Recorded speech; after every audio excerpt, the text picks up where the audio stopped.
Chapter 500, The Battle of Death March, 16, 17, 18, 19, 2, and 0. The last chapter in the volume. Congratulations for making it this far. Happy birthday to me.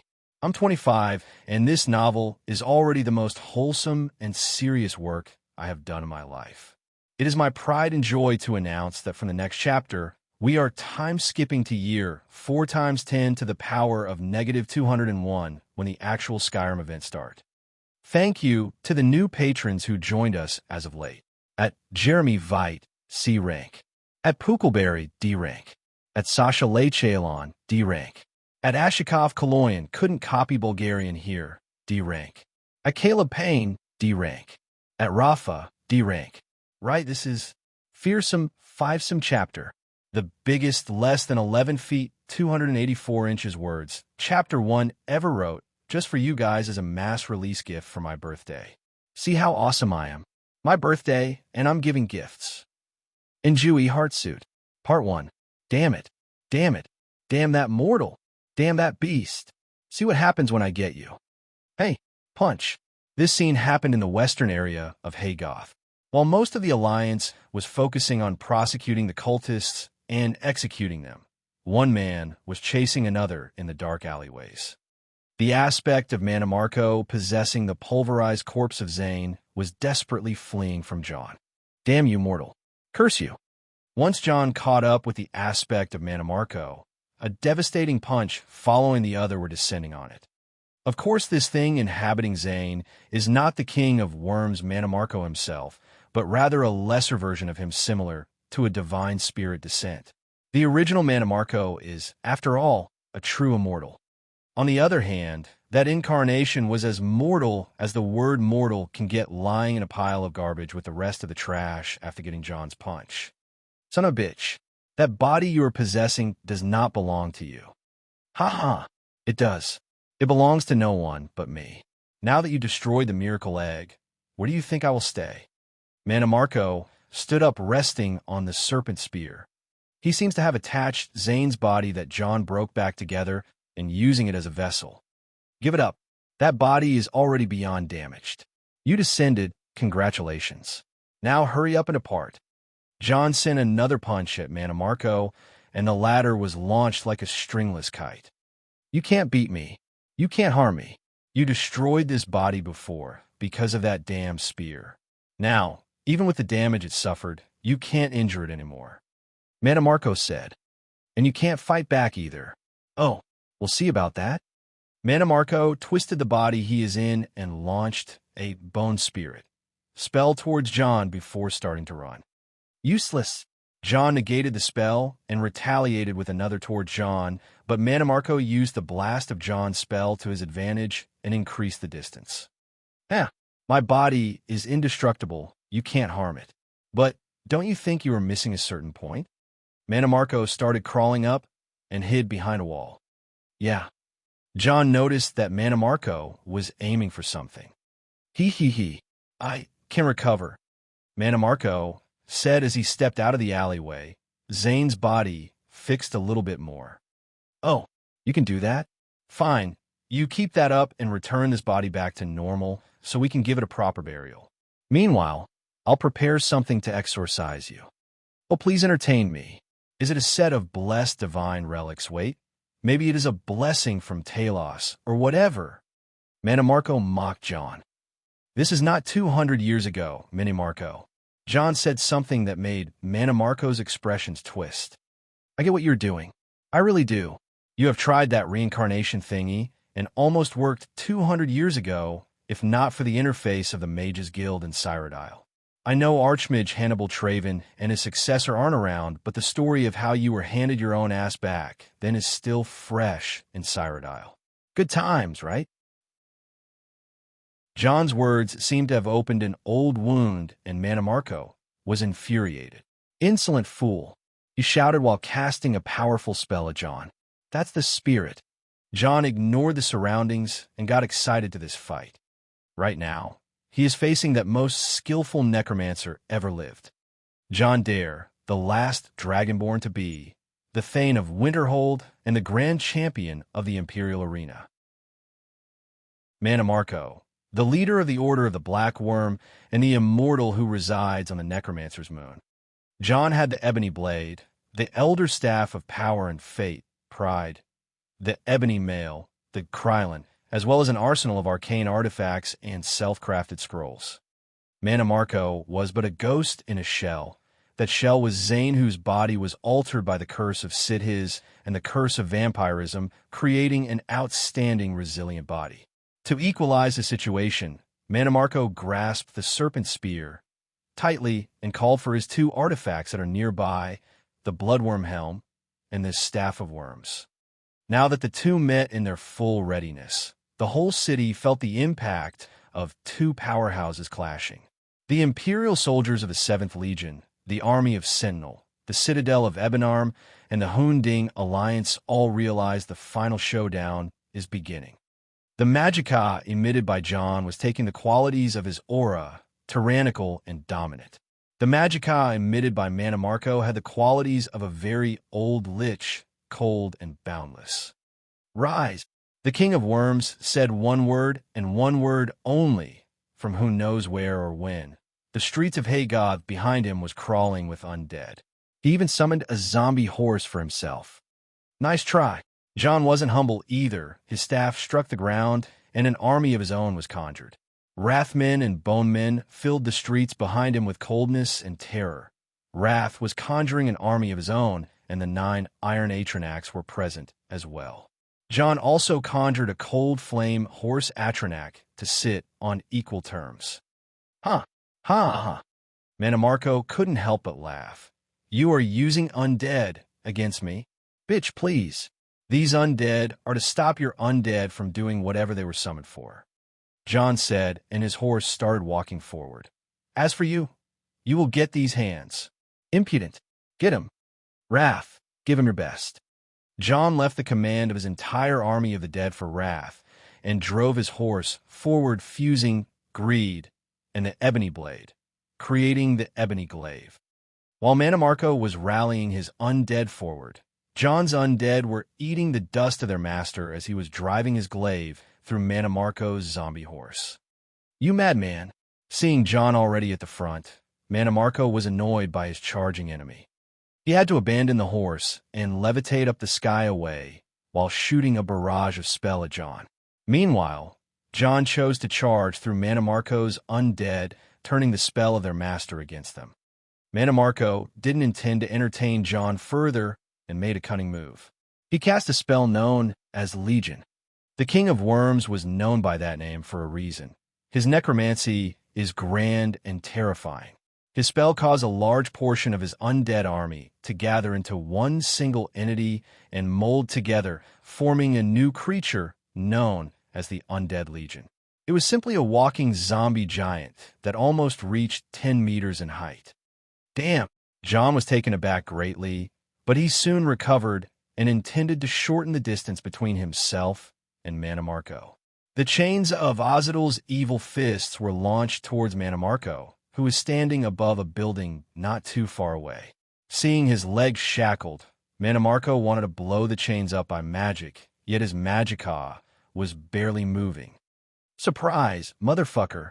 John pulled the chain faster than Mannimarco's reaction and met him with the ebony glaive right in his guts. It won't work. Mannimarco was impossible to injure in Zane's body. Oh yeah? Oh no! John refused to believe that there was something impossible for him to hack through. He made sure that Mannimarco won't move for at least 1 second and took out a certain item. Take this, asshole! With his left, John kept stabbing Mannimarco with Keening, the dagger that directly does damage to the soul. Yeah. Mannimarco wasn't physically hurt, but the damage John dealt was real. His energy was getting seeped away by Keening and absorbed by John. You bastard! Unwilling to be as helpless as that, Mannimarco managed to command the Undead Legion to move directly towards John. The tower of undead creatures cast its shadow at John as it was collapsing directly. Motherfucker! John had no time to respond at this, so he had only one option, and that is to avoid this. He teleported away from Mannimarco, who didn't even bother with the Undead Legion falling at him. Quietness took over this part of the battle for a while. Both John and Mannimarco were fighting on equal terms now. John may have a large amount of magicka, but it is not infinite. Meanwhile, the aspect of Mannimarco had the support of the true Mannimarco, making his magicka almost infinite. To balance that, John uses Keening to steal some of that magicka as well. In terms of magicka, this fight was endless. The fact that the aspect of Mannimarco is connected to the immortal version means he can be just like the vampire Grand Anchorite, who kept regenerating after Mir's attacks. John was also very resilient. He is wearing the Ebony Mail, which is a very strong armor all by itself. John's body is very tricky to deal with as normal metal can't injure him. The two were indeed ridiculous at this rate, so staying away from the raging experts was the best thing to do. The two of them also realized that using undead minions to fight each other is worthless. Mannimarco may have a better ability as a necromancer, but John directly reaches to the soul cairn and summons its premium-grade undead. More to that, Wrath is a pain in the ass to necromancers. With all the cards played so far, it was about time to bring out the trump cards. Don't forget to rate and throw off some quality comments. Part 2. John stood in the shadows watching the large undead legion moving up from Mannimarco to get up. He smiled and cast a special spell at the undead. A white flame was ignited all over the undead legion and started destroying at a rapid rate. The ashen flame of the totem dragon guardian was so destructive and domineering that Mannimarco feared to be buried under the rubble of those burning undead. This flame may not harm him, but he could feel that it won't be extinguished by normal means. He teleported away and started looking around for John. "Hiding now, are you?" Mannimarco asked. John was indeed trying to sneak attack Mannimarco and kept using his Shadow Stone, power, and the cloak form of greed to remain hidden. From beneath Mannimarco, the chains of Azadul's evil fists were trying to get Mannimarco once again. Just like last time, Mannimarco was not watching what's beneath him, but got you. Mannimarco hit the chain away with the serpent spear. He then kicked the roof he is standing on and descended down, aiming the spear at John's neck. Shit. John was taken aback, but he didn't get hit. He avoided touching the poisoned blade of the spear and held the neck of the shaft with his two hands, letting go of Pride and the ebony blade. Mannimarco caught Pride using telekinesis, but Pride fought the Staff of Worms, relentlessly proving to be even more powerful than Mannimarco's fabled staff. "You have enchanted a staff with your own soul? How? You are immortal." Mannimarco couldn't believe that Pride was a living staff. On the other hand, John was struggling for his life, holding the dangerous serpent spear away from himself. He was trying to aim Pride at Mannimarco, but the latter was taking a weird interest in Pride. John looked at the ebony blade, thinking about reach it, but Mannimarco took notice. "Oh no, you can't do that." Mannimarco blasted away Pride, as far from John as he could, and was about to do the same with the ebony blade, but John took the chance when Mannimarco's pressure on the spear lessened and moved. He took out the keening, which was a weird choice as using a dagger against a spear is nothing but pain stupidity. However, John made greed possess keening. This was by far one of the most annoying greed possessions John ever tried. Keening, whose blade was made of a blue crystal, started to change from a dagger to a fork. It became a fork with two long blades made from the same blue crystal, but the way of changed dramatically. John only had to hit the spear with that fork. In *die thing. Star. It was just too surprising for Mannimarco to deal with this sudden sound. It was as if his soul was about to hurl out from that body. Shit. He abandoned the serpent spear to block the booming sound from entering his ears, but that was of no use. He curled up in the ground from the pain. John threw away the serpent spear and walked to Mannimarco with the fork. The latter tried to get away, but John was faster and dug the fork into Mannimarco's guts. HRG. There was no physical damage, but the pain was vivid as the soul itself was targeted. John absorbed a large amount of magicka from Mannimarco through the fork, then turned it into a direct attack on Mannimarco's face. "Have a cookie on the house." A thunder cookie launched Mannimarco out of the house to the next one and the next, destroying walls and furniture in the process. This was one of the most satisfying cookies John delivered. Weeping Keening, Dwemer. Absorb Vitality. Absorb Magicka. Soul Sonic Damage, Greed Effect. Weeping Keening was a version of Keening that lets out soul sonic attacks after getting struck by metal, just like a tuning fork. The damage of such an attack has no blind spot and targets everyone except the wielder, but its shortcoming is the limited range. Mannimarco was already figuring that last part out. John retrieved both Pride and the Ebony Blade, while Mannimarco rose from the rubble and took his distance. That punch you delivered, it feels familiar, Mannimarco said. You perv. You can recognize people by the way they punch you? John made a disgusted face. Hee. Let me see. Stupidly tall, holds big weapons with one hand, kicks everything like a brash fool. You are clearly ignored, but not just that. You are a Titanborn. Oh, I see. This is the part where I freak out and ask you how you know about my family, right? John couldn't help but smug out. Mannimarco was wise enough to keep silent after John's unexpected reaction. At least not a cliché. Mannimarco soon recognized John's origin being a Titanborn. This was due to the event 1,000 years ago during the Plane Meld when Lyra's Titanborn was part of the 5 companions that stopped both Mannimarco and Molag Bal evil schemes. Later in history, the Titanborns were united with the Flame Hairs to be the Firemans.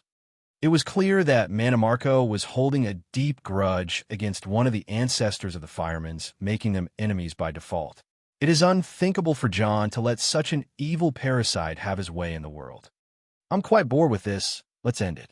John called out for a large amount of Magicka, implying what sort of massive attack he is planning on now. Mannimarco grinned slyly as he dissolved into thin air the same time John released his spell. What happened next was a disappointment to both parties. John appeared behind Mannimarco's place waving the Weeping Keening, while Mannimarco appeared behind John's place stabbing with the serpent spear he just retrieved. Of course, both attacks were pointless as the two just switched places. Mannimarco was taken aback and John frowned. Are you sure that idiot Lyris is your ancestor? I get that you're trying to compliment me, but don't insult her. The two proved to be cunning and ruthless, which was a thought that left a bad aftertaste to both of them. Well, whatever. John teleported once again almost instantly, but Mannimarco evaded and started to take distance. John launched the chains of his gauntlets to catch Mannimarco before he cast magic, but the latter proved to be relentless at escaping as much as he is at not dying. John took greed off Keening and directed it into his gauntlets, making them into Ozadil's Titan hands. Mannimarco may have been good at movement, but the flying grips that John kept sending after him were akin to modern bombardment. The city was getting pulverized by their actions. You ran out of moved already? John spoke. Shut your trap. Mannimarco was hot on heels for the part minute, which pissed him off. He finally decided to get hit just for the sake of casting one spell. The land beneath John was struck by Mannimarco's magic and turned into a tainted ground of undead. A volley of bones was shot at him from beneath his feet, taking him by surprise and giving him a few scratches. Fucker, you will die mortal. John ceased his attacks and retreated to heal his injuries as fast as he could. Undead magic attacks can carry poison or curses. Mannimarco took the chance to muster his Magicka once more and make a comeback. He aimed forward his Staff of Worms and delivered a strong stream of lightning magic toward John. Knowing that Mannimarco plans to exhaust his Magicka, John let Pride activate its free will function and retaliate automatically at Mannimarco.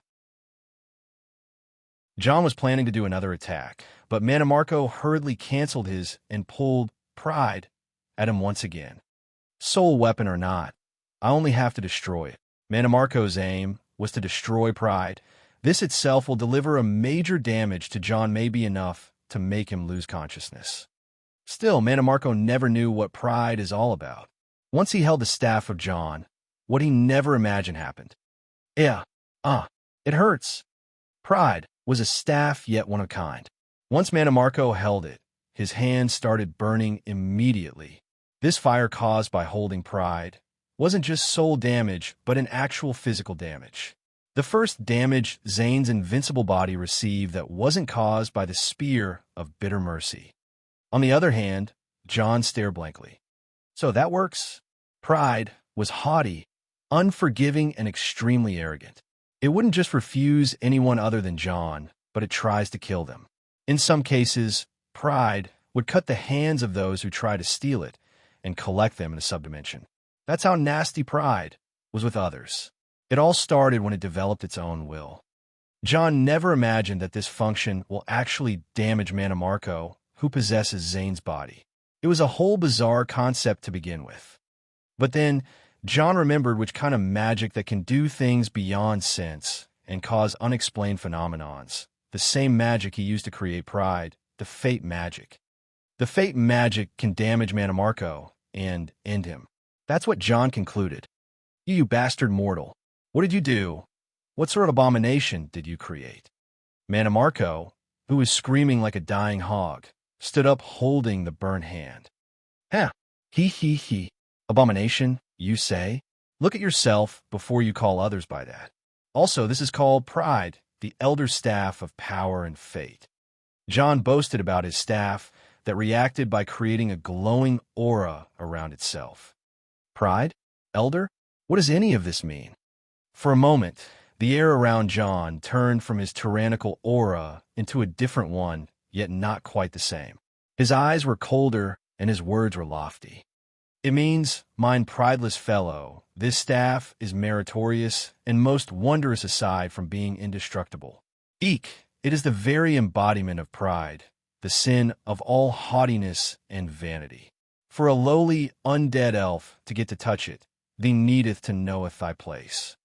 John's words may sound idiotic and empty, but it is the very will of pride that was speaking its mind through him with all its arrogance and supercilious haughtiness. The cold words of pride ended, and John returned to his usual domineer, his smile free, even wider, and his evil thoughts betrayed his expressions. It also means you're getting a serious whacking to satisfy you for a lifetime. Don't forget to rate and throw off some quality comments. Part 3. Finding Mannimarco's weakness was more than enough for John to change his strategy. From now on, John had to analyze the Mannimarco in front of him and pick up the weaknesses that will completely obliterate him. Mannimarco wasn't stupid either. He understood that John managed to get a hint on how to defeat him, and that made all his alarms go ringing. He had to finish up John before anything else if he wants this reincarnation to successful. From this point, spells and attacks started to fly around Haygoth like crazy. Thankfully, John's and Mannimarco's damage was limited to a certain district near the port where all of the populace was evacuated by the Hunding Alliance.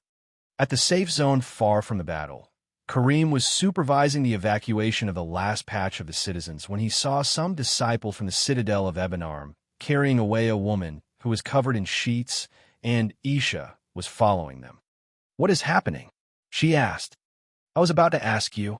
He replied, what is all that madness? John, fighting Mannimarco.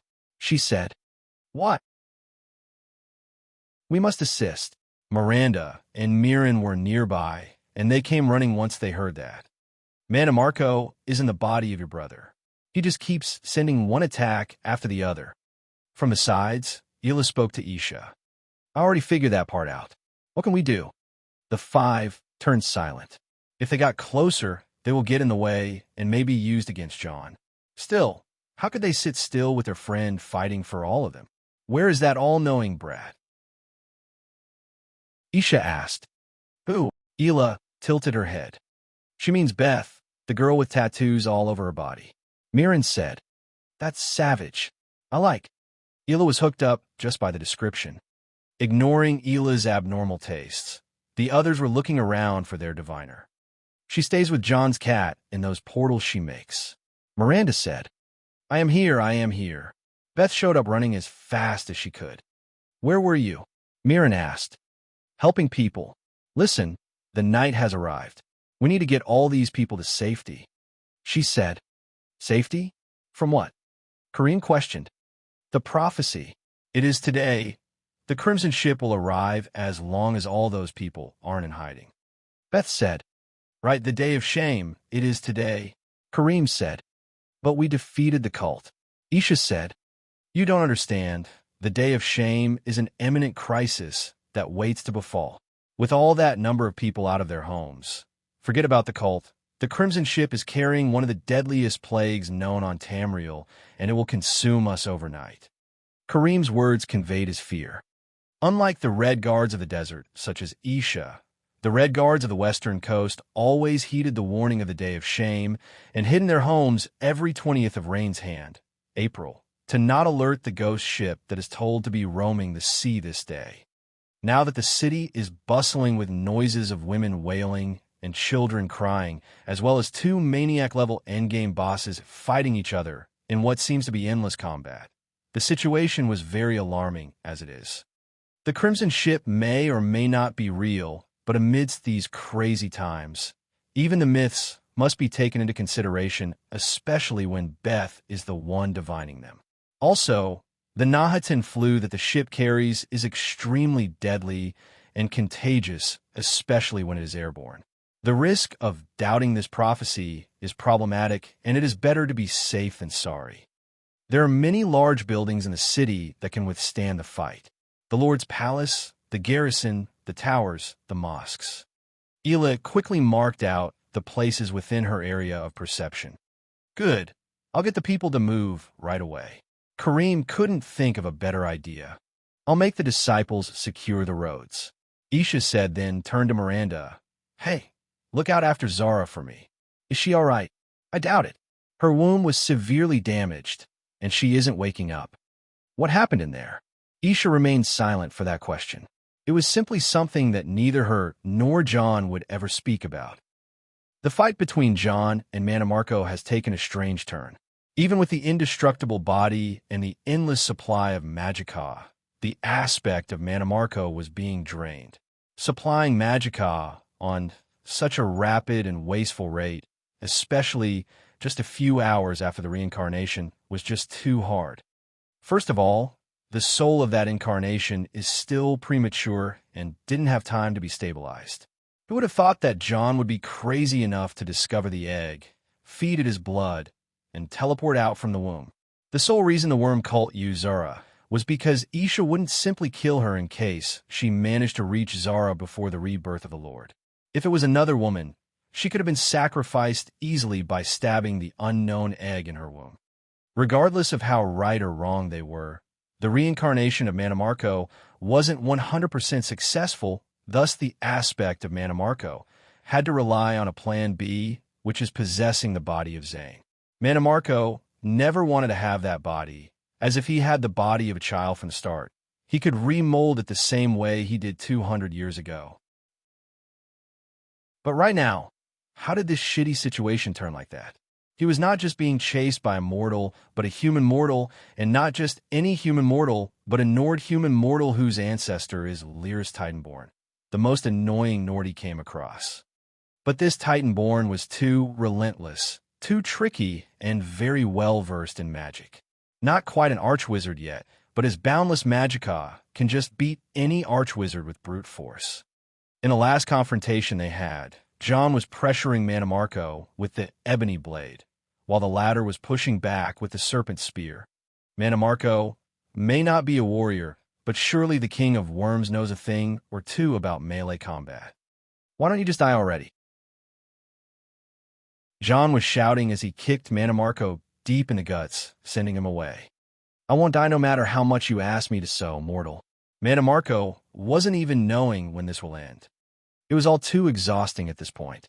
John was fighting for the sake of all Tamriel, and Mannimarco was fighting for whatever he was fighting for. Either way, this fight meant a lot for each side. Hiya! Mannimarco released his strongest raw blast of magicka, trying to obliterate John with brute force, as it was the only way. Raw magicka is dangerous and hard to manipulate, but it can't be cancelled by other spells. Only raw magicka can stop raw magicka. Don't get full of yourself. John retaliated with his best raw magicka blast as well. It was consuming and dangerous, but the two held their ground well until the scale started to tilt towards Mannimarco. Haha, mortal, this will be the end of you. Mannimarco laughed. Don't celebrate too soon. Allmaker, Azura. John called for two of the major spirits that blessed him with their power. The Allmaker, the aspect of Anu to the skull, and Azura, Lady of Dusk and Dawn. Blessing of the Allmaker. Root of Power, 2,500% Magicka regeneration. Blessing of Azura. Dawn's Beauty, absorb 50% of the hostile magic. The effect of Dawn's Beauty made John's eyes glow. His body was taking half the Magicka of Mannimarco's attacks and redirecting it back. In just a second, the situation completely tilted and Mannimarco was being pushed back literally. I'm impossible. Those blessings, how? What did you do? Were you? For someone to gain the favor of the original spirits to the extent of getting two ridiculously powerful blessings, Mannimarco shivered from the fact. Can that person be another paragon, just like that person formed 200 years ago? Yet no matter how he thinks, he couldn't stop the sudden surge of John's Magicka. The magic duel ended with Mannimarco's loss and a bright blast that sent him off flying. Such a duel damaged his soul and stunned his spell-casting ability. Mannimarco won't be able to cast big spells for some time. Now, this was John's opportunity.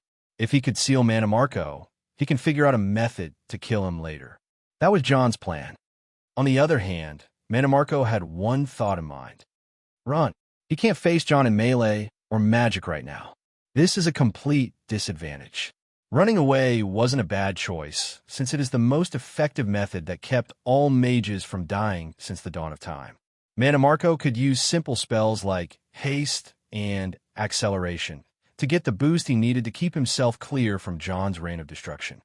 Each one of John's attacks carried an astral force to it enough to cause severe damage to the soul of Mannimarco's aspect. Damn it, you are sneaky.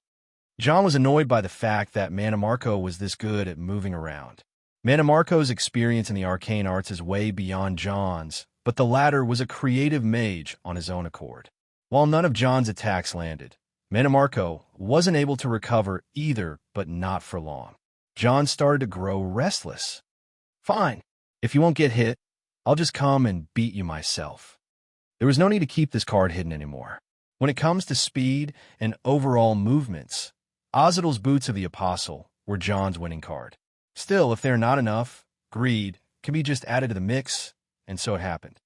John's boots started transforming and growing larger. From the outer sides of the boots, a couple of wing-like extensions grew wide. I'm sorry in advance, but these boots tend to be a bit gay. With a disclaimer, John started moving after Mannimarco at a greater speed, leaving behind a trail of rainbow. His speed was astonishing as much as it's unforeseen. Mannimarco was looking behind for an instant, and in the other, he was getting punched from the front. Unaware of how John did it, he tried to crawl away, but John kicked him instead. Insolent mortal, I curse you. Yeah, good luck with that. Being superior in speed is all good and fine, but this rainbow trail that keeps appearing after him was making a bad scene of a serious situation. John would have avoided it at all costs, but he needed it either way. Ozidal's Teleria, Fortify Speed, Water Walking, Levitate, Bifrost Greed Effect. With the speed of Ozidal's Teleria, John utilized the speed needed to put down Mannimarco, but still, Mannimarco endured all the soul attacks as Zane's body wasn't even receiving damage. If only the Spear of Bitter Mercy could do damage as it did before, it would have been good enough, but that's no longer an option. John wanted to use the chance given by the blessings of the Allmaker and Azura he is using right now to quickly figure out which fate can damage Zane's body in this situation. Sadly, John ran out of the blessings before he could get an answer. At the same time, Mannimarco regained his ability to cast magic and block John's kick with one hand. That's enough. With one swing, Mannimarco caught John's leg and threw him away at a nearby building. John was buried under the rubble, giving Mannimarco the chance to take a breath after that much thrashing he went through. But something felt wrong, as under that rubble, John was clearly gathering some weird type of energy that made Mannimarco feel extremely threatened. In an instant, Mannimarco jumped away before a red laser attack comes out of the rubble and melts the ground he was on. The rubble exploded, and John walked out with a weird appearance. He switched his mask with a strange Nordic helm that had a strange shape to it. Actually, that was John's helm, Ozidal's helm of vision, combined with greed. You are really making me using all the embarrassing toys, aren't you? John was clenching his teeth after getting forced to use that as well. Be my guest, and don't use them, Mannimarco shouted. Ozidal's laser beam helm. Fortify range. Aim assist. Laser beam. John walked out and started shooting red beams from his helm at Mannimarco, who was evading to the best of his ability. You are really agile. Take some rest, John said. Shut up and die already. Mannimarco retaliated with a spell that missed John. That's your best aim? John smirked, but he soon realized that Mannimarco wasn't aiming for him. A blast happened right behind John, forcing him off balance. Mannimarco seized the chance and charged at John, holding him down. Mortal, of all the ones I have met, you surpassed them all when it came to annoying me. Now that John was pinned down under Mannimarco, the latter started to give a villain speech. I'm flattered, but your breath, man, is it the stench of death? Or is it onion? Onion, I assume. John tried to aim his helm at Mannimarco, but the latter was pressing his head away. As the body of Zane was a vampire-werewolf hybrid, it had fangs and blood-devouring abilities, thus Mannimarco was aiming to use that on John. Finding the gap in his armor, Mannimarco bit down John's neck like a predator who is breaking the neck of its prey. Arg, you bastard! John struggled from the pain and tried to escape Mannimarco, but the latter was having him where he wanted. John hurriedly took off greed, morphed it into a blaster, and loaded an astral charge, shooting it right into Mannimarco's guts. HRG! Mannimarco was thrown off John with Zane's body starting to change after drinking blood. It was as if all the veins were turning black. What is that? Mannimarco felt the strange quality of John's blood and sensed that it was invading Zane's body, damaging it from the inside. John stood up while healing his injured neck. For a bastard like you to not figure out what killed your first reincarnation form. Shit. Mannimarco was trying hard to get rid of John's blood, but that was taking some time. John arrived with the keening in hand, aiming to chip away Mannimarco's soul out of Zane's body by force. The two monsters started fighting on the ground like mortals after draining themselves this far. Their attacks were no longer destroying walls or tilting buildings, but rather, John was pressing against Mannimarco and punching him while the latter kept trying to kick and scratch. John was mortally exhausted while Mannimarco was hindered because of John's blood. This type of situation was degrading for the two, but one man was to walk out of this alive. Don't forget to rate and throw off some quality comments. Part 4. Mannimarco was recovering. He kicked away John one final time and stood up while staggering. Why? Just why would he meet such an annoying opponent right after all the trouble he went through? Just fuck off already. Tired, Mannimarco had to throw some insults to feel better. Never. This fight, it is just perfect, John said as he was helping himself up on a broken wall. Seeing the wall crumbling in his hand, John held a brick and threw at Mannimarco. Stones won't work. Just trying anything that may. Just how long will this take? The two were fighting since the sunset, and now it is the middle of the night. John was exhausted beyond what he ever has been, and Mannimarco's aspect never believed that his soul would get this damaged, let alone Zane's body. This Titanborn was simply too much. As the two were about to commence round, who is even counting, a chilling cold wind blew through the waste and rubble left by their battle. The wind was western and had a dreadful feeling to it. It is here. Shit. Mannimarco was smiling while John was horrified. This wind, carrying the feeling of death at this time, only means one thing. Mannimarco started heading toward the west to meet the army he was promised. You aren't going anywhere. John jumped on him and tried to put him down, but Mannimarco's improved mood gave him the better edge in this situation. He managed to push John away and started running to the west. Fucking bastard. I will come to you, Titanborn boy. I won't kill you, but you will beg for me to do so. Mannimarco said as he headed away. I'll fucking catch you. With this body of mine, it is possible. But I will make a better one, a stronger one. Mark my return. John held his aching body and sat down. By this time, he was not sure about figuring out Mannimarco's weakness, let alone stopping him. He started healing his injuries as fast as he could, while using every cell of his brain to figure out a solution. Think, John. Think. He is vulnerable to soul attacks and fate. I can't quite put my hand on how to use them against that bastard, but there has to be a solution. They gotta wait. Think. Fate, right? I know now why Mannimarco doesn't want Zane's body. Of course. Shit. At first, John thought Mannimarco wanted a younger body to remold it according to his taste, or whatever, but knowing the Worm King he just exchanged punches with, Mannimarco has no sort of pride regarding what body he possesses. This means only one thing.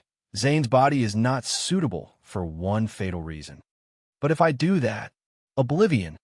Even to John Dare, there were some things unthinkable to him, such as what he just thought of. It is just way too risky. John stood up and walked after Mannimarco. The docks of Hagoth were its deepest point in the sea as the stone pier extended a long distance in the water. There, Mannimarco stood with all smiles. You have come? You have come to witness the coming of my new army, Titanborn boy? Mannimarco turned to John. You sicken me, Mannimarco. John replied. As the two stood face to face, a storm started to rumble in the sky very off-season. And so what? I've already expelled your corrupt blood.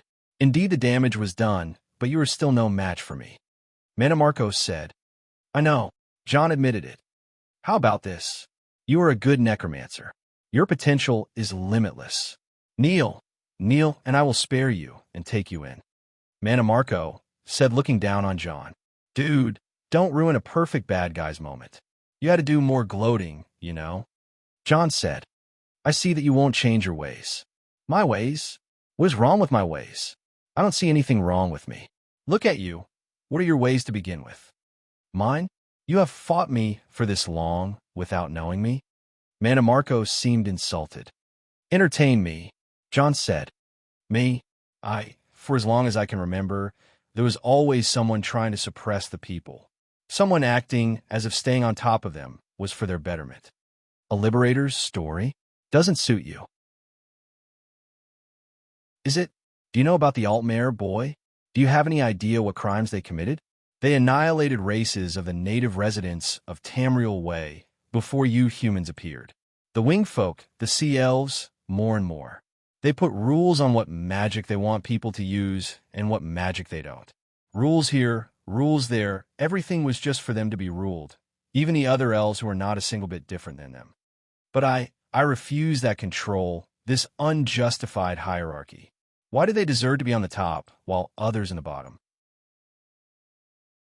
I have joined those Sigic monks as I thought it will free me from the stench of hierarchy, only to find it even greater. In Galerian, Venus was nothing but a slave, a puppet. Even when he was this close to getting free, this close, he just did the whole damn circle all over again and made that abominable guild of his. It took me decades to understand later that hierarchy can only be broken by power, a true power that ends all conflict and retaliation. Fear. If I became the symbol of fear, I would do much more than just being a symbol of hope. The power they fear was undeath, and from there I began. Mannimarco said his piece, which left John frigid in his place. He remembered something he said the other day. In a war, I'd rather be the symbol of fear rather than the symbol of hope. Fear ends wars. Hope drags them on. John could remember those words very well. These were his words that he abided with. These were the code that he used to ward off the idea of war. But to think, another symbol of fear. So all that unnecessary death? John asked. They are simply people who lack power. As regrettable as it is, they had to be an example and serve the greater purpose. What is the alternative? Wars? Famine? Disease?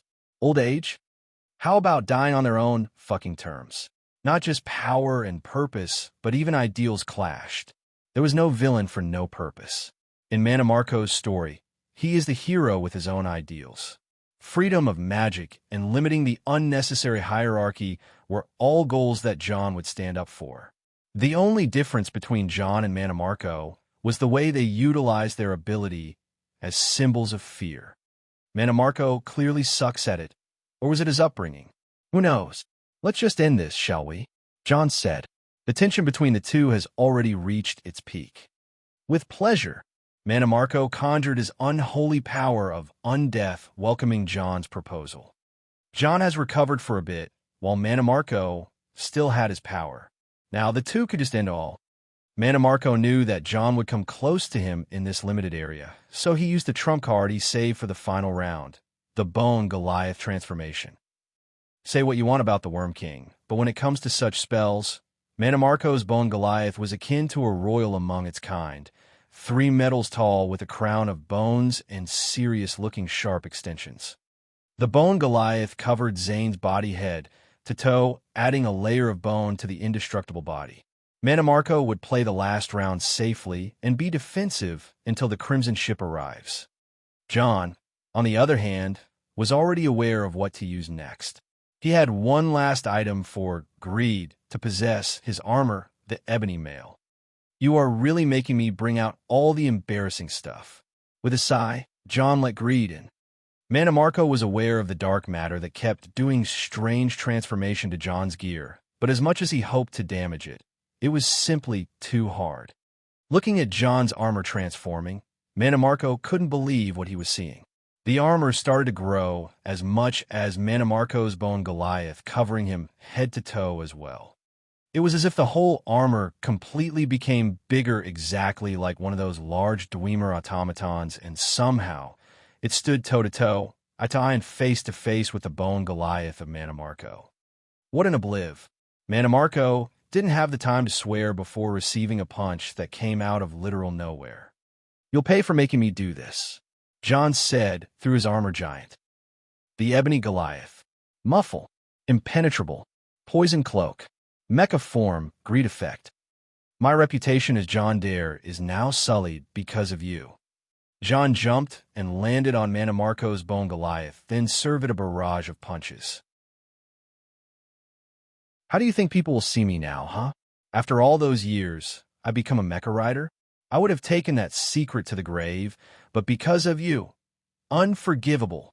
The Bone Goliath stood no chance against the Ebony Goliath. The Hulkbuster-like lump of ebony flattened Mannimarco and his Goliath. Each attack was carried by an astral aptitude that chipped down Mannimarco's power to half. Jon took Mannimarco by the leg, then started thrashing him around the stone pier. This is for my sullied reputation. This won't damage me one bit. Jon threw Mannimarco one last time and stomped on him. I'll see to your end no matter what. Hee hee hee. Too late. Mannimarco pushed with the last of his power, then teleported away from Jon.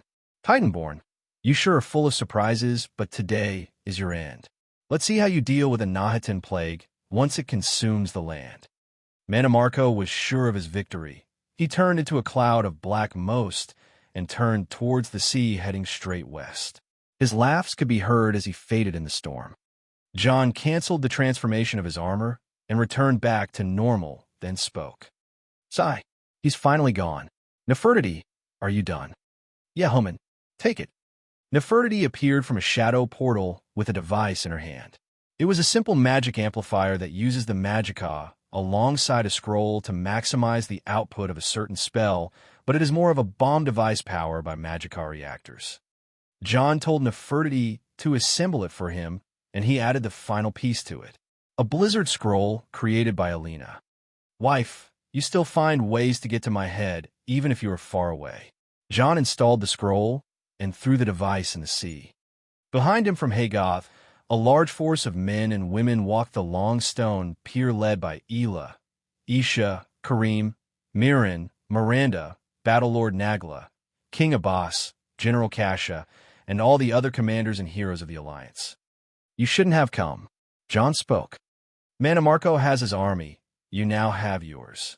Unnoticed, but certainly the loudest, Beth spoke for all of the warriors behind. Oh, okay, I won't stop you then. Jon didn't even think about arguing with them. What's the plan? King Abbas asked. You'll see, Jon said. Champion, Beth spoke. Yes, there's one last thing you'll be needing to ward off the death marching our way. Jon turned to her. You have a vision? He asked. No, actually, I no longer see the future. I will never see anything after this night. My role as Bothea's prophetess ends tonight for the better or the worse. She said, I'll see that it is for the best, Baldy. Jon patted her head. What do you have for me? One last blessing. You totally should have begun with that. Okay, shoot. Beth demanded the ebony blade from Jon. It was too heavy for her, so Isha helped her carry it.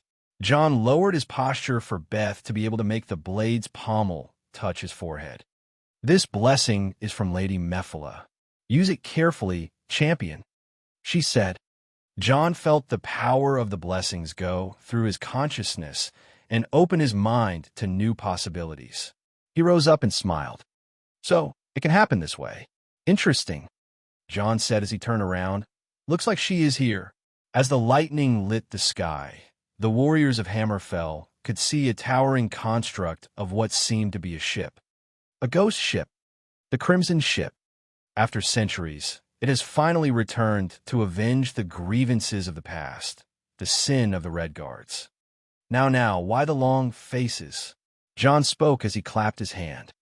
With his clap, the sea erupted and the water rose, the wind intensified and the ships along the port toppled. The sea surface froze as it is like nothing Hammerfell has witnessed before. A frozen sea with a ship of ghosts smells exactly like home. Come on, people, let's get that Mannimarco bastard. Forward. With the battle cry of Jon Dare, the stage was set for the end. Don't forget to rate and throw off some quality comments. Part 5. Into the beginning. There wasn't much to describe. A frozen sea surface, a gigantic ship trapped in the frost, the living and the dead marching at each other. The Plague Husks were no remarkable opponents, but the method to deal with them was much more demanding than that with normal undead. Burning was the safest way, and so, all those who came here were either healers or fire magic users. The orders were clear not to involve anyone else. This was a war on a true plague that is literally fought with sword and magic. Regardless of the battle itself, Jon was advancing slowly towards the ship, annihilating the plague husks in his way. He was not bothered by diseases, as he possessed the eternal flesh that is immune to disease. Mannimarco will grind his teeth if he ever finds out about that. Jon alone arrived at the Crimson Ship and checked its rotten wood to see nothing of importance to it, but curses and hatred. He was sighing in his heart, for such curses were the result of thousands of years of depression and imprisonment creating this nightmare. He looked back to see Ela and the others fighting for the lives of everyone else in Haygoth. The funny thing is, Haygod's name was derived from an Almarai word for Deathland. Looking how the living fought for it was simply admirable. Jon used bardic knowledge and summoned a lot of speakers all across the frozen sea surface. He made it that the music is heard across Oblivion and Aetherius, if possible. But before he could play the song, he had to activate the Blessing of Mephala. Blessing of Mephala, Golden Tongue. The words spoken break the barrier of language and become persuasive for the living, the dead, and even the Daedra to cease fighting. Active. It is simply an amazing power, similar to the Imperial's racial power, Voice of the Emperor. Jon could only think of one way to use it. He connected pride to bardic knowledge and testing good. Speaking through Pride's orb seemed successful and working. Now he had to suit up. The fight is already as good as over. Greed consumed the armor and weapons, storing them in the cube save for the mass Krylin.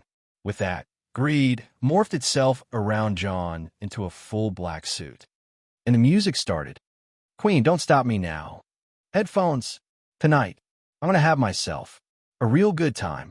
I feel alien and the world. I'll turn inside it, yeah. And floating around in ecstasy, so? Don't stop me now. Don't stop me. 'Cause I'm having a good time. Having a good time. As John showed himself, no undead even approached him. He was walking, and there was no stopping him the more he sings. Somehow, everyone stopped fighting living and dead. Ela, who was partially into a werewolf transformation, left the dozen or so undead she was beating and looked to where John was. He easily stood out as he was being bathed by the spotlight. He's doing it again, Ela said. Doing what? Isha and Miranda were close by, so they asked. Pulling out his best moves. Ela was excited as she looked forward to the show. I'm a shooting star, leaping through the sky. Like a tiger defying the laws of gravity. He leaped off the ice surface flying in a beautiful arc. Somehow, not even the blowing storm was hindering him. I'm a racing car, passing by like Lady Godiva. I'm gonna go, go, go. There's no stopping me. John landed on the deck of the Crimson ship. It was so dark and abandoned as well as empty. The ship was titanic for this world's technology. Still, the undead started crawling from the underdeck to the surface by the commands of Mannimarco, but they still stopped. I'm burning through the sky, yeah. 200 degrees. That's why they call me Mr. Fahrenheit. John slipped through them, and his trail was literally lit by fire. The undead were scattered, and he could clearly see Mannimarco standing among the higher undead at the rear deck. Then when John's smile turned sly. I'm traveling at the speed of light. I want to make a supersonic man out of you. John instantly passed the ship's deck and slapped Mannimarco with his staff, causing a tonal soul attack to emerge, breaking Mannimarco's authority over the Crimson ship. Don't stop me now. I'm having such a good time. I'm having a ball. John grabbed the nearest undead skeleton and took it to a rounded dance. Don't stop me now.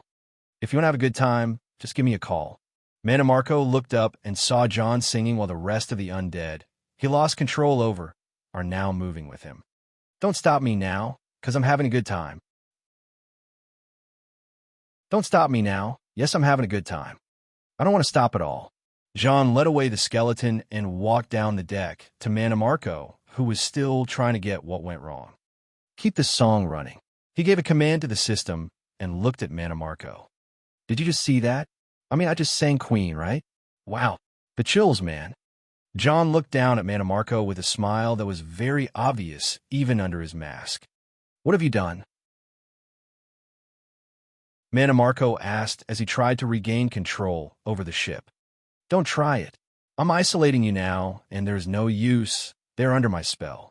I won't let you use these unfortunate ghosts to exact pity revenge.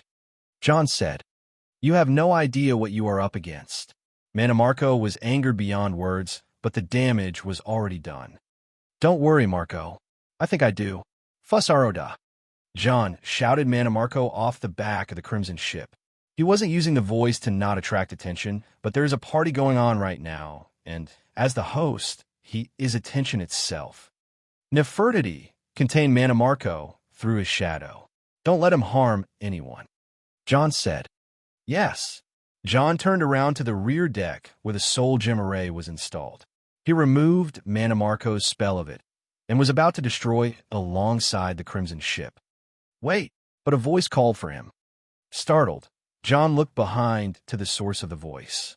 There, he saw a woman with silver skin. As I live and breathe, a Kothringi? John's whole being almost went frozen. The Kothringis are a race of humans that went extinct because of the Nahitan plague created by the Hist of Black Marsh. You live and breathe, we don't. This is but a skin of illusion we wear to keep a sane mind and remember who we once were. The woman said, pointing at the other men and women around her, who are all Kothringi. Where did you people come from? John asked. You honored me with a dance, she said. John tried to remember, but the last woman he danced with was clearly Queen Berenzia from the goodbye party in Mournhold. Aside from that, the last thing he danced with was a skeel. Ahaya. John remembered. So you people are the higher undead from just now. That's true. I'm the shaman among my people. My name is Dina, she said. Greetings, shaman. My name can't be revealed at the moment, for I attract the eyes of the Daedra, but please call me Krylin. Krylin, we can't thank you enough for freeing us from the necromancer. But please, leave this soul gem array be, she said. John looked at it and noticed the nature of the soul gems being all black. I see. So you guys trapped your souls into black soul gems to stop the plague from corroding your minds? John asked. No, we made a pact. We wished to not be consumed by the cursed plague. Thus we turned into what you saw. She said. Skeletons, you wished? I see. You made a pact with Clavicus Vile. John concluded.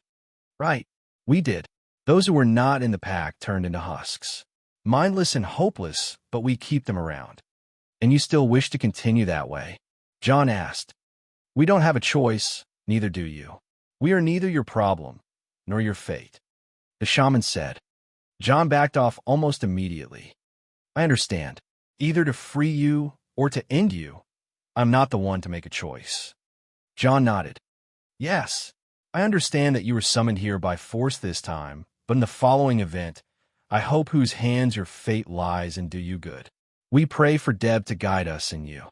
Then it is farewell, then. John understood tragedy and respected fate. This crimson ship was indeed a tragedy, but not his to fix. Whoever hero or heroine comes after him will have to resolve it. /N. I took that choice because this piece of lore may be part of the Elder Scrolls 6, if there is to be one. With a wave of John's hand, the blizzard device in the sea stopped working, and John broke the ice around the crimson ship, then descended. The mysterious mists of the sea started to swallow the ship and its undead as they were free to leave. John landed on the icy surface and turned around. It was finally the right time to end this. The 100 or so men who came to his aid gathered away around something. It was Mannimarco, who was wrapped in layers of shadow. Having it nice here, Mannimarco? I'll kill you. I'll kill you all. He was completely restrained and stopped. Even his staff of worms and bloodworm helm were lying to the side. John aimed his staff at thee and sent focused tonal waves to break down the soul fragments into them, then shatter them completely. Mannimarco wailed from the pain of getting his artifacts broken. That was the case with the soul items. Just like John's sins, if they were to be damaged, the backlash goes directly to the soul. Now, what should we do about you? A ghost in a shell that is too tough to crack. John asked. You'll never defeat me. This body, it won't be damaged no matter what you do. My soul, it will be healed no matter how you damage it. You can't do a thing. Mannimarco said with hatred. You are right. If I think about it, sealing will be a very good option, but your soul can still escape when no one is looking. Also, I'm a fan of good OL murder. John cracked a joke, but he couldn't keep a smile. Isha, I am sorry, but we will never get to give Zane a proper burial. John said. It's all right. Isha showed understanding. All right, I want you all to back off. John asked everyone present to back away as he was still about to deal with Mannimarco. Once all took their distance, John signaled Nefertiti to release Mannimarco, who was not even able to stand straight forward after the sever soul attacks he received. What are you up to? You can't damage me. Soon, I'll recover and it will happen all over again. Mannimarco wasn't willing to admit defeat no matter what. Thankfully, I understand that fighting only serves your interest, not mine. But to tell you the truth, I already know your weakness. John smiled, calming while fixing the greed suit, then leaning on pride as a cane. You know my weakness, Titanborn boy? Entertain me. Mannimarco never even considered John to be aware such a thing as a weakness. Indeed, you see, you never wanted to inhabit Zane's body for a reason. That reason is the debt. As a lawyer, I'm well aware that if someone is indebted to many people, you need to pay them starting from the one with the most demanding claim. Calvicus Vile was paid by the labors Zane completed freeing his soul and making his body available for you to use. But tell me, Mannimarco, who is the most demanding claim on Zane's body? How was this body created, and by whom was it given actual power? Who is the party that was never paid back in this whole ordeal? John's question wasn't simple at all, and the answer, Mannimarco almost went blank understanding what John was about to do. No, wait, you can't. You don't. Oh, I will. I really, really will. Mannimarco was horrified. You don't dare. Mannimarco uttered the forbidden words. Whoops. Some onlookers stood anticipating. Well, I'm glad you said that because, bitch, I do dare. John raised pride up and started to whack the living ghost out of Mannimarco. As he calmed down, John circled around Mannimarco once again. The one who had the claim over Zane's body. The one who you shouldn't have involved in the first place. I call upon. Drum roll sound. Sithis. The anticipation was built up quite dramatically, especially after Mannimarco covered himself when John shouted the name of the darkest darkness, the dread father, and the soul of primal chaos. Sadly, that anticipation died down as fast as it was built up because nothing really happened.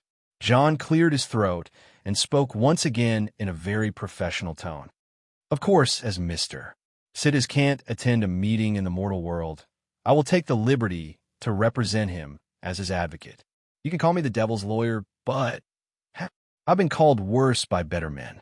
John took out a chair from the cube, positioned it in front of Mannimarco, then carried Nefertiti and put her on it.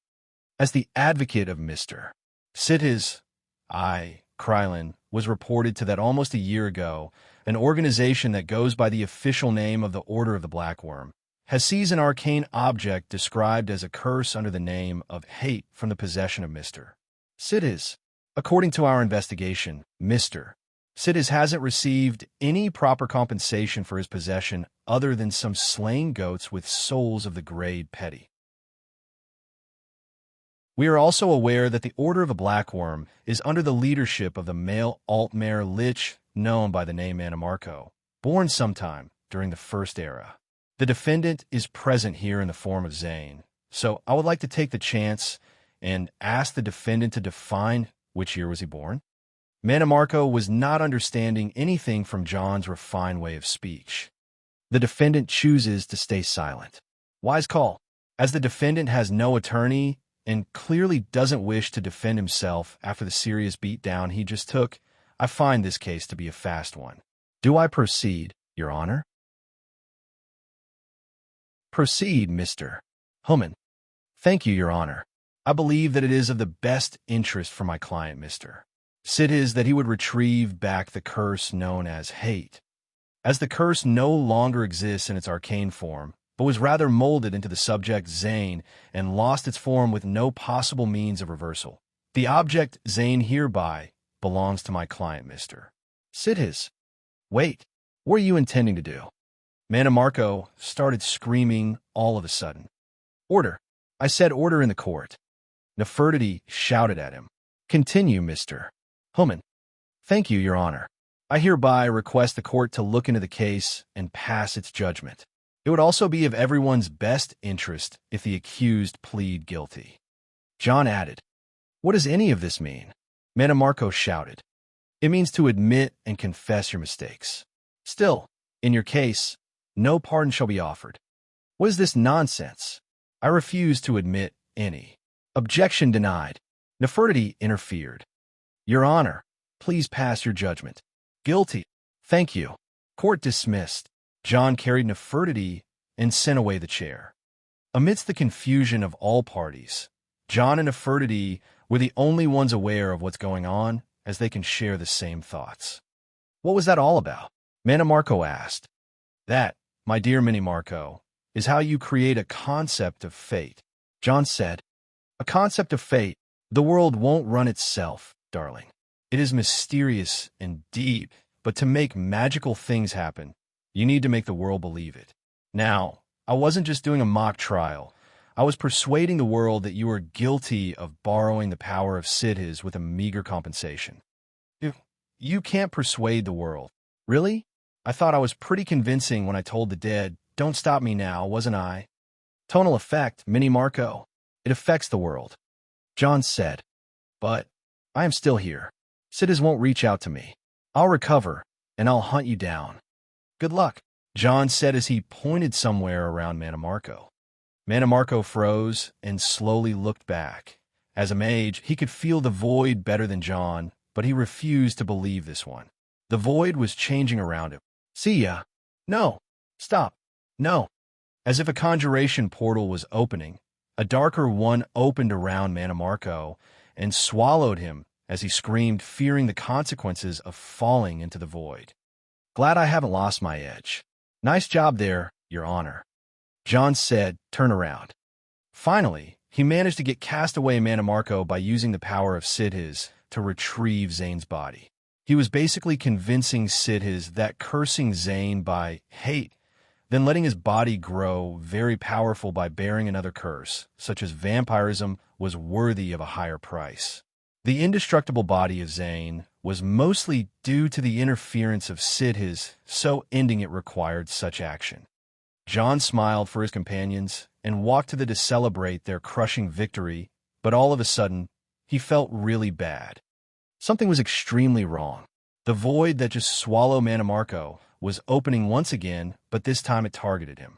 Next thing he knows, he and Nefertiti were in a completely different place, or space, or maybe a void. Fuck. Don't forget to rate and throw off some quality comments. Is almost equal to, is almost equal to, is almost equal to, is almost equal to, is almost equal to, is almost equal to, is almost equal to, is almost equal to, is almost equal to, is almost equal to, is almost equal to, is almost equal to, is almost equal to, is almost equal to, is almost equal to, is almost equal to, is almost equal to, is almost equal to, is almost equal to, is almost equal to. How's the end so far? Don't worry, the season has ended. There are no Mundus Wars or Crisis on Infinite Nerds. Next time, John will appear normally with a time skip, then explain it all in fragments along the way. AAO1, let there be dragons.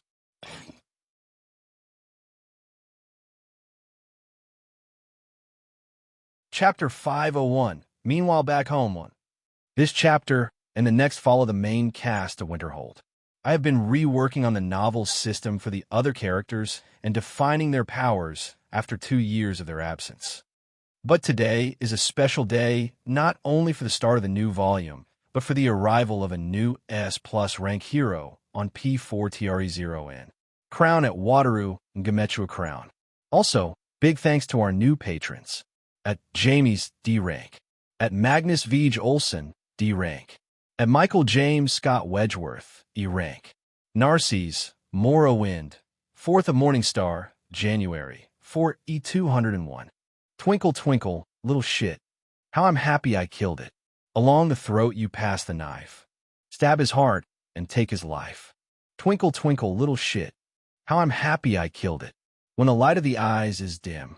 When the soul is trapped in a gem. Grab the head and rip it off. For the bounty and to show off. Twinkle, twinkle, little shit. How I'm happy I killed it. Applaud. Clapping. Cheers. Amazing, Lady Boss. That was superb. Best performance ever. As the team of men and women started cheering after listening to the bloody lullaby, the address performer was walking at them carrying a head in each hand. Thank you, guys. Enough with the cheap ass-kissing. We're all friends here. Now hurry up and clean this mess, you little bitches. Yes, Lady Boss. The bloody scene was lit by the moonlight and the 100 or so bloodthirsty warriors, bearing the emblem of the dragon and crescent on their armors, started chopping off the heads of the bandit fort they just raided. This was how the Dare Dragon Mercenary Corps conducted business, becoming one of the most fearsome mercenary groups operating in the no man's land south of Mournhold. Their presence brought a lot of stability in Narcisse and Mournhold, as well as a lot of disturbance to the ones who didn't profit from their actions. Still, their appearance was a true fright, as their success rate was terrifyingly perfect, adorned with the heads of their enemies. But today was a special day nonetheless. The reason? Well, it is pretty simple. The most artistic, moody, and bloodthirsty figure of the Dare Corps was personally here to supervise the raids, or in other words, to commit atrocities against the Argonian marauders raiding the Dunmare land. That figure was standing in her trademark smooth chitin armor that defined her lean figure, her raven black hair, and her eyes of mismatched colors. All those features were screaming the name of the infamous second woman of House Dare, Jelinek. "You are one fearful girl," young Joel, calling her. A woman in a noble lady's clothing walked down from a large carriage. "Granny, you came." Joel gasped as she saw the old woman and started running towards her. "The blood. The blood. Oh, sorry, Granny. Clumsy me. Do you see? I have more heads for you. Did I do fine?" "Ah, yes, you did well indeed." "Yay!" Joel jumped in celebration, throwing the heads away. "Now, will you tell me more stories?" The old woman of Mournhold laughed gently as she patted Joel's head. Seeing Joel's psychopathic smile ever so bright, the old woman sighed and spoke. "Fine. What do you want to know?" "Your story with the nightingale." "Come on." "I indeed love Nightingale, but this is the story where I get led by the nose. I'm not fond of it myself." The old woman replied. "Oh, okay." Jelinek became disheartened. "How about something better?" The old woman said with a sly smile. "What? After you left this morning, a certain young lady came to the casino and delivered a message to you." "Who was that? Imperial?" "Looked like a rich girl with a noble domineer." "Ugh." Jelinek rolled her eyes. "It's that Vittoria bitch." "Indeed. She left this message for you." The old woman passed a sealed scroll. "I don't like Vittoria. She said it is from him." "Snatch." Joel instantly snatched the scroll while the old woman was smiling at her with an obvious grin. As Joel opened the scroll, her smile widened and her face became so bright. "My little psycho, missed you dearly. Yay." Joel read the first part out loud, then jumped around and hugged the old woman. Yes, yes. I know you are happy." Joel left the old woman when she had enough with her celebration and soon returned to the letter. Word by word, she was reading as slow as she could to elongate the time while reading this letter and immerse herself in every second of it. Still, as soon as the sweet words ended, John's letter started to become filled with instructions and important information. Soon, the sweet smiling expression on Joel's face changed into a serious solid one. "What's wrong?" the old woman asked. Joel barely managed to get her eyes off the letter and looked at the old woman. "Nothing. I have a very important mission, and I need to return to Skyrim." Jelinek said hurriedly. "John has a job for you." "Yes, finally." Joel's face turned from its solidness to an unbelieving expression. "So, he is returning soon. And is there anything you'd like my help with?" "No, thank you, Granny. In the time being, I'll stay in Mournhold for another week, then depart. From now on, a patch of Dare troopers will arrive every month to replace the one stationed here. I will be operating in Riften and Falkreath for the time being." Joel said, "Riften and Falkreath? Great. I still have some friends in Riften if you need something." The old woman said, "Thanks, you too, Granny should contact me if you need anything. Asterisk giggles asterisk, I'll take you up to your offer." The two couldn't help but reveal some of their true colors to one another and laugh mischievously. Jelinek was getting really well with Queen Berenzia. Yet before she moves, Joel burnt the letter with her and scattered its ash. Among John's family, only she was the one responsible for his darker side. His agent of shadow. Name, Jelinek Dare. Titles: Second Lady Boss, Brewer of Disaster. Race, Elf Dunmare. Age, 19. Level, Mid-Flame Heart Formation. Game level, 53. Class, Master Arcane Ranger. Energy, 4478/5388. Condition, Bloodline, Fire Main Titanborn, Fireborn. Birth Sign, The Shadow. Blessings Debella, Azura, Bothia, Mephala. Asterisk, asterisk, asterisk. Sarthal, Skyrim, 11th of Morningstar, January. For E201. Hiya, Tink. Hiya, Tink. Hiya, Tink crack. Huff, huff. Phew, this was demanding. The large shadow of a man cracking the rocks of a mountain was reflected on the heavy snow. The man himself seemed exhausted after taking a look back at the amount of stone breaking he went through. The quarry of Sarthal outside the walls of the city was an open and quiet place this time of the year when the quarrymen go work inside the mines. Thus, all the work here would be done by those who are tough enough to do this risky job of breaking stone in the middle of the stormy winter. "How's it going, lad? Just say the word, and I'll make all this tedious training stop. We can go to someplace warm and start playing with fire together." "No thanks, Uncle Johnrad.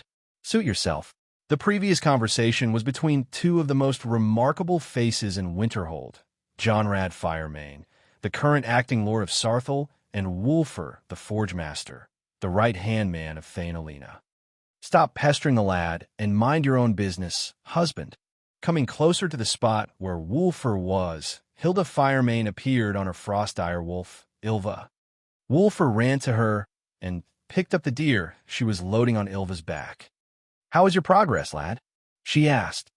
"I cleared a few more meters in the mountains, master." "Sledgehammer or pickaxe?" "Sledgehammer, of course." "Fine, switch to the axe this time. I want you to smoothen the surface like the back of a baby's, but—" "Fine, master." "Don't give me that face. That's the best way to strengthen your aura. The mountain is the perfect foe. It will never back down or wear off. Keep hitting it and let out those hearty shouts." "All right, master." Ilva walked away as Hilda went off it and took the deer to skin and gut it. "Lazy bums, come and help," Hilda called. "Just give us a second," Johnrad replied. As a singular who doesn't fit the word bums, it was quite understandable that there was another bum alongside Johnrad's. This was the other person sitting opposite to him across the stone table. "What's wrong, Moonblade? Ran out of moves already?" "Shut your trap, Firemane." Johnrad and Sigurd, the fathers of John and Alina respectively, were looking at one another with eyes full of rivalry.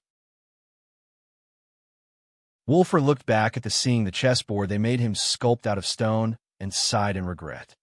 As the camera took an approach to them from above, it appeared that the chessboard was dumped to the side as the two switched to playing cards. Wulfr's regrets were right on the spot. Sigurd went down with a buff card, making his vanguard cards exceed the value of 10 each. As a unity, he had 3 cards, each with a value of 12, gaining 20 points in one move and surpassing Johnrad, who was in a tie with him.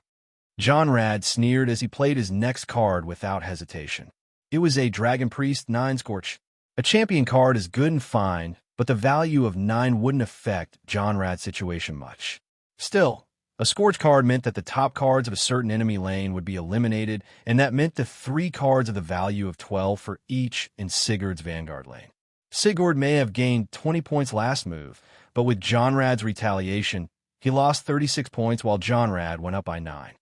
"Ahaha, are you even doing your best, Moonblade? I'll take back that old Cyrodiilic brandy you took from Tyr. I will avenge my cousin." "Challenge accepted, Firemane." Johnrad became excited while Sigurd showed a calm, indifferent attitude. "Name, Johnrad Firemane. Titles, King of Ash. A race, Human Nord. Age, 57. A level.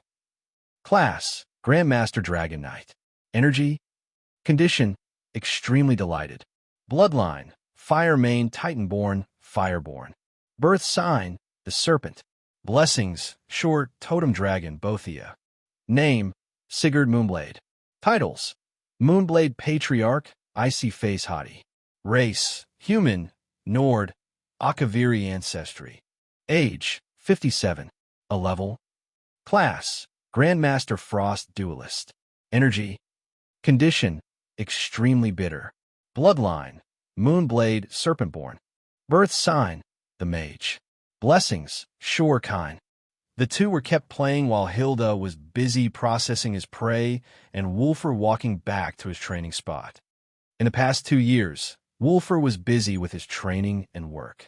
After John departed by a few months, he was wed to Jorna Firemane and got blessed with a child together, calling him Beowulf, son of Wulfr, a healthy boy with strong lungs and loud cries. He had this drawing on a parchment paper for his wife and kid that he keeps close and looks at it whenever he is working or training. Nothing would bring him greater pleasure. Still, what would complete this pleasure is the presence of his brother next to him. Since the day John left, Wulfr was always restless. A few months ago, he wanted to take a month and travel south to where Ela met John, but the one who stopped him was Alina. Even though her words were enough for him to let go of the idea, Wulfr always thought that John would need him, and there was a reason for that. One day, Ela came to Winterhold telling a story about John when she encountered him in Hammerfell. She said that John disappeared in a dark portal, then appeared after a few seconds. As she described it, he was pale, and his beard seemed to have been overgrown.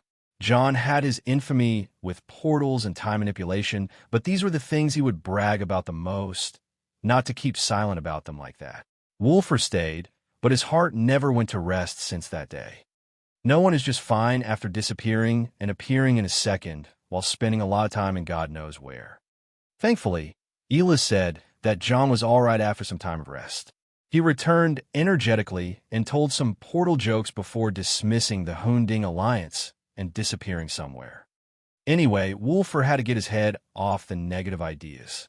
Thankfully, Hilda was here, and, as his combat mentor, Wulfr was put under an overwhelming amount of training to match what is said about John's current powers. The famous mercenary called Krylin defeated the worm King Mannimarco in the most terrifying showdown of combat and magic ever witnessed in the last decades. All of Tamriel heard the rumor, but no one really knew that John was Krylin. According to Vittoria Vici, the imperial court blocked all the leakage of such information, branding it as top privacy only for John Dare to reveal. They claimed that this is a favor to not reveal the secret identity of the hero, who seemed to have preferred to remain anonymous, only known as Krylin. Of course, the imperial court wasn't a charity to do such a thing. John's popularity seemed to be a threat outside Skyrim, especially after the fact that he stole the title of the Grand Champion right under their noses. To John's mischievousness, Wulfr didn't have much time to catch up. He needed to balance between his family and his training to be once again on par with his battle partner. Hilda's training was the simplest of simplicity, and her style suited Wulfr like none other. She said, "Find the hardest thing and go beat oblivion out of it."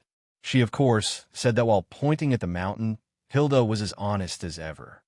"Ahem, I've been looking for you. Got some heek."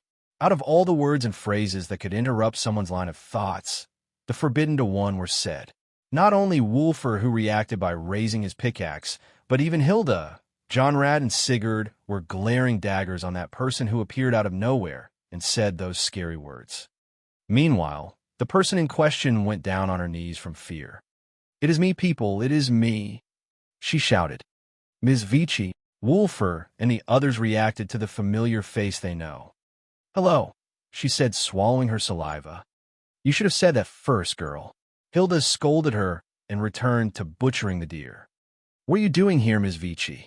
Wulfr put down his pickaxe and went to her. "I was looking for you, Wulfr." She entraced her thoughts before speaking them. "I didn't know you were in Winterhold. I just arrived from the east. But the storm was strong, so we took the Wayward Pass instead of Forkstaves." "Storm?" Wulfr tilted his head. "The one we are in right now." Vittoria shouted her lungs out, but apparently no one was aware of her suffering. "Nords. Scary," she said as she forked out 4 scrolls of her bag. "For Wulfr, for Lady Hilda, Lord Jonrad, and Lord Sigurd," she said. "The head of the EEC in Skyrim is delivering messages by herself now." Wulfr was taken aback. From John. She only needed to say that to find herself besieged from the 4 cardinal directions by 4 towering Nords, each extending his hand. "Here." She meekly handed over the scrolls each and went on her way. "I'll go deliver Alina's." Meanwhile, the 4 were dead silent. John's sworn brother, John's mother, John's father, John's father-in-law. None of them heard a word sent from John in a year and a half till today. Everybody silently opened his letter and read. At first, they had worm expressions on their faces, but soon it turned serious. "I assume we all received the same message," Jonrad said. "That's a lot to process." Wulfr thought. He wants the Moonblade to secure Winterhold's west, by the lands near the borders with the Pale, and build a fishing village and a dock with a small garrison. Sigurd said, Where? At the north at Broken Cape in Sark Head. He wants the village to be worked on as soon as possible. Sigurd said. John rebuilt Sarthel and now Sark Head? This is the historical location where Iskramor and the first companions landed from Atmara. This is huge. Wulfr gasped. The Empire won't like it. John is already so famed. Jonrad concluded. But according to the letter, this is about to happen soon. We should expect a lot of refugees and keep the work and the payroll running even in winter. Wulfr said, Good, this will help our economy and give it one good boost. Also, the expedition teams should go and train in some ancient tombs. John wants to conduct a large expedition once he arrives. Hilda said, I'll speak with Trudvar and Jal. Wulfr said, as the unusual work rush that popped up all of a sudden, Winterhold's winter this year was bound to be busy. Name, Hilda Firemane. Titles, Bloody Hilda. Race, Nord, human. Age, 54. A level. Class, Grandmaster Warden of Blood. Energy. Condition, normal. Bloodline, Firemane, Titanborn, Fireborn. Birth sign, the warrior. Blessings, Talos, kind, totem wolf. Name, Wulfr. Titles, the chief, the forge master. A race, human Nord. Age, 19. Level, mid-flaming heart formation. Game level, 55. Class, Master Warden of Arms. Energy, 3473/5588. Condition, tired. Birth sign, the Lord. Blessings, Talos, Sun, Totem Bear.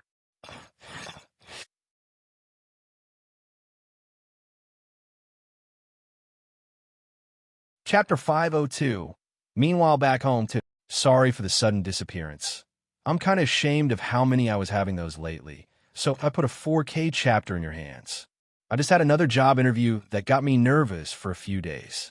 I was also down on brain efficiency lately, so I went on the wiki and updated John's page, then added a page to explain the cultivation. So far, so go check it out. Just Google Dragonborn Saga Wiki. Also, big flipping thanks to the new, awesome patrons who are making my day. At Tristan Kent, at Nimbus Arts, at Josephus Libino, the College of Winterhold. Auntie, can I please pass by? So innocently and polity she asked, but the stares she received were so cold. Hell, colder than the storm raging out right now. To sum up how it went wrong for poor Vittoria Vici, it all started more than a year ago when John dropped by her mansion during her birthday. This and that happened, and he ended up giving her some sealed letters to deliver according to the dates written on them. As an affair and business partner, Vittoria had good faith in John that whatever he says will always end up profiting her. So first, she tracked down all the people John wanted to send the letters to, and went after them after the beginning of the new year. The first one was Jellinar, and thankfully she was nearby in Narcisse. Jellinar would kill Vittoria if they were to be alone, or so Vittoria thought. That's why she left the letter with one of John's trusted associates, known as the Old Woman of Mournhold, and escaped Morrowind before Jull tracked her down. The others were all in Winterhold, which saved a lot of time. Vittoria arrived and looked at the company building, but no one was present, so she tracked down Wulfr, who was by far the easiest person to deal with. If he could deliver the other messages for her, she would avoid a lot of trouble, but sadly, he was surrounded by the most fearsome trio relatives of John. She could only deliver their letters and ran for her life.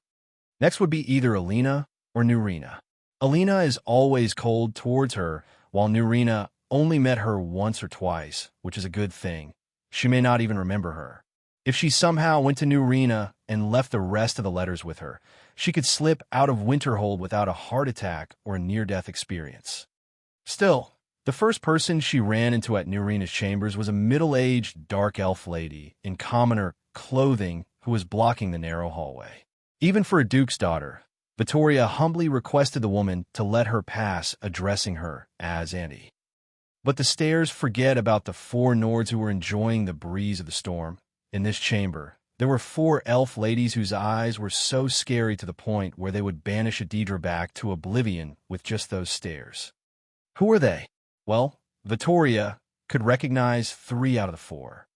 In front of the fire, pouring the tea in a cup, was Lonith, a famous dendrologist and a conjuration teacher.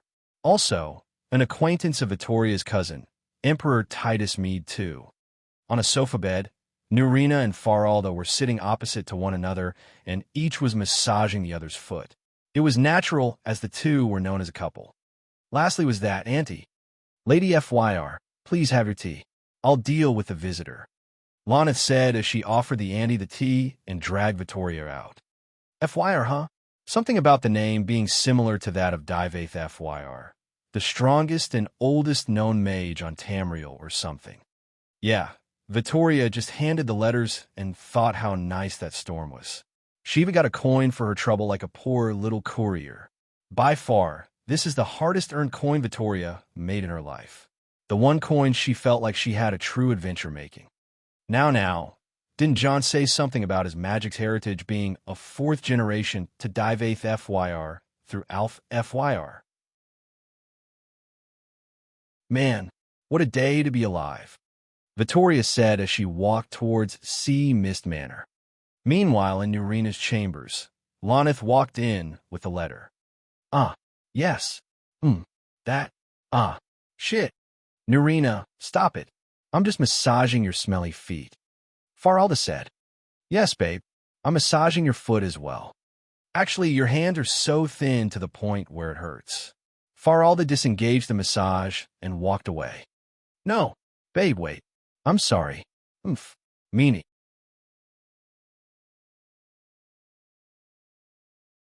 Is there anything else? Alf asked. The rest is personal between me and my cute disciple. Be jealous, all of you. Name, Nurina Aran. Titles, Priestess of, Archenemy of. Race, Elf Dunmare. Age, 207. A level. Class, Archmystic of. Energy. Condition. Bloodline. Birth sign. Blessings.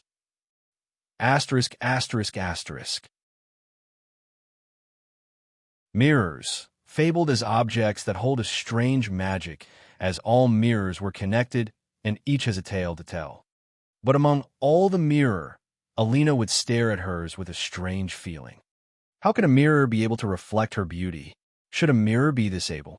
Was it true that the nymphs couldn't be seen because they are extremely beautiful to the point that the light of their reflection is unable to interpret their image? Strange. She feared to never see herself in a mirror, but at the same time, she strived to reach the point where mirrors are unable to reflect her image like the nymphs. As the self-proclaimed most beautiful young lady on Tamriel, she would always try to bring about the qualities of the fairest of them all. Thus, she would stand in front of her mirror for some time every day, studying her own beauty and how to cultivate it. That is true, she could do that. Back when she was trying to break into the heart formation stage, she was struggling with her thoughts diverting about many things. People train themselves for power, and each had a personal reason. Alina wanted to protect what is hers, but that not a good enough reason. As attaining power goes against the binds of the world and the way of Aetherius, the Chim is to achieve the royalty, and that is by becoming selfish. Alina finally understood her selfishness, and that was her beauty. Thus, as she put her heart into becoming more beautiful through training, she advanced forward smoothly. John was almost the same, but John's selfishness laid in power and life in general, but Alina wasn't a power-hungry person like her husband. Anyway, her beauty was being refined the further she advanced, and she had to understand her beauty more for the sake of her advancement. Now, as she possessed a peak human body like John with the eternal flesh that never grows older, Alina was right on heels with John in terms of the level, and her speed was astonishing for the simplicity of her heart's selfishness. Now, in front of her mirror, she stood nude, feeling her curves and sways, thinking carefully of the possibilities and the potential. Her naked body was still wet from the bath she took, and droplets of water were gradually and slowly sliding on her perfectly rounded breasts. On her stiffened shoulder backs that showed nothing of crudeness or blemishes, her abdomen that was flawless sculpted by her graceful abdominal muscles, her well-rounded buttock that wasn't a single millimeter larger or smaller than it should be, her back above it as it gave a breathtaking arch, her legs that weren't by any means not fit with the rest of her frame, but atop of this all was her face that couldn't be described in words. She tilted her head and put her hand under her cheek to feel its soft buffness as she added a charming smile by her full red lips and blinking softly with her wide eyes that had her iconic crimson pupils all gave her rounded face a charm that takes anyone's breath effortlessly. Heavens, this is tiring, she mumbled. Hearing her, a voice questioned. Alina finally took the chance to look aside from her beauty to the other naked girl sitting beside the mirror. Ela, didn't I say that you should wake me if I lose myself in the mirror once again? Alina asked. The girl in front of her was Ela, a beauty on her own savage accord, but she sat on the mirror's chair, just staring at Alina as well. Wake up, girl. I just had you in the bath an hour ago. Alina flicked Ela on the forehead. I was damn. Ela came back to herself and put her cold palms on her face to push away the seduction of Alina. Are you all right? Don't ask me that. I'm barely keeping a straight head after what you have done to me in the bath. Ela complained. Okay, my bad. Alina pleaded guilty right away. Being the lonely wife for a year and a half, Alina only had her sisters to rely on when it comes to relieving themselves. The lack of Little John was fatal at first, but the three were already experienced in ganging up on John together.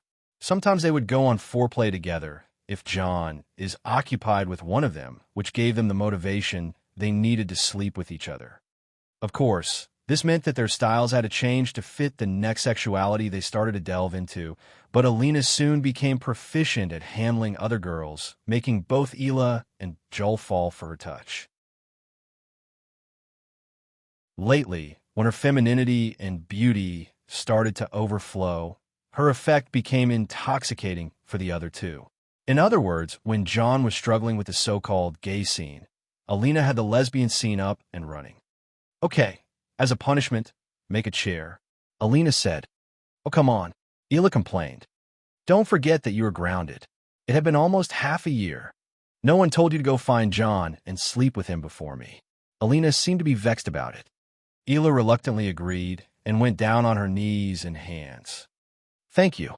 Alina moved and sat on Ela's back while patting her butt. You're a pain. Heard that you like it. From John. There's a difference. John is a daddy. You're a bully. Alina went down closer to Ela's ear and spoke softly. You like it anyway. The two smiled in naughtiness, and Alina sat up to comb her long, straight back hair. How is your training so far, Wolfie? Fine. Still behind you and Joel, though. I told you that you should stop being a werewolf if you want to advance forward smoother. Training becomes easier the less you associate yourselves with the forces of oblivion. Alina said. I said I'm not giving up the wolf. It is more than just a commitment or faith. Ela replied. Then you need to keep refining the wolf. I'm not sure how it ends, but you should have let John take a look at it once you were with him instead of hopping on Dick the first minute you see him. Fine. Ela was following a different form of training than the normal Magicka gathering training. The soul of a werewolf is different as it is merged with the soul of a beast from Oblivion. As the forces of Oblivion aren't friendly to breaking the shackles of the world, Ela had to learn how to reverse the process and shackle the wolf soul in her fully taking control of the transformations, then refine the soul of the wolf.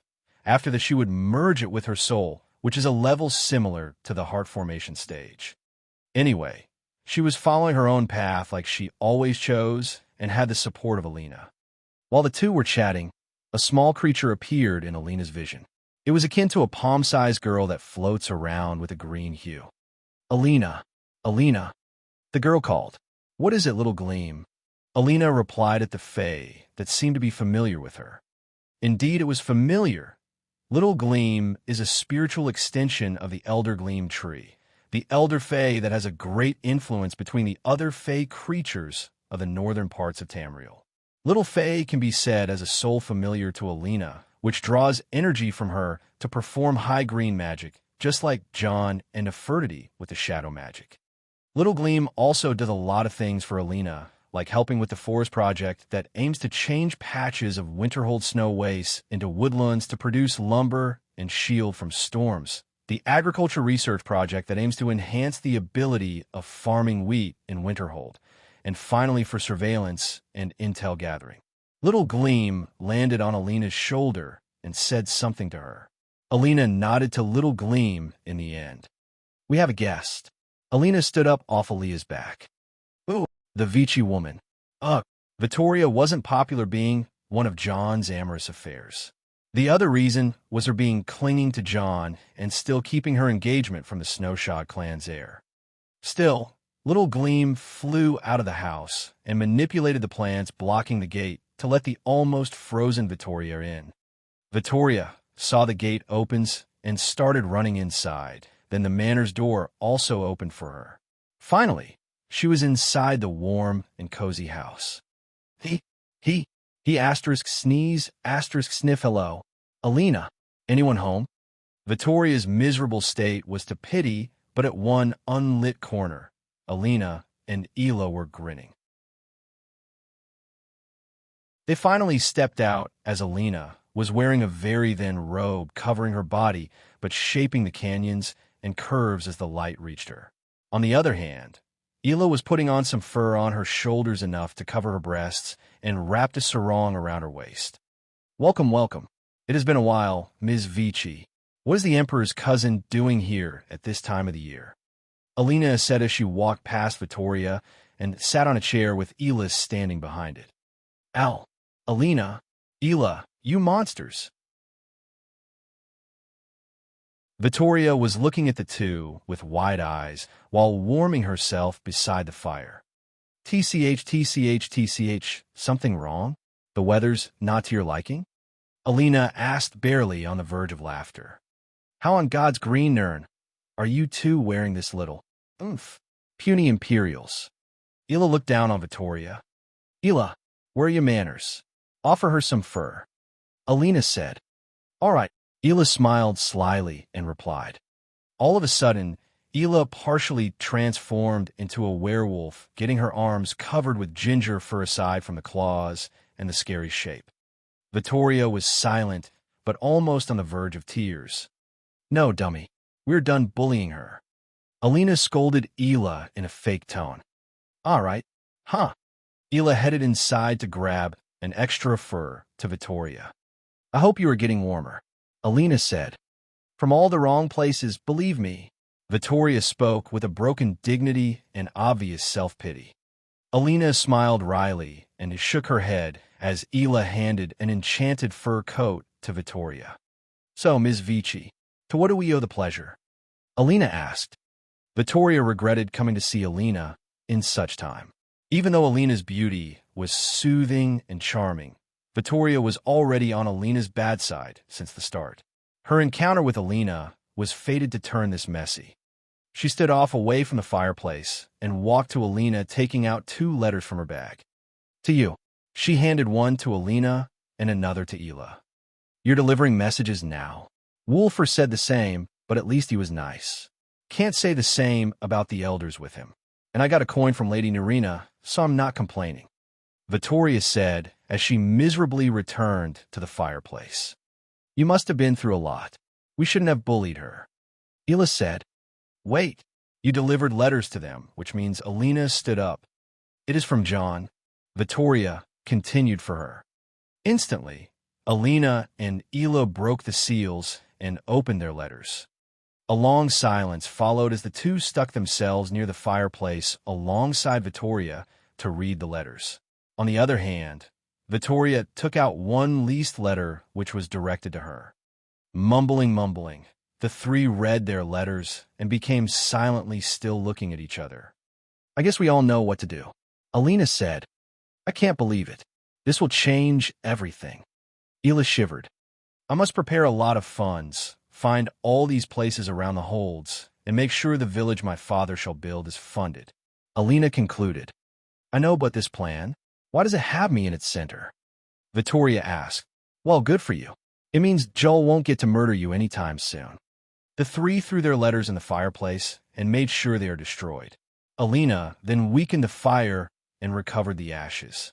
She took the ashes into an empty flower pot and dug out some dirt with her hand from the pots nearby.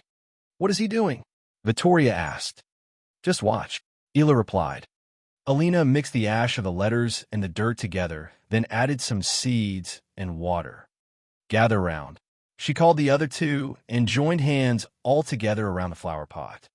"What is going on?" Vittoria was still fearful. Alina didn't reply and started mumbling, but eventually, nothing happened. "Something's wrong. You guys are low on energy?" she asked. "I'm okay," Ela said. The two turned to Vittoria, who seemed to be the reason why the ritual didn't work. "I'll grab a potion," or Vittoria understood the situation and was about to grab a potion, but Alina stopped her. "That will take time. Hold still." Alina pulled Vittoria closer and grabbed her face. This situation only meant one thing as Vittoria found her lips facing Alina's as the two were entangled in a slow-mo kiss. Alina was clearly the dominant female as she had her way with Vittoria, who began to lose her sense of the world and moaned under Alina's effect. As Alina let go, Vittoria was already drenched in sweat, not bearing the clothes on her body. She was hazy and swaying as if she just had a strong shot of mead. In all actuality, Alina was just transferring magicka through contact, a method she is used to with Ela and Joel. Still, Vittoria was just one of John's women, so she didn't care much. On the other hand, Vittoria had already fallen to Alina's move and almost forgot the world. "Let's do it again." Alina systematically restarted the ritual, and it worked with the help of Little Gleam. In a few minutes, 3 white flowers rapidly grew from the flower pot. Alina picked them immediately and handed one for each. "What are those for?" Ela asked. "Ladies, make sure to chew and not eat. Let's see what John is up to." By this, Alina managed to create a tracking spell after John. The 3 chewed on the flowers for a minute, then started having visions. White sand, light blue sea, warm sun, tropical forests, ivory palaces, a large wild party. Something too alien to Skyrim. It was Somerset Isles. Name, Alina Dare, Fire Mane. Titles, Crimson Moon, First Lady Boss. Race, Human, Nord, Akaviri Ancestry. Age, 19. Level, Late Flame Heart Formation. Game level, 57. Class, Master Diviner Mystic.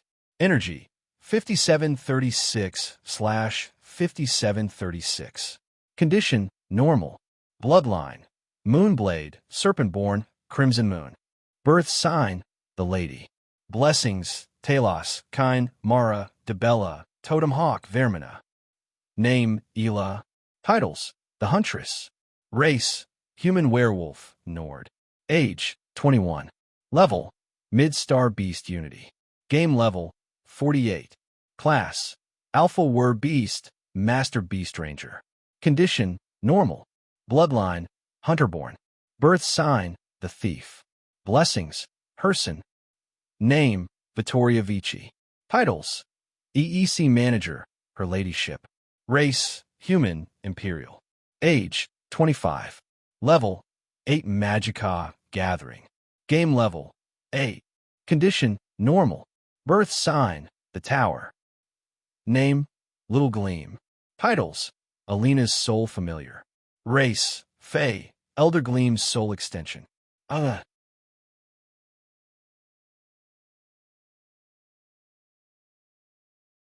Chapter 503, Tropic Thunder 1. Just a couple of chapters to wrap it up before the game start. Game starts on Chapter 505. A 4K chapters for the sweet readers. Happy Friday. Skywatch, Somerset Isles, 12th of Rain's Hand, for E201. Fair weather and fresh air. Despite being the busy port city, as well as the black market and the home of the Thieves' Guild in the Isles of Somerset, the great city of Skywatch was also the beautiful maiden bathing on the shores of the Abyssinian Sea.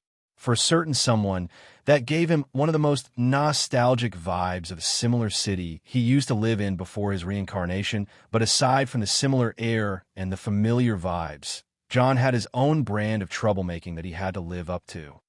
The beautiful white shore on the outskirts of the city shook with loud music and the cheers of hundreds of Altmere young men and women.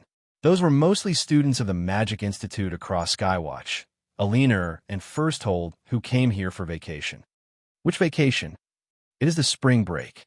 There is no such thing as a spring break on Tamriel, but ever since the last summer of year 4200, there were strange accidents of unlawful celebrations that involved a lot of the young adults around the city of Skywatch. These festivals involved disturbingly loud raves, mass scummy usage, public fornication, and wild orgies.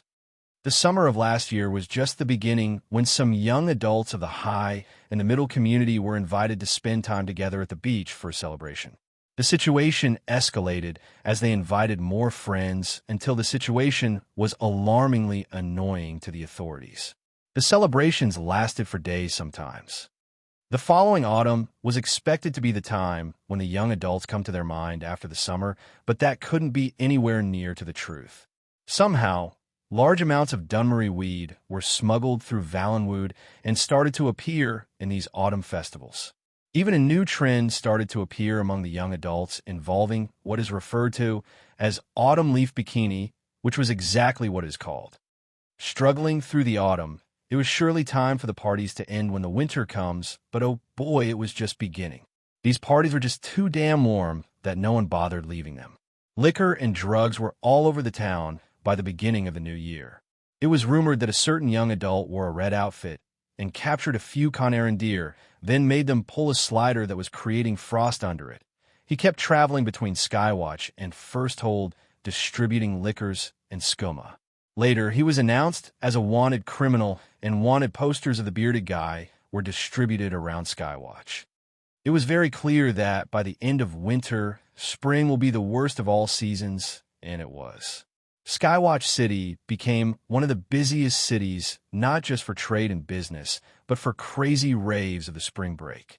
The Temple of Oriel has declared a state of emergency, then dispatched vindicators and inquisitors to stop this moral degradation, but it was too out of control. The culprit was never found, but it has almost been a year and no one was held to blame.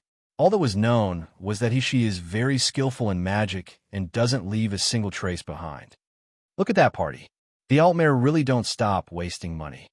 A hippie-looking Altmere young woman with brown curly hair said, as she inhaled from her smoking pipe and passed it. "Please don't lump us decent people along with those rich kids," replied the one who received the pipe from her, an Altmere with a light goatee beard and moderately muscular arms with a number of tattoos on it. "Look at you, cutie, try to act all high and decent. Don't forget we are the party starters. John's plan, John's money. Why not have some fun while we're at it? What about your sister? Sis is over there." As he pointed, the hippie Altmere turned around to see a punk-looking female Altmere walking towards them, carrying a surfing board. A year has passed since the events of Haygoth. A lot has changed, if not everything. Mirren started to change in a masculine look switch, but the end for John's demands about the gay scene. Isha was the same Isha, but she became brighter and more cheerful now that her enemy was out down, and Miranda had the most change of all. Her long blonde hair was now a green/blue/pink colored. Of course, the three were in their swimsuits. "Sup?"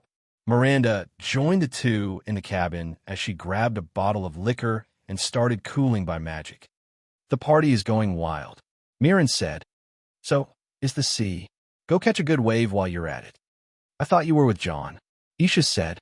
"I only saw him this morning. He must have gone at it again. Ask Nefertiti." Isha stood up and looked above the shed to see a black-haired teenage girl with a taller figure than her peers sitting above the cabin and closing her eyes. "Kitty, where is your human?" Isha called. Nefertiti pointed forward towards the sea. Isha looked ahead, but she saw no one above the water. "He's at it again. I'm trying to focus." Nefertiti seemed in no mood to hold a conversation, so Isha just ignored her and returned to the others. Their cabin was actually a mobile beach bar used by the team to conduct business and start parties. The truth is, John wanted to waste as much money as possible but somehow ended up making more. Directing a party turned out to be a very successful trade. Still, as all his actions were unlawful, he seemed to be getting more and more into them for the thrill of it. Not everyone knew this, but John was looking for a distraction. Not because he was bored or free, but something was scaring him. At least Isha understood that. What can make a guy like him get scared and try to indulge himself in a year worth of thrill? She didn't want to know. She really didn't. As she was thinking while serving a drink, a voice started coming from the city's direction. Run. Run now. Vindicators. It was the lookout they stationed at the city, the one that warns them before the city vindicators. These were the spellblades of Skywatch who serve its kin lord and kin lady. The party stopped real quick, and the Altmere young men and women started using magic to escape. As a race that is efficient in magic, stealth, and movement spells were common. Even teleporting short distances away was possible for the apprentice mages around the place. We need to leave, Mirren said. Fine, let's gather our stuff. Today's party is over. Isha started sorting out the things they left lying around the cabin and closed tight. Around the beach, Altmere soldiers in elven armors started flooding the area, catching anyone they get their hands on. They all spotted the cabin where the Isha, Mirren, and Miranda are then charged at it. The criminals are over there. Get them. The dispatch of Vindicators was right about to surround the cabin and break into it, but the cabin started to glow all of a sudden and disappeared in a flash. Name, Miranda Almarai. Race, Elf Altmere. Age, 29. Level, Mid-Ebonblood, Foundation Building. Game level, 35. Class, Expert Martial Ranger. Energy, 3544/3544. Condition, normal. Bloodline, Almarai, unforeseen. Birth sign, the serpent. Blessings, Mephala, Bondar. Name, Mirren Almarai. Race, Elf Altmere. Age, 29. Level, Mid-Ebonblood, Foundation Building. Game level, 36. Class, Expert Martial Duelist. Energy, 3667/3667. Condition, on steroids. Bloodline, Almarai, unforeseen. Birth sign, the serpent. Blessings, Mephala, Bondar. Name, Isha. Titles, the Spear Battlelord. A race, human, Redguard. Age, 24. Level, Late Ebonblood, Frame Building. Game level, 38. Class, Expert Storm Spear Maiden. Energy, 3899/3899. Condition, morphed into Altmere form. Birth sign, the Steed. Blessings, Ebonarm. The cabin clearly teleported away, which was one of the reasons why the authorities never caught the party managers. This has happened every time they try to do so, but still, this time someone was left behind. Nya, Nefertiti was clearly forgotten above the cabin. Once the teleportation function was activated, she was just sitting on air without any support. The Vindicators couldn't believe what they saw. Surrender. Surrender now. Even though they had a teenage girl in sight, they never believed that the party managers had finally made a mistake and left someone behind. But still, something was really unusual about the girl to them. Unlike Isha, who changed her appearance with the polymorph juice, Nefertiti was with her human appearance whose skin was human pale. Is that a human on the Isles? The Vindicators have never spotted Nefertiti before, which made her sudden appearance right now a first-of-its-kind accident. This was major news to them. Humans were by no means allowed in the docks, let alone inside the Isles. The xenophobic Thalmor government barely let in the Bosmere and the Khajiit, but humans, that's a big no-no. Get her! Like madhounds, the Vindicators charged from all directions at Nefertiti. It was a kill now, ask questions later situation. Despite being a young teenage girl, humans are absolutely unforgivable to set foot on the Isles.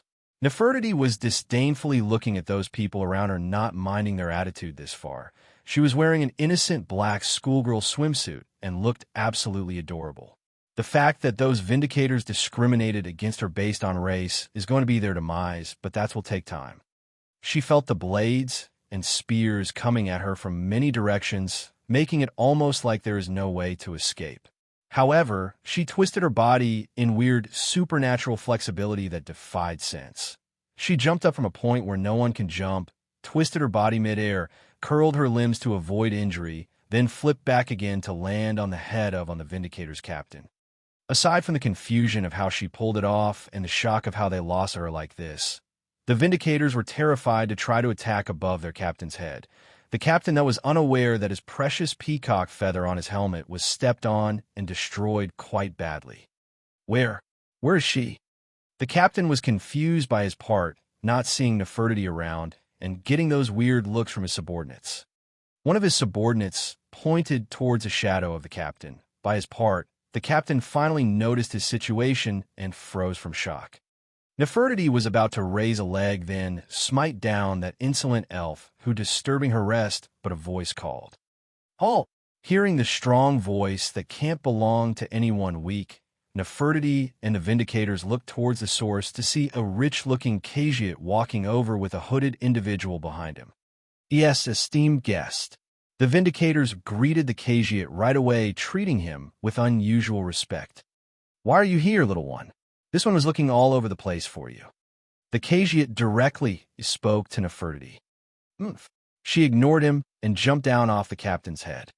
"Esteemed guest, it can't be. You let in a human inside the Isles?"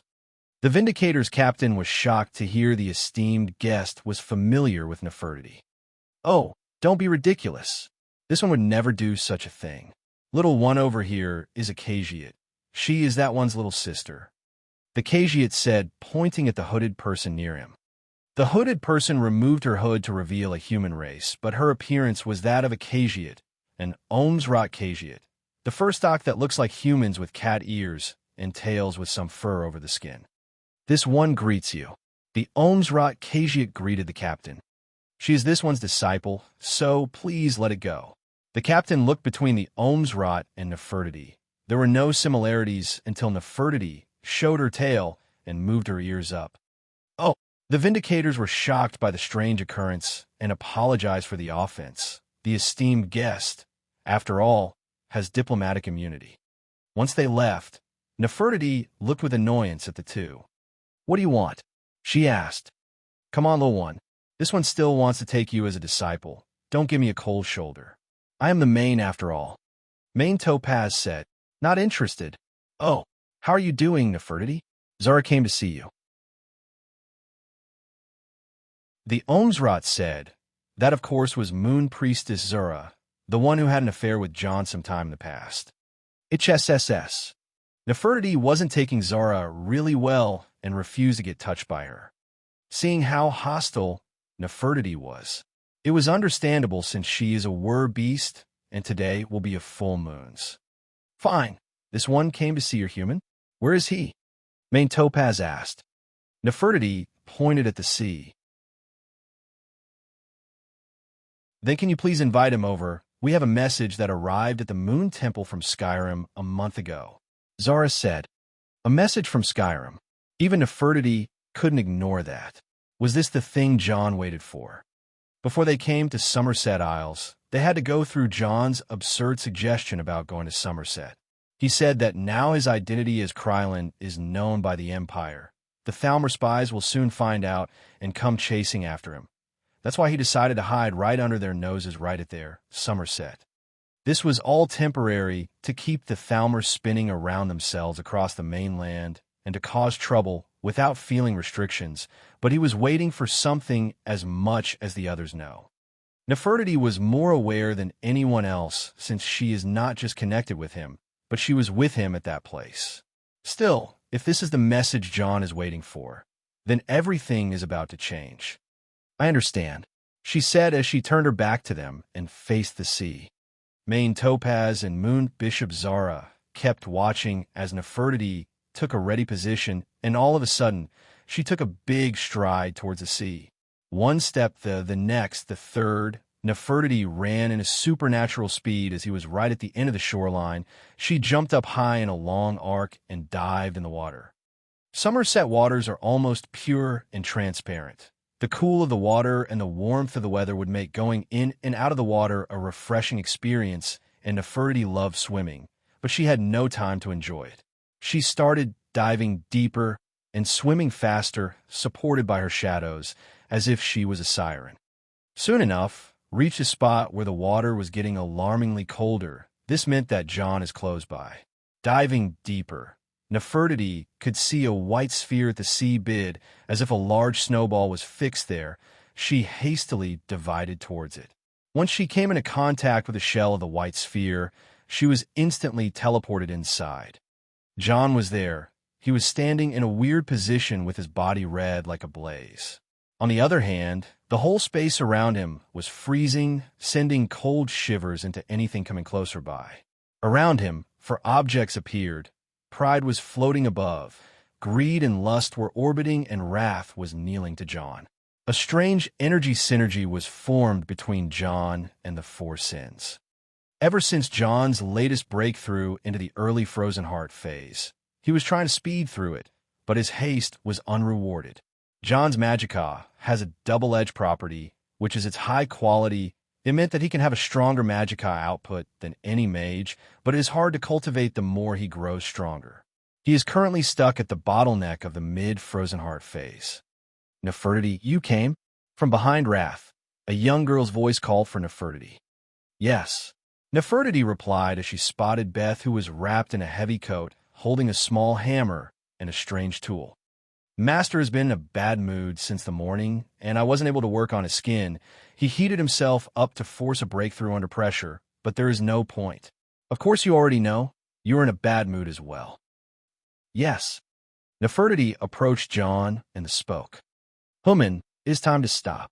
As she said so, John could hear her and gradually stopped the ignition of energy inside his body. That was reckless, she said. John gradually came to his senses and opened his closed eyes. His eyes are naturally blue, but what was there was black. Nothing but black, even for the white of his eyes.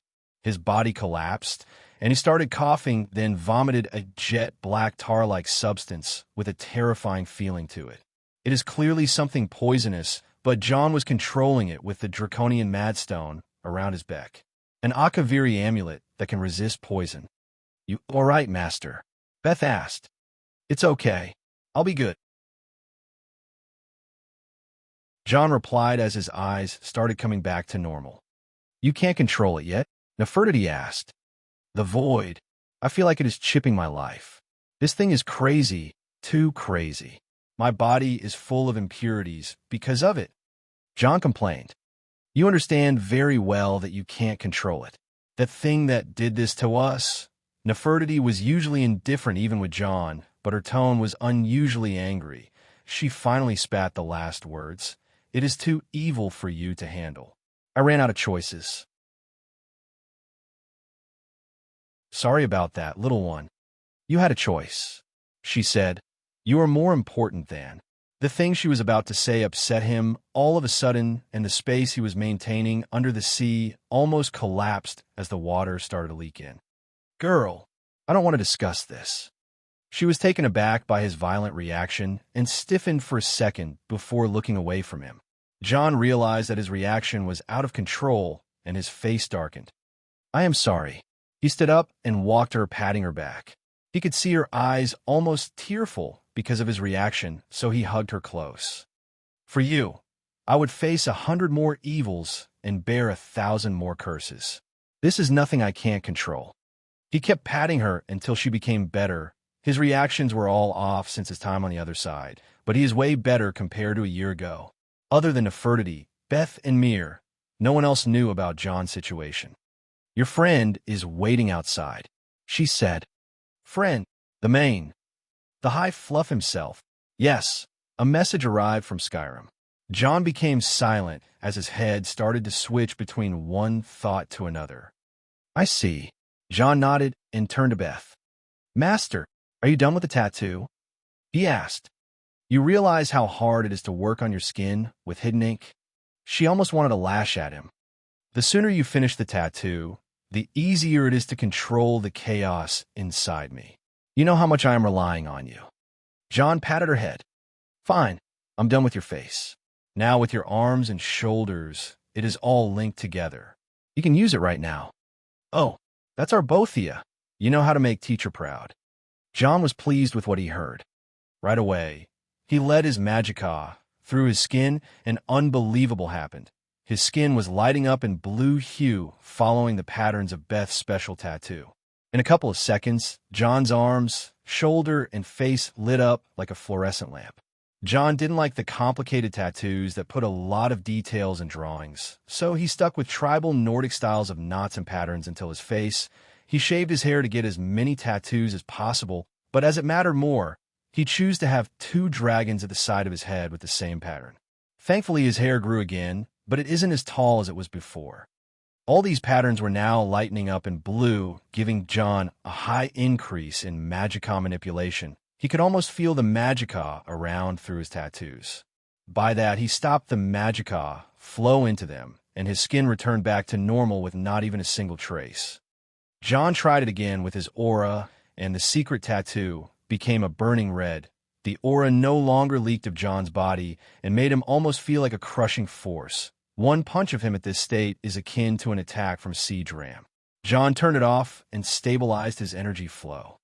How is it? Beth asked. Not bad at all, John said, and started to try something else. This time, instead of using his magicka or aura, he used an energy that sent shivers down everyone's spine. It started to turn black, a living black, a black that devours all light. John himself felt like being overwhelmed now that he opened the seal, but he had a safe measure. He hurriedly used the gold ring on his finger and joined hands together. Another black energy rose from the ring and stopped the berserking energy inside John in just 1 second. Not bad, but not enough, John said as he begged for air. I think I'll tattoo my whole body to get control of this chaos. And indeed, Beth agreed with a shaken face. Whatever this chaos inside John is, it was scaring him, but he had a trump card to deal with it. Nurina's gold ring, Dunmare Gold. 125% magicka regeneration.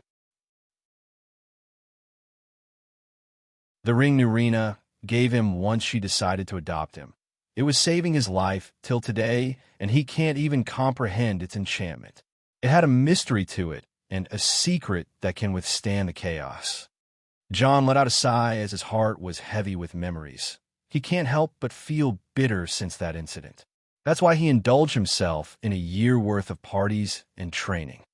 I guess we let the high fluff wait long enough. Let's go. John called for the stuff he kept lying around in the cube and let Beth in as well. Nefertiti sank in the shadow, and he broke out of the frost sphere into the sea, swimming up to the shore. He walked out of the water, and his muscles brightened under the sun, revealing how much progress he has gone through. The body he forged was as tyrannical as his aura with its diabolically ripped muscles. Once he arrived at the shore, walking out of the water the most cinematic way he could, he didn't find main topaz of or moon bishop Zara. Well, that was badly wasted. They must have been led to the hideout. I feel Mirren close by. Nefertiti said. The epic entrance was already ruined anyway, John said as he hurriedly morphed into a high elf via lust. The golden skin went well with the red hair, so John headed directly to Skywatch City to the Thieves' Guild. There, John received a letter that starts his whole new adventure back home. Name, Nefertiti Dare. Titles, John's Soul Familiar, Her Meow Jesty. Erase, Shadow Fae Cat. Age 5. Blessings, Herson Totem Dragon. Name, Beth Bothia. Race, Human, Imperial. Age, 11. Level, Mid-Iron Bone, Frame Foundation. Game level, 15. Class, Apprentice Diviner Mystic. Craft, Skin Enchanter. Energy, 1207/1207. Condition, Normal. Bloodline, Ink Blood. Birth Sign, The Ritual. Blessings, Bothia. Name, John Dare John Hild Firemane. Title: The Boss, Thane of Winterhold, Krylin. A race: Human Nord. Age: 20. Level: Early Frozen Heart Formation. Game level: 67. Class: Master Mystic Warrior. Craft: Master Binary Enchanter. Condition: Normal. Bloodline: Fire Main, Fireborn/Titanborn. Birth sign: Serpent Shadow. Blessings: Allmaker, Talos, Kind, Totem Dragon, Shiagarath, Azura, Bothia, Mephala, Hermeus Mora. Is almost equal to, is almost equal to, is almost equal to, is almost equal to, is almost equal to, is almost equal to, is almost equal to, is almost equal to, is almost equal to, is almost equal to.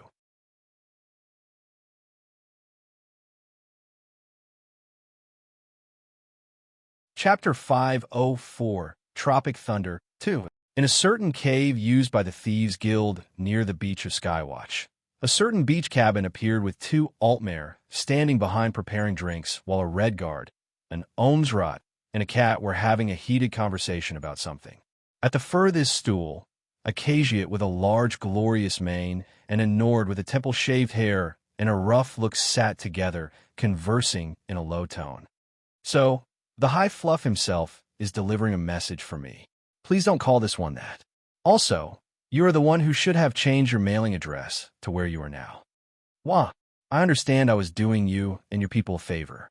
Why else would I go through all this effort to cause trouble for a full year? I remember you saying that it was about having fun. Everything is about having fun, or I won't do it. From what it seemed, John wasn't just in Somerset without the knowledge of the Main and the other big shots from a certain faction in the Dominion government.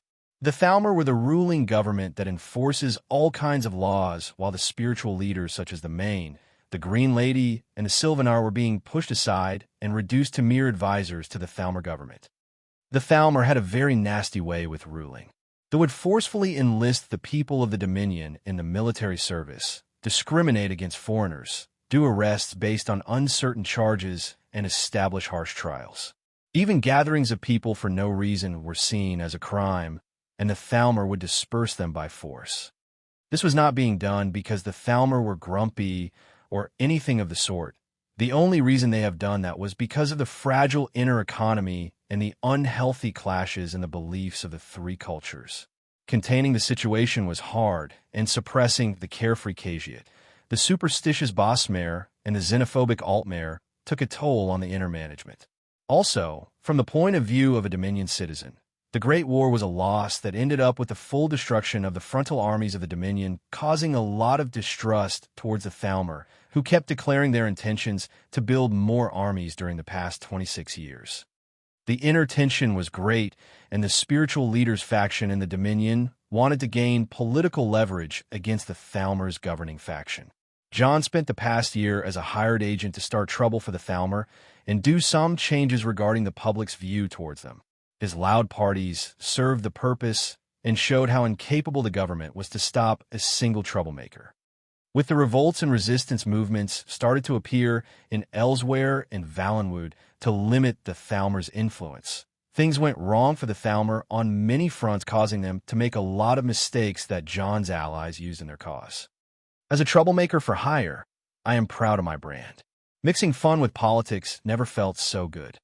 John said, "You are still causing major figures to be upset by that skooma trade you started." Main Topaz said, "Do they know who I really am?" "No, your identity is a secret." "Then you haven't seen them upset just yet." "Maybe you are right. It is a major offense to cooperate with the Thalmor's number 2 enemy." "Damn it, and I'm number 1. Sorry, you still can't have it." John was upset as he turned around and saw Mirren and Miranda laughing at him. "I'll beat you to it," he said. "By all means, be our guest."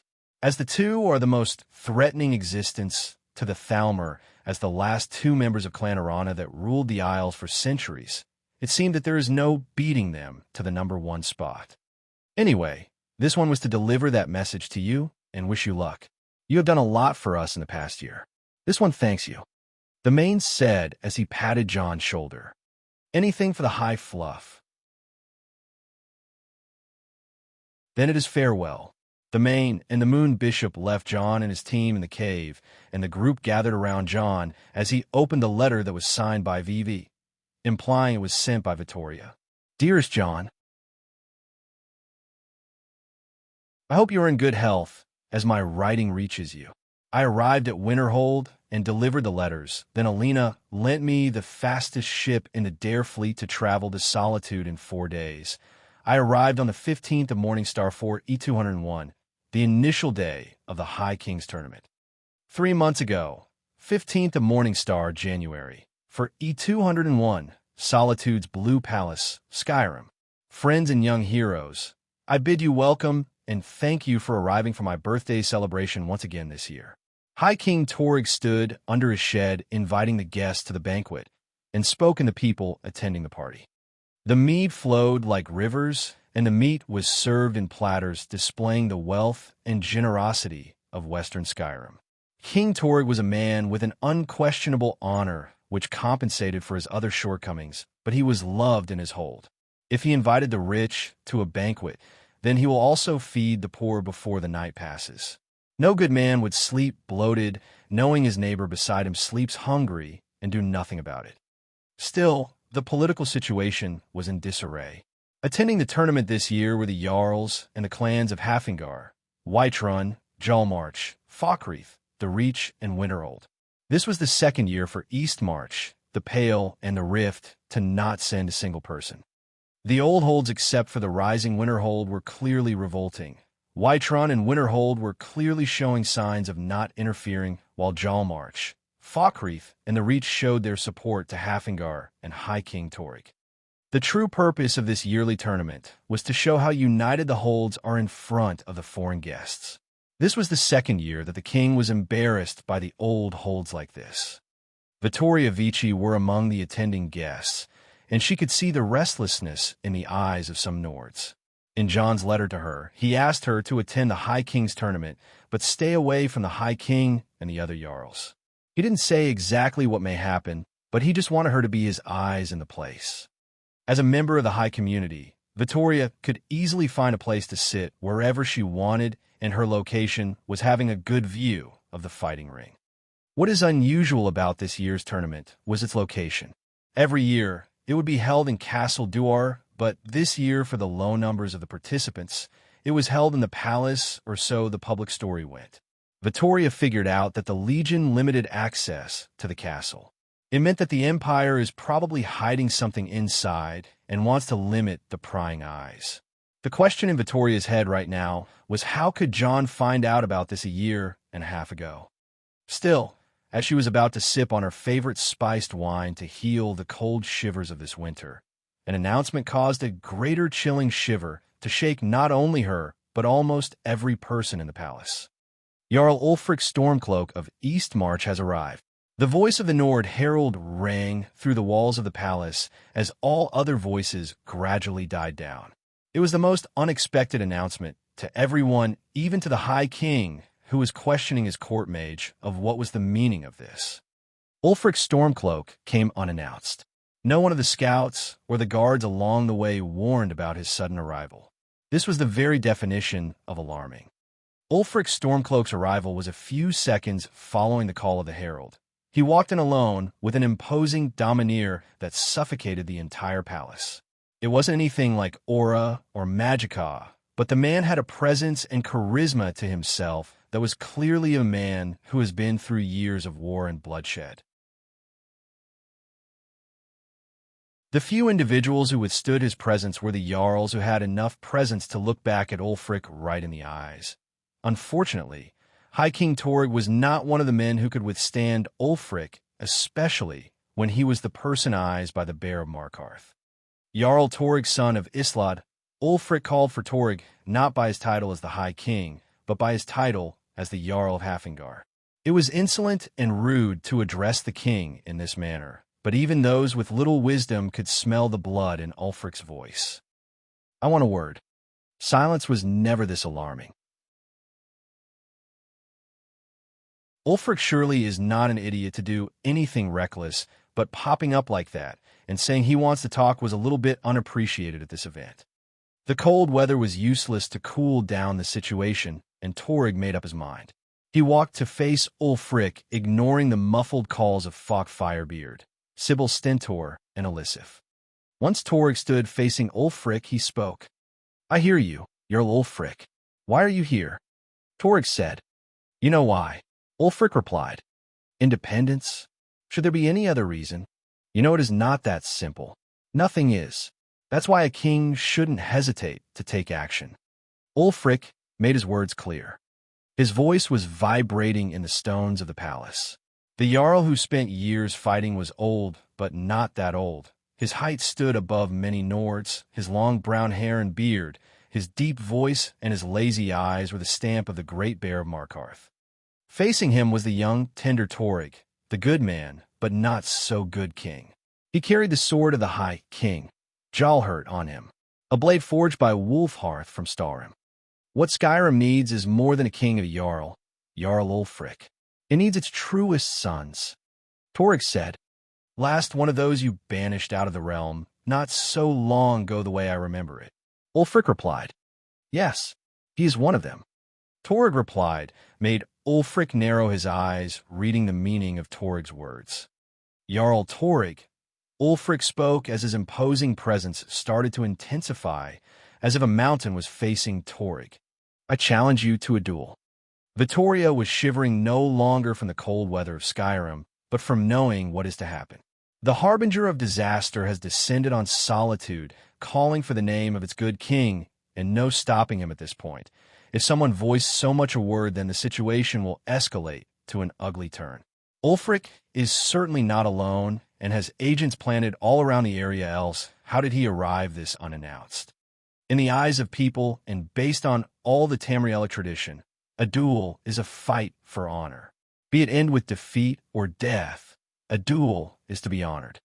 If you turn down a duel, you are a coward. If you're a coward, you are unworthy. If you are unworthy, you shouldn't be the man you are holding the titles you hold, and your honor is forever tarnished. Torg knew that, his advisors knew that, everyone knew that. Ulfric, uninvited and unannounced, showed up and put Torg in that situation in front of everyone. Were Torg's choices. Backing off is not an option. Going ahead against the bear of Markarth himself is a suicide. The consequence of backing off is the fall of the Skyrim. Everyone will follow the dead ghost of a king rather than the living husk of a coward. All the holds will declare independence if he backed off.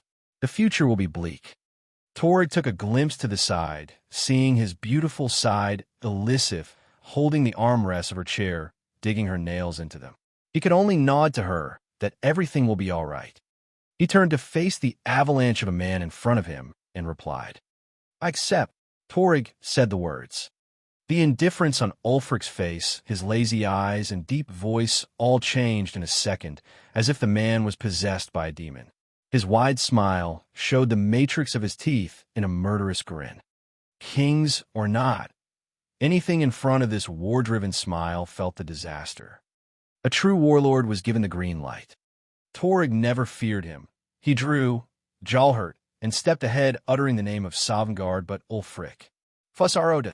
Vittoria didn't see much afterward. The truth is, no one saw what happened. Everyone turned their face from the unrelenting force of the shout. As everyone opened their eyes, Torg and Ulfric were not in their places. Torg was across the garden, as he seemed to have crashed in the palace's wall, and Ulfric was holding Jarlhurt off the bloody body of Torg and sheathing it. Was Torg alive? Was he killed? Was killed by sword? Was he torn apart by the shout? No one could tell. Ulfric walked away with the king's sword. Elisif shouted as she reached forward, but her guard pulled her back. The palace fell to chaos. Ulfric walked out of the city. The civil war started. Forts were shattered. The bandits spread through the land.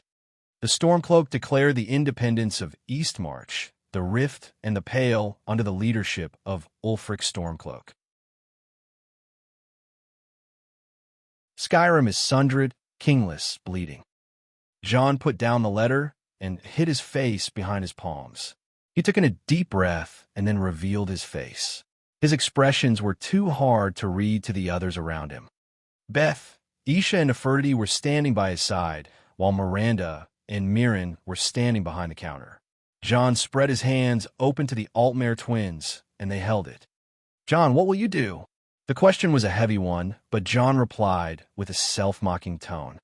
"I am afraid. I always think of myself as a family man, but I am dragging you all to a place that will make Oblivion look like a silly joke. Am I really the family man I think I am?" John was depressed. His thoughts were all negative. "It's okay," Isha said. "I lost everyone I know, but I know you are a brother, a sworn brother, a brother in arms," and soon she looked at Miranda and sent a punch to get shoulder, a brother-in-law. A smile appeared on John's face and the others. "I'm following you," Miranda said. John nodded to her. She may have turned a bit weird lately with her strange sense of hair colors, but Miranda is cool. "I have no choice," Mirren said, giving up, but his feelings were true. "I don't have anyone else to follow. I'm no longer part of the cult."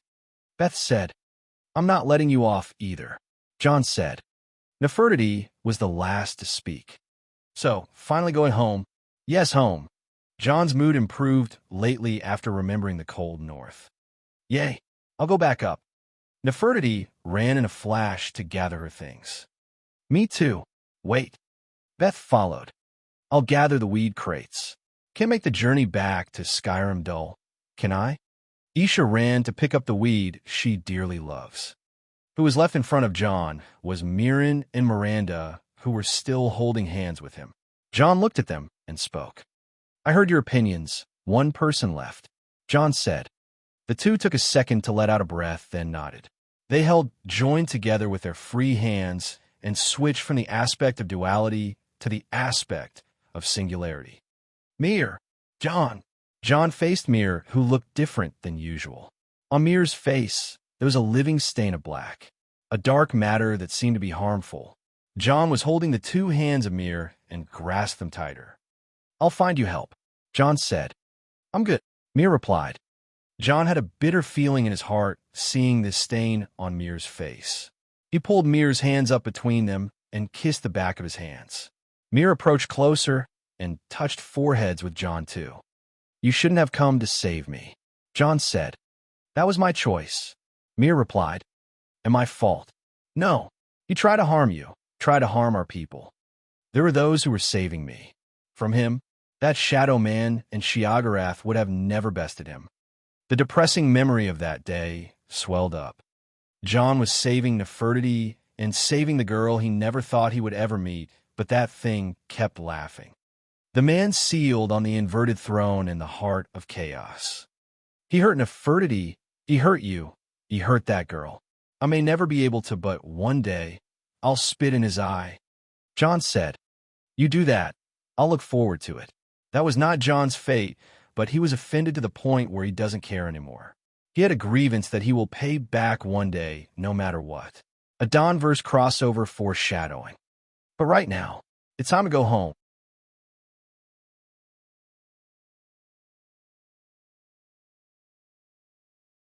Chapter 505, Unbound 1. 504 chapters has passed, and here is you beautiful bastards. All hail to me, the Daedric prince of novels and fiction, whose sphere is typos and cliffhangers. The cult welcomes 4D rank warriors today. At Cuba, at Matthew Marks, at Angel Diaz, at I Can't Get Enough. Hey you, you're finally awake. You were trying to cross the border, right? Walked right into that Imperial ambush, same as us and that thief over there. Now you must be wondering, how on Sweet Green Urn did the most handsome man in the world get dragged into this situation alongside a dumb blonde Nord, a big bad Jarl, and a smelly horse thief? Well, it's a long story, but what's important about it, that it is a story that starts with murder. That dumb Jarl beside me murdered the king, and now the Empire is out for his head alongside any head that happened to head the same way he headed before getting taken to get beheaded. Peace. Peace.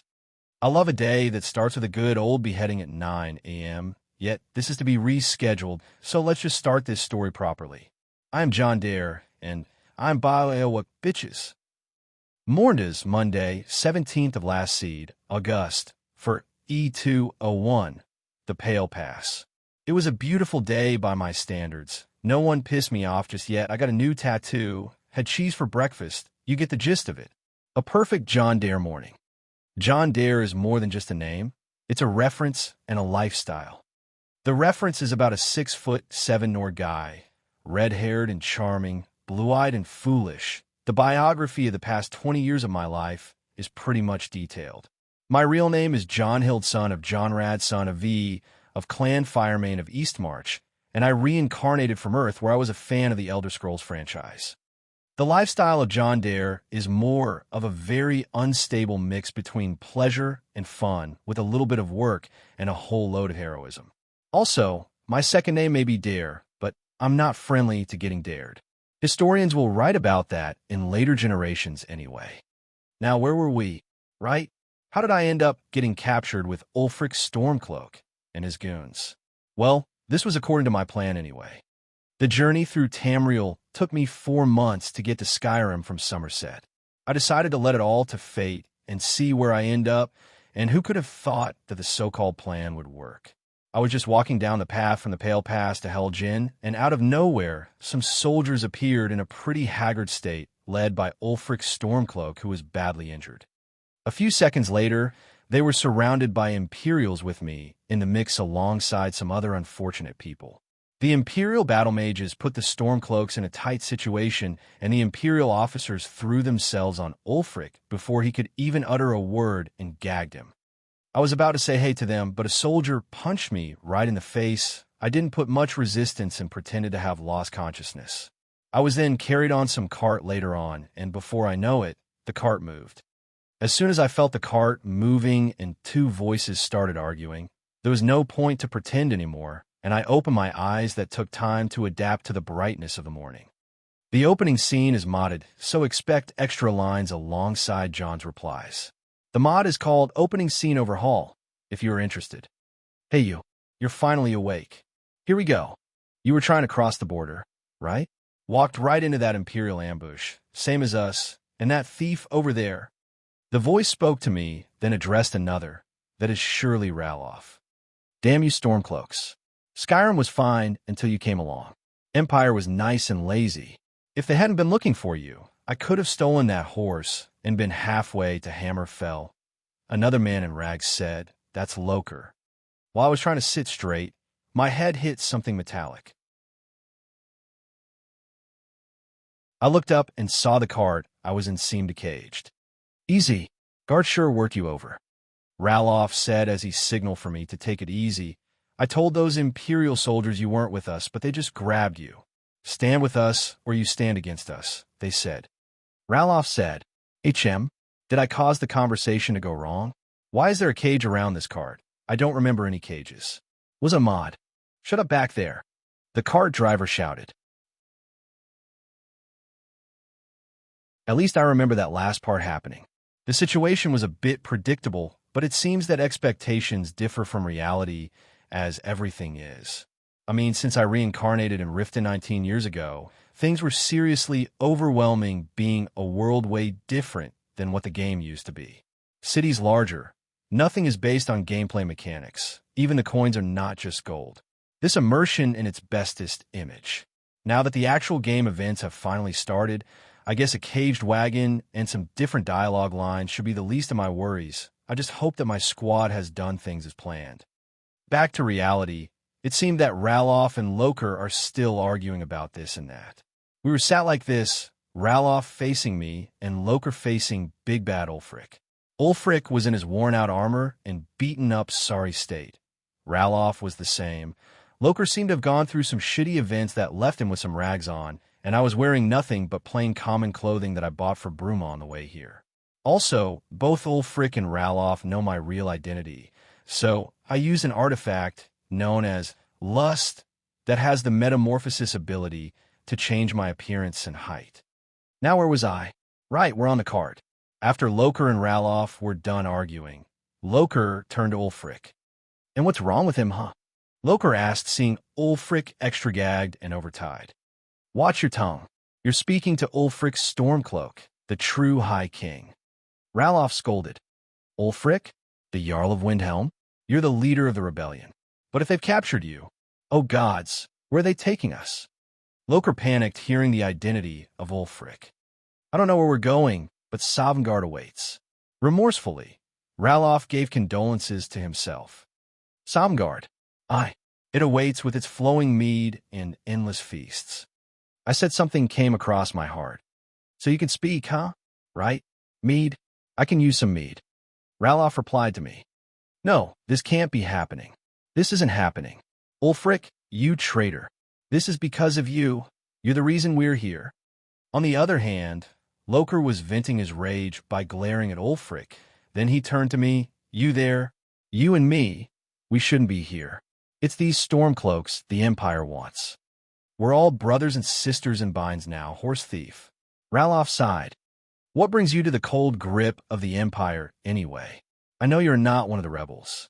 Loker spoke to me. Just going back home. The borders were sealed, so I found a way for myself. I replied. Hey, what hold are you two from? Ralof asked us. Why do you care? Because there will be no holds once the Empire has its way. No Jarls to rule over them, just Legion soldiers and martial law. Every man, woman, and child are part of this rebellion, horse thief. Everyone must fight from the freedom of the Nine Holds. Ralof spoke out his beliefs. Freedom of the Nine Holds? I don't remember the Empire sweeping out every cut purse in Skyrim before you bastards started butchering their soldiers. Loker was in total disagreement with Ralof. I think he just asked you where are you from. After all, a Nord's last thoughts shouldn't be what disagreement he had with a brother Nord. I said and turned to Loker. Right, a Nord's last thoughts should be of home. Ralof looked at me with strange eyes as I have read his mind or something satisfaction. Rorikstead. I'm from Rorikstead. Loker said then asked us. And you too? Riverwood. Ralof said then turned to me. Well, I grew up in the woods of the Rift, fell in love with the magic of Eastmarch, charmed with the breeze of Whiterun, tasted the finest liquor in Hafengar, hunted the fastest game in Falkreath. My blood flowed in the stones of the Reach, haunted by the ghosts of Jalmarch, and chased by the giants on the Pale. But my heart belongs to Winterhold. I well said, kinsman. Ralof nodded in approval. 2 years. I have been away for 2 years, and no matter how beautiful the tropical beaches of Somerset were, Skyrim is still Skyrim. Winterhold is where I left everything, my family, my assets. I rebuilt this hold from the ground up and gambled against the odds to bring it back. Now that I have done it all, I can't wait to see my home once again. General Tullius, sir, the headsman is waiting. Good. Let's get this over with. What woke me from my daydreaming was the voice of an imperial soldier calling for the man leading the prisoners' caravan, General Tullius. We looked ahead to see the wall of an imperial fort coming into view, with an imperial general stopping at the gate and turning his horse to face some annoyingly familiar faces. Look at him, General Tullius, the military governor. And it looks like the Thalmor are with him. Damn elves. I bet they had something to do with this. Ralof said. He accused the Thalmor to be cooperating with the Empire to catch Ulfric, but that is far from the truth, which I will get to later. From what I heard, General Tullius is a very cunning man, and he managed to trap Ulfric and his force in Darkwater Crossing, then chase them all the way to the south. Ulfric's force was reduced from 1,000 men to almost 20, and the man was beyond exhausted. I can see how General Tullius put Ulfric down. I kept focusing on the general and the conversation he was having with the Thalmor's ambassador, Elenwen. By the authority of the Thalmor, I am taking custody of these prisoners. On her high horse, both literal and metaphorical, Ambassador Elenwen spoke to General Tullius. I'm sorry, that's just not possible. It would cause far too many problems. General Tullius replied calmly. You're making a terrible mistake. Your emperor will hear of this. By the terms of the White Gold Concordat, I operate with full imperial authority. Elenwen refused to surrender in front of Tullius, but the latter wasn't even bothering with her. Ugh, Thalmor bitch. Back in the cart, Ralof cussed as he turned his face towards the town. This is hell, Jen. I used to be sweet on a girl from here. Wonder if Violet is still making that mead with juniper berries mixed in. Funny, when I was a boy, imperial walls and towers used to make me feel so safe. Oomph. I obviously snorted as he did. I know he was self-mocking, but I like how this conversation turned itself in twists as it still followed the game scene script. I may have been reincarnated a long time ago, but I have always been waiting for this day. This day where it all gets to take the shape of the fate I am aware of. Still, do you think that I haven't added my touches to this reality? I see things different no matter where I go. It seems that everything is in place as I wish for it. We passed the citizens who were gathered to spectate the situation about the Legion bringing this many Stormcloak prisoners. I could hear various conversations between those who are happy that the Stormcloaks are being put to the block and others who are fearing the wrath of their gods. The prisoners' convey started to disperse as soon as we reached the tower of Helgen's Keep. The Legion soldiers started to block the crowd and surround us. Why are we stopping? What do you think? End of the line. Ralof said, let's go. Shouldn't keep the gods waiting for us. No, wait. We're not rebels. Face your death with some courage, thief. You've got to tell them. We weren't with you. This is a mistake. Ralof and Loker still found the time to argue, but soon we were told to get down of the cart. Shut up, out of the cart now. A grumpy Imperial female officer made sure to hit us all with a baton as we went down, then went down and stood beside a Nord Legion soldier, the man known Hadvar. Anyway, that bitch is getting these hands once it happens. Step towards the block when we call your name. One at a time. Don't even think about running. She called for us to line up in front of the cart as Hadvar started calling our names. Empire loves their damn lists. Hadvar looked at us with a heavy expression, then called out. Ulfric Stormcloak, Jarl of Windhelm.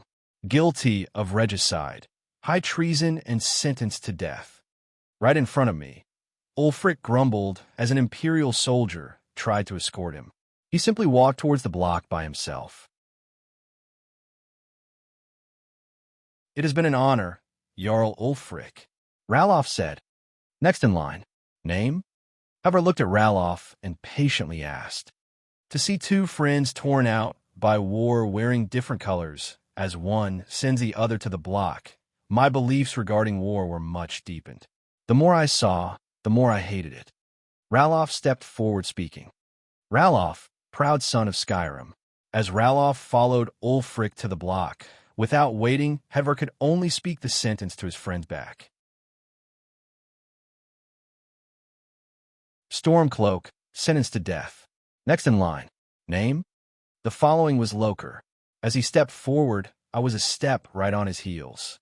Loker from Rorikstead, and I am not a Stormcloak. It says right here you are. Sorry. Hadvar said, not minding Loker throwing a tantrum. No, please. All I did was to steal a horse. You're not going to keep... Loker was about to break into running, but I hurriedly held him from his clothes. You run, you die. We still can talk our way out of this. I whispered to him. What? Are you mad? He was about to throw his tantrum at me, but I wasn't pleased by disobedience on my part. All I did was telling him he can live without serving as a bad example for those who are thinking about running. I have seen this guy die like 1,000,000 times already. Loker retreated silently and noticed that arrows were already notched and aimed at us. He cussed lowly and walked towards a block with a tense face. As we didn't break into a run, the Imperials lowered their arrows, and I stepped forward. This is my time to shine. Next in line. Step forward. Hadvar looked at his list from all angles and seemed to be not able to find a record of me. He then looked at me and asked, Who are you? Prisoner. I replied. Oh. I pressed return too fast again. Let me check. Right, show race menu. What is he? I raised a finger to halt Hadvar and the female officer from speaking, then pointed at my face. Turn left, turn right, up, down. TCH, too handsome to be allowed to exist. Still, I had this thing about my nose. Let's see, a little bit thinner, straight, and the distance perfect. Is it me, or every time I adjust the nose in the race menu, I have this weird tingle feeling in my own nose? Only me? Fine. The jawline is also a pain, but let's end it here. Press return, and for the name, I could see Hadvar and the Imperial officer leaning forward to see the strange movements on my face, but I was already ahead of them thinking about a name. Fine, I'll go with the usual name, I said, and seemed like Havar has already dismissed what he saw as hallucinations. It is John Dare, I said with a broad smile. Looking between the two in front of me, they somehow turned from amused to very unamused at a rapid pace. Another pretender? The officer said. They sure are a lot these days. Havar made the same face. HM? What? What's going on here? Someone else pretended. Said, damn it. Did someone use the name? I asked. Yeah, you and almost every red-haired idiot we catch. They all think they can go away once they announce that identity. The officer said. What? They claim that they're John Dare who is in hiding. The actual John Dare is in Cyrodiil. Everyone knows that. Havar said. Oh, still, we will send your body to Winterhold, as this is the official identity you'd be giving us, right? Seriously? Yes. Damn, people are stealing my identity. I return to Skyrim, and the first thing that happens to me is a mass identity theft? That's unspeakable. Did I even need to become the arena's grand champion and hire an actor to pose as me in public? I was shocked. Anyway, you picked a bad time to come home to Skyrim, kinsman. I'm sorry. At least you'll die here in your homeland. Havar said, but I was not listening. I'm still shocked, Captain. What should we do? He's not on the list. Forget the list. He goes to the block. By your orders, Captain. Follow the captain, prisoner. Ulfric Stormcloak. Some here in Helgen call you a hero. But a hero doesn't use a power like the voice to murder his king and usurp his throne. As I arrived in the death line, General Tullius stood in front of Ulfric and started giving him a heroic speech from a victor to a loser. Hey, what should we do now? I found Loker asking me from behind. Just wait, I said. TSK. You crazy man. I should have never listened to you and took my chance. You're welcome to try. Are you even aware of the happenings of Skyrim? Why would someone return to this godforsaken land, you fool? Loker said. You want to leave? Why? I asked. Are you blind? If the war is not enough, then what about the famine, death, corruption? Loker said. Oh, looks like the 4 horsemen of the apocalypse are all gathered. I mocked. Friend, it will just get worse, believe me. Looking at the sky, I heighten my senses so that I can feel almost the tiniest change in the wind. You started this war, plunged Skyrim into chaos, and now the Empire is going to put you down and restore the peace. Ho'alwul, as if the wrath of the divines was conjured, the heavens shook with a thunderous roar. Everyone quieted down to listen. A beast from the mountains? A troll? A bear? One echo. The people murmured. What was that? Hadvar asked as he observed the sky where he thought the sound came from. It's nothing. Carry on. General Tullius dismissed it and hastened the execution. Yes, General Tullius. Give them their last rites. The imperial officer received the command and went to escort a priestess of Arche to the scene. Meanwhile, John's eyes were fixed on the sky and his heart was shivering. He could feel the restlessness around him.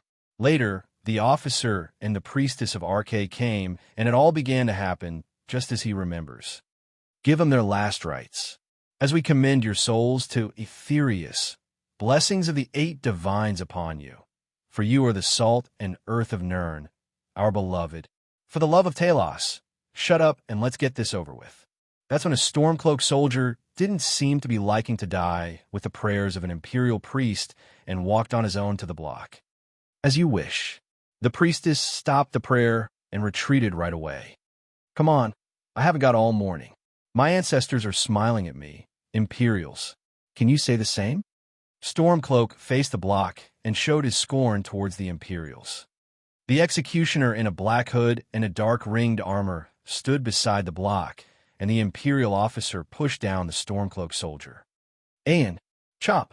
John's heart almost jumped from its place as he heard the sound of the axe descend. It was happening. It's all happening.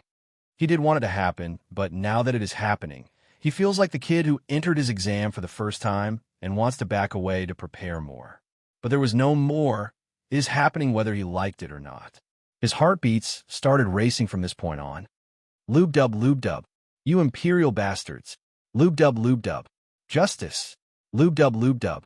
Death to the Stormcloaks. Lube dub. As fearless in death as he was in life. Lube dub.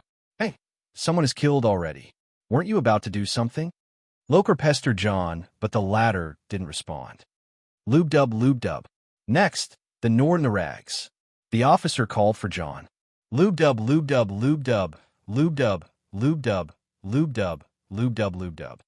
John's heartbeats raced as he was aware of what's going to happen after this line.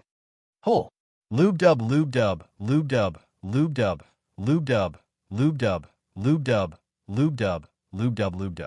There it is again. Did you hear that? Haver spoke out. That mortifying roar caused everyone to question what's going on now. It felt closer than before. I said, "Next prisoner." The Imperial officer ignored the sound and demanded for John to step forward. John was pushed from behind by an Imperial soldier, so he took a step forward. To the block, prisoner. Nice and easy. Hadvar escorted John right to the block, but John's eyes were still looking at a certain direction without caring. He was pushed down at the block. Lube dub. Restlessness grew even more, not just in John's heart, but also in his shadow. If the executioner who was raising his axe above John's head was aware of how many murderous attacks that will disfigure his body if his axe so much descends on John, this guy would die from the anxiety. John still didn't care and kept watching. Lube dub. His heart raced no more. His sweat dried in an instant. His stiff nerves relaxed. His eyes widened. But aside from all that, his mind couldn't be still as he saw what he saw and heard what he heard and witnessed what he knew. Asterisk HOOWWWWWLLLLL. Star. Art Fin Kel Los Proda. And the scrolls have foretold. What an oblivion is that? General Tullius screamed as he looked up, seeing the sky covered in black. Duved vine ko fin cra. Of black wings in the cold. Sentries. What do you see? The Imperial soldiers reacted like headless ducks when they couldn't even believe what they were seeing in the sky. Tolfad Zima, when Kimes Fundian. Though when brothers wage war come unfurled. It's in the clouds. The Imperials were receding as the black WIRM showed itself and descended towards Helgen. Even the grim headsman dropped on his knees and looked back. Dragon. The Stormcloaks recognized what sort of monstrosity that just descended. Don't just stand there. Kill that thing. Guards, get the townspeople to safety. General Tullius shouted. Alduin, Fane du June. Alduin, Bane of Kings. Alduin, the World Eater himself, emerged to the world in southern Skyrim at this very day to bring doom and terror upon Helgen. It descended on the mighty tower with its titanic size that made everything feel insignificant, that made the Nirn shake and the mountains shatter. Strunba Moffel, the dragon shouted in the Dovizol, releasing a terrible Thursdayum. Forget about Ulfric Stormcloak's war shouts and John dares for disasters. They won't even come close to what is happening here. Kruziak Vokenstadno, ancient shadow unbound. The sky was as if burning in a storm, and stones came down raining from God knows where. Meteor after another, the land shook and the people ran in panic. John stood up from his place and looked at the dragon that wasn't even noticing him. John felt as weak as any in front of that, powerless as a deer whose neck fell between the jaws of a saber cat. This is not the day where he fights, but he could only finish the last of this verse in tribute to the World Eater. Vothon Balak, wat Divan Finline, with a hunger to swallow the world.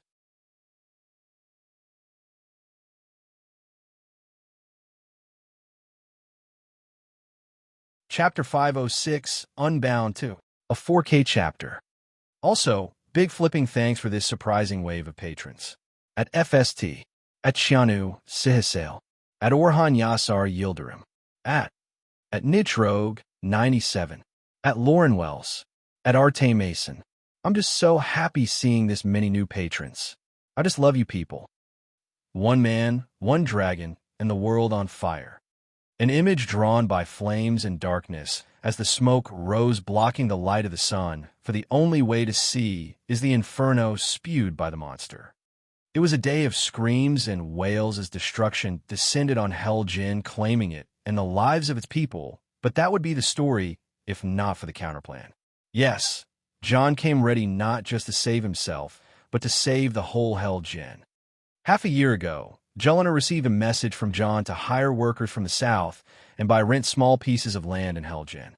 She was then told to order the construction of underground chambers that were officially legalized as wine cellars to keep the imported and exported wine that the Dare Dragon Company trades in with the Empire. Jelena was told that instead of wine, these cellars were to be packed with food and medicinal supplies and to be extremely secured. A few days prior to Alduin's attack, Isha, Mirren, Miranda, Beth, and Nefertiti were preparing a cellar each. Once the time is right, they were to save the people. John looked up the sky, witnessing the terror Alduin was. Al, Duark Ag Pahylon Zima. One Hylon Wapiran full Pogasil, and I from Kosam Darhale. Destroy, devour, and burn all you want, brother. If you want to claim so much a soul, it will be through these hands. John used a Dovizil pun by saying destroy Al and devour do at the beginning of his sentence, which are the first two words of the name Alduin, destroy, devour, master. John's words were filled with anger towards the black dragon that stormed Hell Jinn. Alduin was in the air, appearing from one place, appearing from another, breathing flame there, killing and burning like crazy. John witnessed a crushing difference between his power and that of the World Eater. Hey, kinsman, get up. Come on. The gods won't give us another chance. Ralof came from behind John and tugged him by the shoulder. John was finally awakened from his state of brooding and started to move. There was nothing he could do but to trust the companions he assigned around the town and pray for their safety. He followed Ralof to the nearby tower and helped him seal the door. Ralof headed and falling on his arse. Ralof, you're alive. Thank Talos. A deep voice spoke. John turned around and walked in the tower to see a bunch of stormcloaks lying around in flesh and burn wounds. Among them was the one who spoke, Jarl Ulfric. Jarl Ulfric, what is that thing? Could the legends be true? Ralof stood up and spoke. Legends don't burn down villages. Who's this? Ulfric replied at Ralof, then turned to John, one of the other prisoners. The Imperials thought he was with us.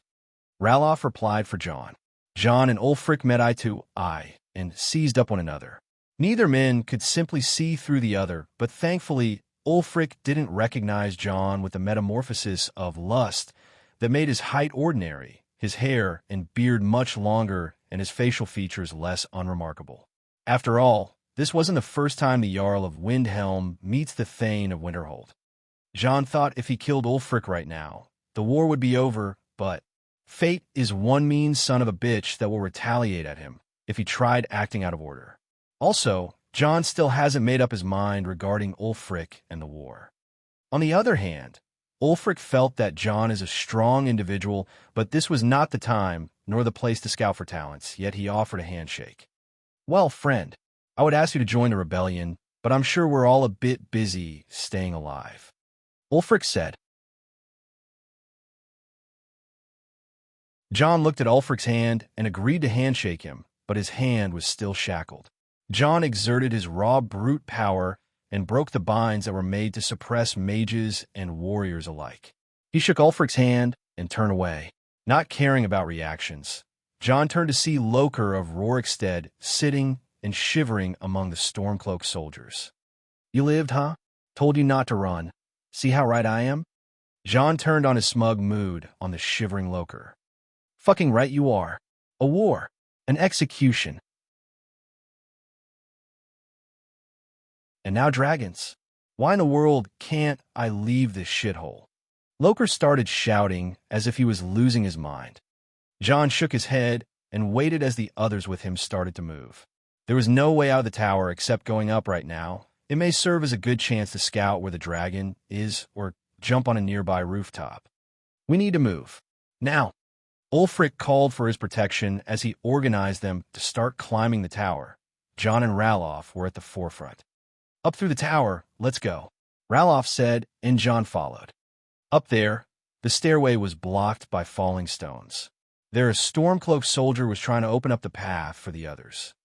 We just need to move some of these rocks to clear the way. Before the man could speak, and all of a dreadful sudden, the wall of the tower behind him exploded. The dragon. It bashed with its head through the wall. Wywell tore Shul. With a single fire breath, Alduin turned the soldier, clearing the way into a crisp. No! John was standing right to the crumbling wall, as he seemed to have been trying to drag the man away, but he couldn't cast telekinesis fast enough. Alduin's fire settled down, and the WIRM flew away to spew destruction elsewhere. Meanwhile, John was infuriated, looking at Alduin with absolute rage. Gods! Gods! The gods have abandoned us. Some stormcloaks in Ulfric's formation fell on their knees and lost their willpower. It was normal for ordinary people to lose their minds in front of the absolute and the unbelievable. John has seen that before, felt that before, and caused that before. What now? John asked Ralof, who was still in his mind somehow. I don't. Jarl Ulfric, we can jump through here. Ralof called. I can't leave my men like that, Ralof. Ulfric refused to leave behind the injured and the broken. John witnessed another deviation from the game's fixed lines. It explains at least why would he alone proceed without the others following, as he had no obligation unlike them. Fine, kinsman. See the inn on the other side? Jump through the roof and keep going. Go. We'll follow when we can. Ralof spoke to John and pointed through the hole in the wall made by Alduin. Fine, stay safe. John didn't want to associate himself with the Stormcloaks further than that. He jumped nimbly and landed inside the inn through the broken, burning roof. Once he landed, he looked at his shadow. Nefertiti, how are the rescue efforts? Human, that's a dragon. Nefertiti's voice came through his shadow. I remember telling you about that. You said so, but that's too scary, Human. Yeah, I'm scared too. The mission, damn it. I helped many people. Beth's scared, so she stayed in the vault. The others. Isha is helping the soldiers. Mirren is having a full vault. Miranda is around you. Good. And tell Isha to prioritize the townsfolk, not the soldiers, John said as he started running through the burning inn and jumped off the other side. There, another game scene was waiting for him. Haming, you need to get over here. Hadvar, the Nord Legion soldier, shouted. On the other side of the inn, there was a burnt house, and behind it, Hadvar and Gunnar the blacksmith were shouting for the young boy Haming, who was trying to drag his wounded father. John's sudden appearance spooked Hadvar and Gunnar, but seeing him unarmed and not hostile made them focus on the young boy. Father, Sabno. The boy was shouting for his father as the shadow of the World Eater was cast upon them as the WIRM began landing. Haming was scared as he saw the dragon coming for him, and his instincts were more honest than the soldiers that broke down. The boy hurriedly ran towards Hadvar. Attaboy, you're doing good. Hadvar received the boy and ran into cover with him, but he froze when John stepped forward. Not another soul, World Eater, John said as his hands lit with magical runes, and he cast the alteration spell Reshape on the ground between Alduin and the boy's father. Wywell tore Shul. Alduin let out a fire breath, trying to consume the wounded man, but John hurriedly created a dirt wall that managed to hold the fire breath for a couple of seconds. John's magicka ran out like mad once it came into contact with Alduin's flames, but John didn't give up and teleported the wounded man to Rolf near him. The fire breath settled down as it consumed John's dirt wall and burned the spot where Toralf was. Alduin didn't even bother to check for its victim and flew away looking for another. Father, Haming shouted as he saw his father appear in front of him. Gods, you saved him. Hadvar looked at John with wonder. At that time, a figure appeared fast behind John. Move aside, I'm a healer. It was a woman hidden in a mage robe, so none really doubted her, as soon as she cast magic at Teralf. That was Miranda without even looking. "Take care of him," John whispered. John went out of his way to save Teralf for a very important reason. Teralf is just a simple hunter, but his father is one of John's dearest friends, his old teacher Froki. John especially wanted to save Teralf for this reason. "Take care of them, healer. Prisoner, follow me. We need to find General Tullius and join their defense." Hadvar spoke. "All right, lead the way." John and Hadvar teamed up from this point on, and the following events happened exactly as John remembered. Hadvar and John snuck in the shade of a wall as Alduin descended on it and killed a soldier. John failed to save the soldier, but he made sure to protect others from the claws of the dragon. He and Hadvar arrived at Battle Mage's formation, where General Tullius was commanding his troops to fire at the dragon. It was useless, as of all dragons, there was no means to so much put a scratch on Alduin. After that, John and Hadvar ran into the fort to escape the wrath of the dragon, but also ran into the Stormcloaks led by Ralof. Between Hadvar and Ralof, John chose to stick with Hadvar. If his identity was revealed after this day, it shouldn't be associated with the Stormcloaks plainly. After all, this would contradict his grand plan that he kept thinking about for years. Into the fort, John simply followed the event of the game. He walked in and picked a sword without wearing the Imperial armor. Once he met the Stormcloaks alongside Hadvar Hole escaping through the underground cave system, John chose to knock down the Stormcloaks with his fists rather than killing them.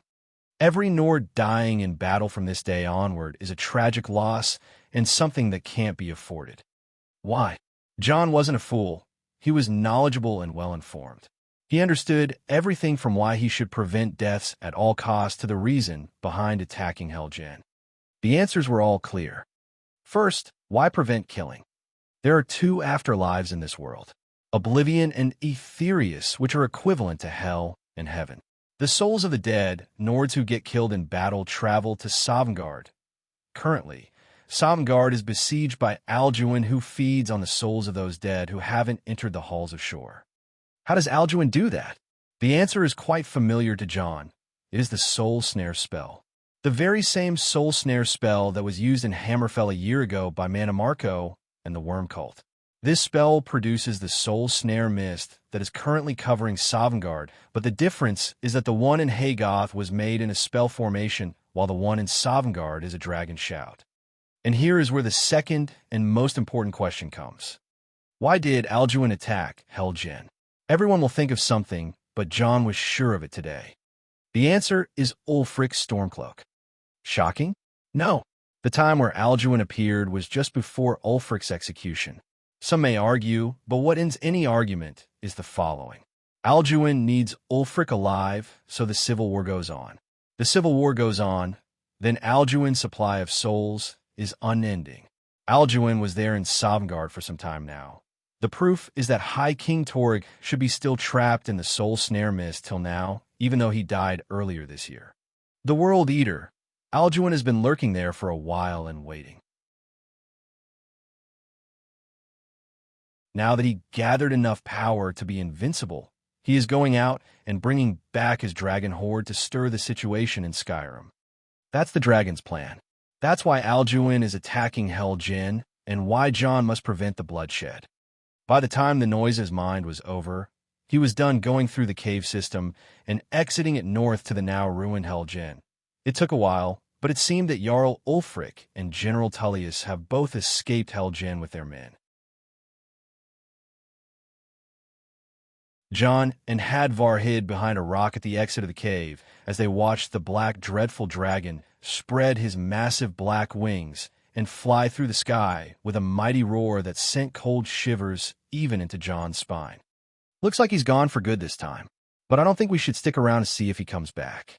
Hadvar said as he went out of hiding. It took north, that's not good. John replied. Indeed, the north is Whiterun Hold. If the dragon's gone there, by the 8. Listen, one of us needs to get to Whiterun and warn the Jarl as quickly as possible. Warn the folks or Riverwood as well. Whiterun is my destination, but I need to return back and grab the things I dropped when you legionaries got me. Hadvar felt ashamed of what happened. I'm sorry. Truthfully, The Legion shouldn't have fallen on the wrong foot with a skilled mage such as yourself. I hereby extend an invitation to you to join the Legion. Sorry, war is one of the things I hate most. John refused. I understand. If you change your mind, come to Solitude. I'll remember that. And if you're going down the road, then the closest town from here is Riverwood. My uncle's the blacksmith there. I'm sure he'd help you out. Thank you. It's probably best if we split up. Good luck. I wouldn't have made it without your help today. Good luck and fare thee well, good man. Hadvar walked away, and John waved for him until he faded in the background. John then collapsed on the ground and took his time to relax. From this point on, he is no longer restrained, no longer banished, no longer away. He looked up and saw the blue sky of Skyrim, the most beloved feature to all Nords. He went down and grabbed the earth of Skyrim near to his face. He smiled and threw himself on the land, as if it is the most comfortable and luxurious mattress he ever had. He felt so homesick that his heart was broken for a long time, and he just realized it. His shadow moved, and a black cat with blue eyes appeared out of it. She soon then transformed into a teenage girl with cat ears and a tail. Seeing him on the ground like that, she smiled and joined him. He pulled her closer and patted her head. "We are back, little one." "Yes, human. We are home." They took a moment of peace for themselves, as they have the same nostalgia and homesickness for a long time. They can't wait to see the family they have here. 2 years ago, they snuck out of Skyrim, fearing to cause further trouble and disturb the peace of the realm. They traveled between Morrowind, Cyrodiil, Hammerfell, Elsewhere, Valenwood, and Somerset Isles. Still, nothing beats home. "Hey, you there!" John spoke. "Welcome back." A cold voice replied at him, making him grin widely. "Augur of Dunlane, we speak again, my old friend." John said, "Indeed, I sense my soul extension inside you and importing your data at the moment. You have 2 years' worth of analysis to undergo." "Is this your way of saying you missed me?" John asked. "I am incapable of feeling such a thing." "This bastard, he is already working on Skynet, isn't he?" John laughed, as he remembered the Augur's robotic attitude. "Take your time analyzing my data, especially the last few minutes. I guess studying a dragon will keep you busy." John said, then continued, "Display my full status screen when you're done." Confirmed. Talking back to the Augur once again was a refreshing change of events. The Augur met John 5 years ago, the same day John met with Nefertiti in the Maiden under the College of Winterhold. John and the Augur struck a deal that night, that as John finds out a way to the salvation of the Augur's soul, the Augur would guide John's growth through some of his special means, analyze John's experiences, and hide a section of John's memories about his past life from the Daedra. John sighed as he finally felt like holding back his old life as the big boss of Winterhold. His family and friends must be all waiting. He energetically stood up, but as soon as he looked at the road ahead, he remembered the grim tasks and the choices he is going to make. Stopping the war, that's his first goal. Killing Ulfric may be a solution, but to kill Ulfric, he has to kill everyone beside Ulfric, which is an army of thousands made entirely of Nords. This is no different like throwing those souls into Alduin's unending belly. It has to be a peaceful truce. It is possible, but it will be hard. The only way to do it is through the game's main quest, but as this is a real world, John wasn't optimistic about many things. Greed, lust, pride. John called for 3 of his soul artifacts. Respectively, the dark matter, the moon crystal, and the elder staff appeared around him. Lust used its metamorphosis to return John's appearance back to the normal him. His body elongated, and his muscular body tore through the clothes of the smaller version of himself. Greed enveloped John and tore away the common clothes, then replaced it with a blue ornate sleeves robe that is quite popular among the aristocrats of Hammerfell. John chose this robe to make his first official appearance in Skyrim and spread the news of his arrival. It was also part of his plan. "Nefertiti, how many people did we save?" John asked. "The majority. Some were too hard to save." She said, "I understand. It is a great loss." John said, I regret it, but I'll have to use those poor people's misery as a stepping stone in my plan. Let's make sure it is done right then. John said as he held Pride.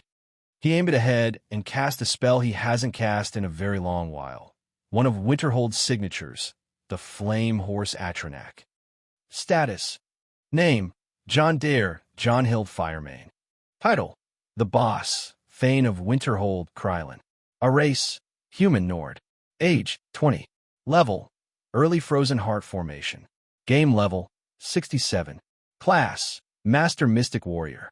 Craft, Master Binary Enchanter. Condition, Normal. Bloodline, Firemane, Fireborn/Titanborn. Birth sign, Serpent, Shadow. Blessings, Allmaker, Talos, Kind Totem Dragon, Shiagarath, Azura, Bothia, Mephala, Hermias Mora. Soul bonds, Familiar, Nefertiti, Domain, Dragon Isle, Greed, Dark Matter, Wrath, Odakuro, Pride, Elder Staff, Lust, Moon Crystal. Warrior skills, Blade, 90 Master, Blunt, 33 Apprentice. Polearm, 43 Adept. Shield, 40 Adept. Heavy Armor, 80 Master. Martial Arts, 78 Expert. Smithing, 28 Apprentice. Thief Skills, Marksman, 52 Adept.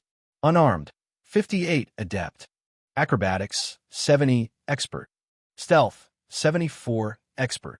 Light Armor, 48 Adept. Speechcraft, 79 Expert. Alchemy, 32 Apprentice. Mage Skills, Mysticism, 91 Master. Destruction, 88 Master. Conjuration, 83 Master. Restoration, 74 Expert. Alteration, 76 Expert. Illusion, 68 Expert. Enchanting, 92 Master. Special Skills, Battle Aura, Basic, Mad, Advanced Tyrant. Thursday 65 Words of Power. Powers, Nord, Battle Cry, Active. 50% Frost Resistance. Firemane, Fireborn, 50% Fire Resistance. Titanborn, Beastmaster. Astral Access, Vitality and Magicka, Equilibrium. Eternal Flesh, Disease Immunity. Serpent Birth Sign, Serpent Tyranny, compatible with all birth signs. Ozidal's Genius, Ozidal's Enchanting Knowledge. Gotfang Martial Style, Force Channeling Martial Arts. Enchanted Tattoos, 21%. Channel all energy into the tattoo to increase efficiency and bind them from leaking out or losing control. Chaos Infection, the purest form of defiance to all worldly laws. Chaos is invincible, indestructible, and very unstable. Blessings, Allmaker, Root of Power, 2500% Magicka, Regeneration, Active. Talos, Greater Amulet of Talos. Fortify, Thursday 50%. Old Man's Coin, Fortify Luck. Kind, Thunder Voice, 25% Empower Thursday Totem Dragon, Dragon Affinity, Affinity to Draconic Creatures and its variants. Ashen Flames, Active. Shiagarath, Mad Champion, 2500% Vitality Regen, Active. Hermias Mora, Bardic Knowledge, Summon knowable music instruments to cause a tonal buff, Active. Azura, Dawn's Beauty, 50% Absorb Magic Attacks. Active. Bothia, Berserk, take half damage and do double damage in a feral state of mind, Active. Mephala, Golden Tongue, persuasive to all beings, Active.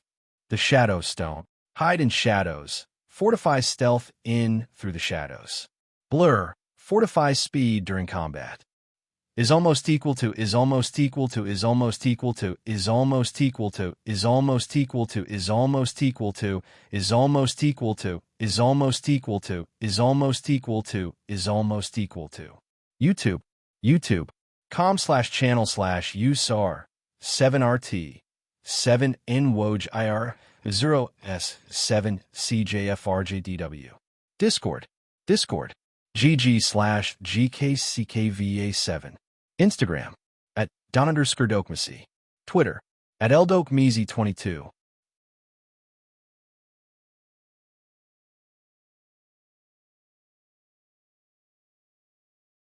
Chapter 507, Rescuing Helgen. I'm not sure what to say, guys, but even though this is the game start and I have a ton of ideas, I wasn't able to write it all lately and had some difficulties. I wrote like a few pages, then kept deleting what I write. I'll get my business together in the next couple of days, and hopefully I come up with something good. Tragedy. According to the dictionary, it is an event causing great suffering, destruction, and distress, such as a serious accident, crime, or natural catastrophe. Now you can say what you want about tragedies, but what I see in front of me is nothing but total destruction with no meaning or purpose. Just a pure form of destruction. Helgens kept getting destroyed during the escape as a massive creature identified as a dragon was landing on everything to make it crumble like pieces of biscuit. Imagine being a human walking on a biscuit castle. You also breathe flames and make it rain fire. Scale the human and the biscuit castle image to a dragon and a town, then you get a perfect image of what has happened here. In the game, it looked like the ruined town can be scrapped after the dragon attack, and the people can rebuild it again, but here is my honest opinion. 5 years ago, Winterhold had more hope than this. I fear if I hit these castle walls, they will come crumbling on my head. God help me! I couldn't help but sigh and drive my flame Atronak horse into the ruined town. If the outside was a tragedy, then I have no other words to describe it but to shut up in bewilderment. The smoke blocked the sky, and the corpses were turning black, then scattering to ashes with the wind. Helgen is not a small town. It housed almost 700 people who all live here to work, hunt, and trade with the travelers and the merchants coming from the south. It was a very thriving community with houses extending out of the fortress. I had 5 reinforced vaults, the so-called wine cellars, under this town, which are the best thing Jul could get done in the half-year period. Each one has the capacity to house 100 people for a day with all the supplies stored in. It means that almost 1/3 of the population couldn't make it in. I just hope some has survived. The World Eater must not acquire more soul than this, else he will grow stronger than what I can handle. After all, I may be supported by fate to stop him, but Alduin has his own fate as well, which makes us lethal to each other. Let's put the negative thoughts away. I have to do my part of the rescue right now. Pride works separately. I said so for my staff to activate its will and act on its own. With Pride around, I have 3 hands instead of 2. Now to the rescue. I can feel many life signals under the crumbling houses, so I need to dismantle them one by one carefully and also must put down the fire. In my case, the best firefighters are the best arsonists, the flame Atronachs. Conjuring 10 of those obsessed answers was an easy task. Once they were all ready and showed obedience, I commanded them to start absorbing the flames, eating Helgen, or what's left of it. The beauty of a flame Atronach is to behold, especially if it is my greater Atronachs, which are bigger and look way too majestic.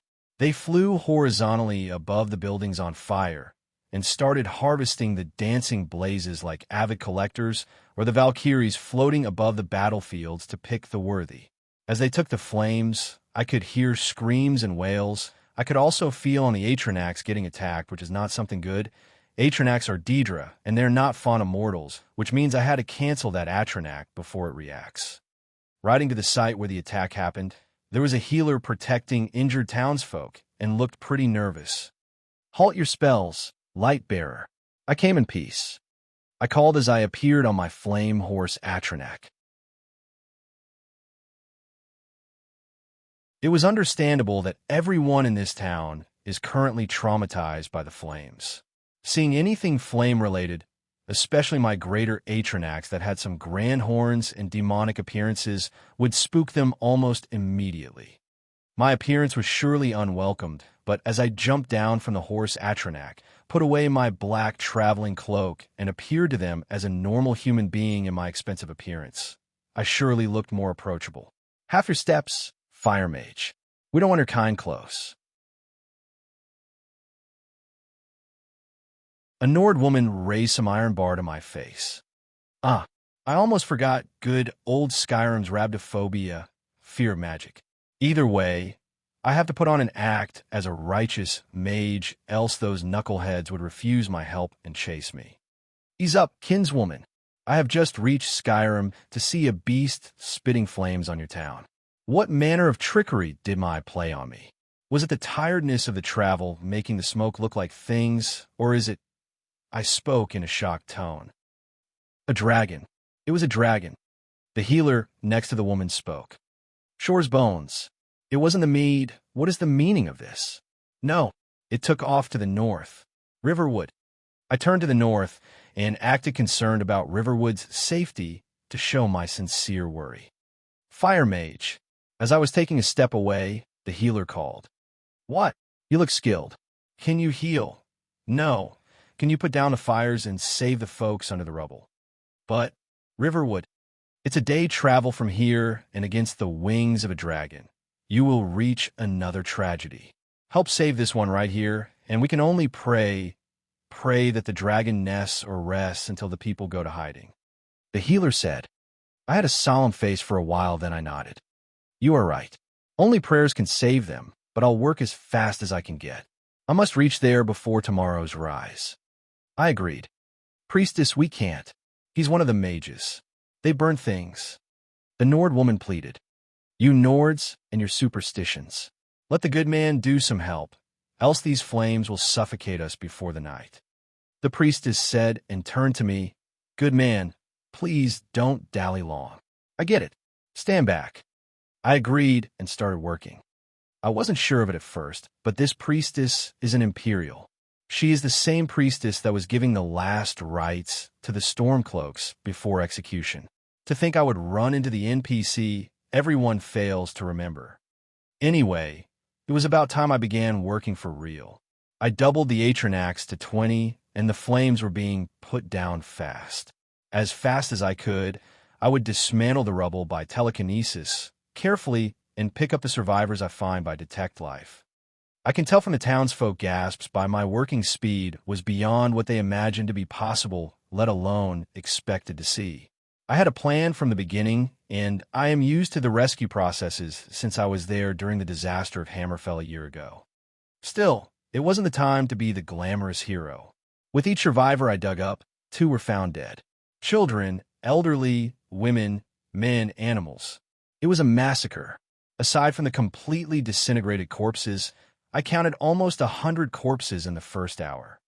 Mage, something is not right. Where are the rest of the townsfolk? The priestess asked. In hiding. They seem to have been saved by my employees. I said, Your employees? You have people with you? No. Truth is, I own some storehouses in this town. Wine and food sellers, you see, the Legion trades with us. The cellar keepers must have acted on their own and carried the people to safety. Thank goodness. My tone was delighted, but the priestess looked at me doubtful. The Nords with her reacted in a similar manner, but more distrustful. Aside from the Imperial War mages, we see no other mage in Helgen, stranger. How could you have a business here when no one heard of you before? A man said, Calm down, kinsman. They seem to be safe with not much in danger, but the cellars are under that big rubble. If I move it too much, those who are under the rubble may get squeezed with violent movements. Don't be reckless when you move anything. Distrustful Nords are ticking bombs, especially with mages. My reputation as John Dare has been tarnished by those who use my identity, so I must not claim that I am John Dare first. Also, not every place in Skyrim is Winterhold. I have worked for 3 years to change the people's opinion about mages, but there was still distrust in Winterhold. Nords would trust Nord mages and healers like Alina, but not the one that summoned Deidre or shoot fire. By the second hour, I was already done with most of the fires and the rubble. In the end, I put my best efforts to clear the rubble off the entrances of the cellars and started knocking on their doors. Open up. It is over. I called. Took them a while to open, but as soon as they did, cries and wails were heard, and people were scared of the dragon to the point where they believed they would die underground. A few hours were enough to turn these cellars into a mess, but as soon as they were opened, the mess was all out. We need help here. Many injured, and the potions are not working. Isha was carrying a child that seemed to have been burnt by Alduin's direct fire. How the child survived is beyond me. Aiding the injured was hard to the point where I was performing high-level spells without resting. With the tight time in our hands, I was not even sure what to do. Truthfully, I was to leave for Riverwood since I want to follow the path of the game's events. Obviously, the dragon headed north, so I just should warn the people to the north. Yet the situation at hand was consuming. It is not 4 hours since the dragon attacked, and there were people dying at a rapid pace. Saving them was my priority. I can tell that all those who died at Alduin's flames get their souls eaten. Alduin is no ordinary dragon, but the king of his kind. His abilities start with being incredibly powerful, almost indestructible, has the ability to eat souls, and a terrifying time manipulator. That in the things I don't know, but what I know is to prevent any deaths caused by Alduin, else his power will increase rapidly. Sovngarde is a long-term problem that can be at least toned down by stopping the war, but stopping Alduin himself needs a lot more. By the time the sun was setting, I had all the people out of the cellars. The potions and medical supplies there kept the situation from worsening, but out of townsfolk and the visitors, we reached the casualty rate of 25%, meaning that in each family of 4, 1 died. A fucking disaster. Drained as I was, I sat watching how the situation unfolds. The town was covered under a thick cloud of smoke, and their air was suffocating, but families kept looking at their broken houses and seeking their lost. I had a plan to use these people and spread the news of my arrival, but for some damn reason, I couldn't. It would be of great disrespect to keep spreading my name wherever I go as some sort of saint. I am no saint. I knew this would happen, and if I wanted to do it better, I should have warned the people, not waited until the dragon struck, and fuck me. I truthfully felt frustrated, nothing I was able to do more. At that time, and in this place, I made a strange decision that altered my plan for the coming campaign against dragons. It was the right thing to do. I was about to get out of Helgen, but a voice called for me. John Dare. I looked towards the voice to see a man carrying a boy on his back and looking at me as if he saw a ghost. Teralf, by Ismir it is you. You are the mage who is saving the town. Teralf said as he approached me. In a ruined area I was sitting in, the people kept a distance from me being a mage and all, but once Teralf approached me, I was looked at by the people. I could hear my name being whispered between the people between believing and denying. After all, 2 years have passed since any news of me, the real me, went across Skyrim. I stood up to face Teralf, son of Froki, the man who was supposed to die by the grim breath of Alduin. Long time no see, Teralf. That's your son? Yes, that's my Haming. Strong boy. You two on your own? No, I'm looking for my wife, Laura. She's around here somewhere. I just can't. There's too much smoke. John, no. Thane John, can your magic do something about this smoke? I need to find Matt Lara. Teralf was a good man I knew from the time being taught by Froki. I made sure he isn't killed, and he thankfully looks healed. I am drained, but I can still deal with the smoke. Fine, Teralf. Just cover your boy's ears, I said and walked off to some broken tower of the keep. Out of my intention, I was eyed by all the people who were both curious and doubtful of the mage who was me. I couldn't help but sneer as I knew what I had for those knuckleheads. My head was clearer now. I can see a better way to solve things and make it interesting all at the same time. But from here, I'll give you guys a good show. Loch Vakor, Sky Spring Summer. The holy rays of the sun bathed the wounded Helgen as each and every smoke particle glooming above the afflicted town. The Thursday that brought doom to this town was the same method that chased the darkness away. Blessed and bright, the warm divine sun opened baths of hope and woke the miserable damned. The people looked up and around to see the bright, hazy sky giving them back its blessing. What makes the Nord is the sky and the blessed breath of kine. Once the smoke was clear, the cries of despair were now the calls of hope. Those who were torn apart from their loved ones were reunited. Those who found no hope could grasp it, and those who needed solace were condoled by the last strands of light. One man was there for Helgen when the Imperials, the Stormcloaks, and the Jarl's men ran for their miserable lives. That man was John Dare, the real John Dare who has finally returned.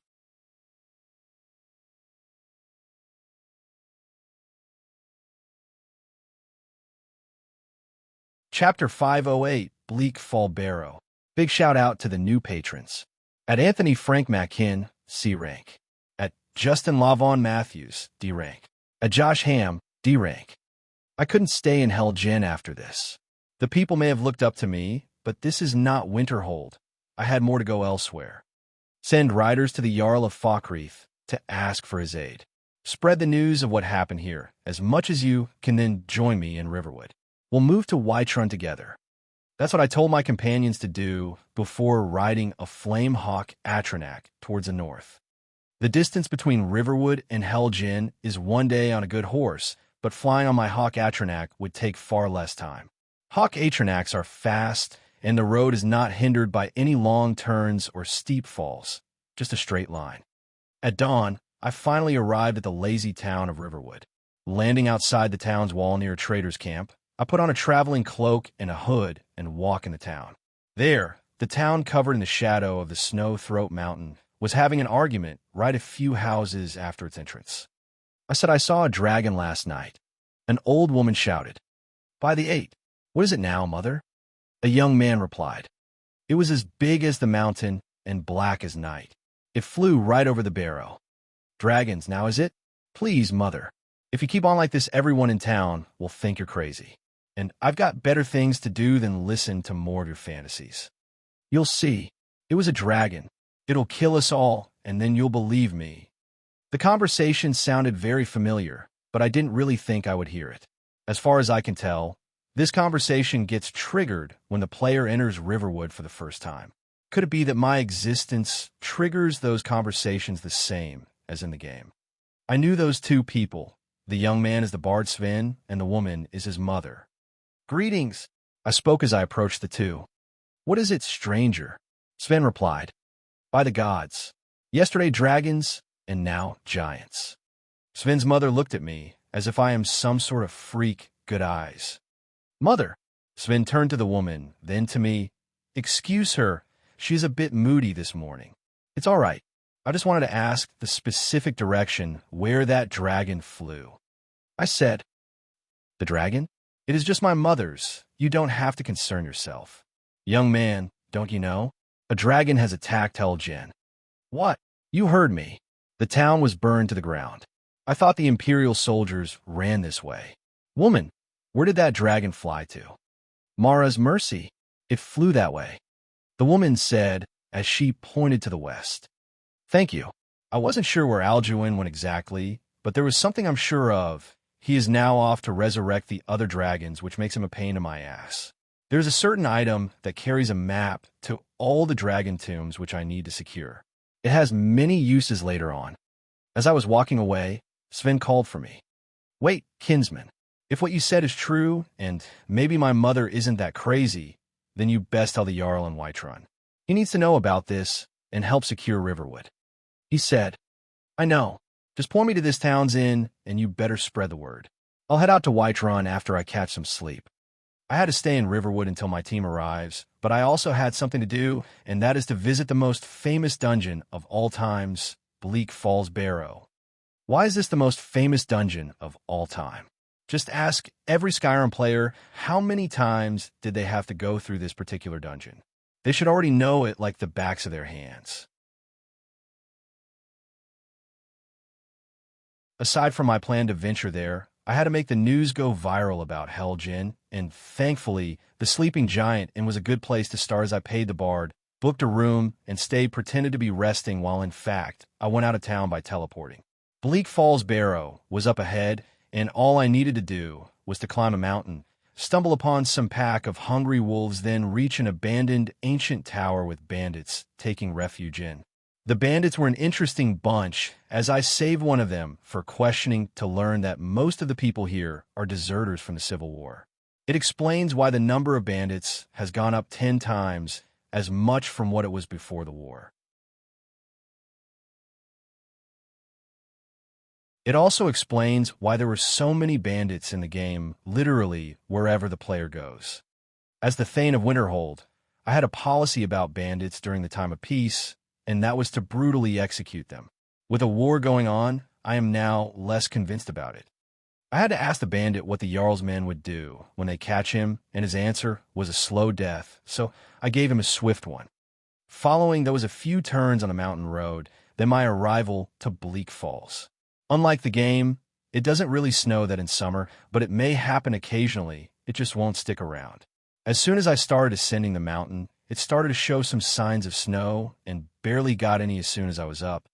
Outside the old barrow, a band of dozen bandits was patrolling the area outside, as it seemed that they have just arrived recently. I wanted to take them down quietly, so I cast Bound Bow and aimed my spectral bow forward. Swoosh, swoosh, swoosh. As they were all within the range of my passive detection, I ended up dispatching them with an arrow each. It seems my archery became very rusty from the last time I used it. At least this will serve as a good practice. The barrow's gates were huge and breathtaking, which could only describe the greatness of the ancient Nords who carved these temples into the mountains, just like the dwarves, and created this well-made gate that lasted for centuries. Bleak Falls Barrow was constructed before the First Era during the prehistoric Merethic era. This was one of the dragon cult's great temples. During the Merethic era, the Nords and the Atmarans worshipped the totem guardians, including the dragon, and each totem had its cult, but the most distinguished cult of them all, and the one that rules over the Nords, was the infamous dragon cult. The cult, as its name implies, worshipped the dragons as deity kings, with Alduin being the top dog. With their increasing influence, the dragon cultists became as tyrant as their masters and started abusing their positions until the rest of the Nords were fed up with it, and the Dragon War started. The Dragon War was almost hopeless, as it was a meager resistance and a weak rebellion, but soon the divines intervened and Kine started giving her blessings to the Nords. The most important one was the gift of the voice, the Thursdayum. Parthernax the dragon and Kine, the divine mother of Nords, taught the Nords how to shout like dragons, and the forces of humanity started having legions of voice masters instead of mages. By the end, the dragons were vanquished, and Alduin was thrown forward in time to this age. The dragon cult and its priests were forced to go in hiding in their secure temples, as they fed poison to each other and preferred to live for eternity as Draugrs. Bleak Falls Barrow is one of the Draugr-infested temples that once belonged to the dragon cult. There, an ancient champion of the dragon cult was buried, and with him, he holds the Dragon Stone, the map to all the dead dragons that were sealed by the Nords during the Dragon War. History lesson aside, I was already advancing through Bleak Falls Temple, silently putting an arrow into each bandit I see. Still, with the nerd living within me, I couldn't help but start collecting some samples from wherever I go. There were old pots and ancient items lying around that means a lot to any archaeologist. Simply having bandits throwing those things and breaking them around made me question my own reasoning of dispatching them mercifully. It was about a damn time until I heard some bandit calling for help. They're roped by spiderwebs. A dark elf was trapped in the trap of his life. Guarding him was a giant frostbite spider that can cause nightmares just by its appearance. Help! Help! Get away from me! Get away! That must be Arvel the Swift, a thief and a bandit. Dispatching the frostbite spider was easy, so I got closer to the trapped dark elf. You did it. You killed it. Now cut me down before anything else shows up. What got you into this mess? I asked. Just get me down, friend. I'm a treasure hunter.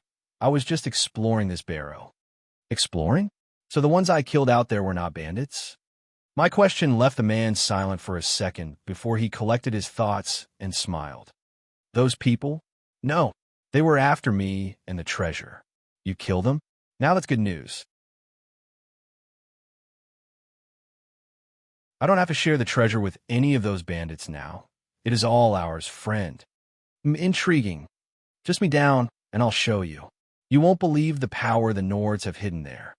I tried to get anything useful from this bandit, but sadly, his backstory was as shallow as it can get.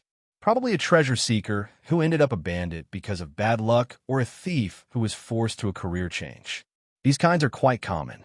Arvel the Swift, as he was known, stole a key called the Golden Claw, one of many similar keys shaped into the claws of dragons that can unlock certain gates. The Golden Claw works on a certain gate in Bleak Falls Barrow. He had that key on him once he came to this crypt and got captured by the spider with it. As soon as I cut the webs holding him, he'll just, "Ha, thank you, friend, but I'm too swift for you to catch." He'll just run away. I knew he would. Nefertiti. I called for my most trusted companion, and in less than 1 second, the man running from me in the ruins met the most goosebumpy accident a mortal can have. It was as if the poor bastard was run over by a truck. All his limbs were facing the wrong directions. "That's overkill, little missy," I said. Nefertiti was there, standing over the corpse, licking her paws. I picked her up and searched the body for the Golden Claw and a journal. "I'll be needing both of them." "Human. The dragon was scary," Nefertiti said. "Yes, dragons are supposed to be scary." "No, that one was scarier." Nefertiti transformed from her cat form to the human form. "It is supposed to be the scariest one ever." "But girl, you and I have been through worse, haven't we?" "Yes, it was scary and too dark. Now imagine something too dark for even you." "I'm glad I'm not crazy." "I'm not crazy, right?" "Human, you are talking to Cat. You are perfectly sane." "Oh, little one. This is so harmonious." After her teenage rebellious phase was over, Nefertiti returned as cute and supportive as ever. Can't say how much I'm happy. This human cat moment gave me enough boost to charge through the dungeon in one go. I was so hyped to the point where I reached the last chamber in a couple of hours. The dungeon is small, but in reality, it takes days to go through it carefully. The last chamber can only be unlocked by the Golden Claw, and John could decipher the doors puzzle in a few seconds. There, a large cavern chamber awaited me, with an amazing scene of a majestic ancient sarcophagus in front of a word wall. I could hear the humming coming from the word wall as I walked towards it, and as I got closer, I had an enlightenment on the dragon word fuss, meaning force. I use that word a lot, but this gave me more understanding of the word fuss and the concept of the force. The word wall said, "Het enoke felvelok, de masar the rkan ifus, dunsld, ragiol rk volum." It means, "Here lies the guardian, keeper of Dragonstone, and a force of unending rage and darkness." Crack, crack. As I was trying to focus on the knowledge I just absorbed from the word wall, the sarcophagus started to make sounds from inside. It seems that its resident has finally woken up. This is supposedly the master of Bleak Falls Temple and the champion of the dragon's cult, who holds the map of the dragon's burial locations. Without much thinking, I charged toward the sarcophagus and kicked its lead away. "Motherfucker, first time I played the game, you gave me quite the heating when you fuss-rodad my ass across this chamber. Now it is payback." I didn't let this motherfucker Draugr Deathlord stand up. I rode it and started giving it my best punches. The bastard was so resilient that it almost retaliated a couple of times, but he was ultimately beaten till his bones cracked. Victory for me. I've beaten the Guardian, took its ice-enchanted axe, and found a heavy stone tablet hidden beneath him. This was the Dragonstone, the most prized item of the long-perished dragon cult. It is very necessary for me personally, and I'm planning on keeping it. It had a dragon script on it saying, "Het nak yuen mhlin drog, ire sulak, se aljuin viokari." It means, "Here lie our fallen lords until power of Alduin revives." Those dragon-worshipping bastards kept note of all the fallen dragons until during the Dragon Wars. By looking at the other side of the map, one can see a rough map of Skyrim with over 22 marked locations of Alduin's top lieutenants. This will take some time to pinpoint on a real-life map. With that, I finished Bleak Falls Barrow for the last time ever. Thankfully, No one gets to come to this nasty place ever again.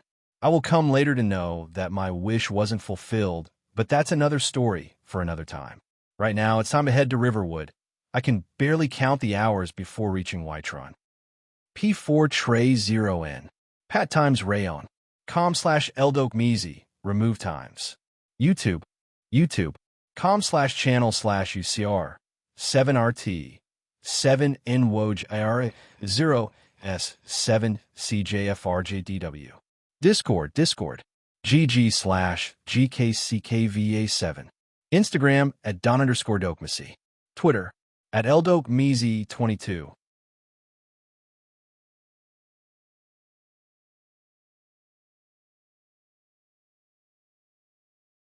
Chapter 509, Dragon Rising 1.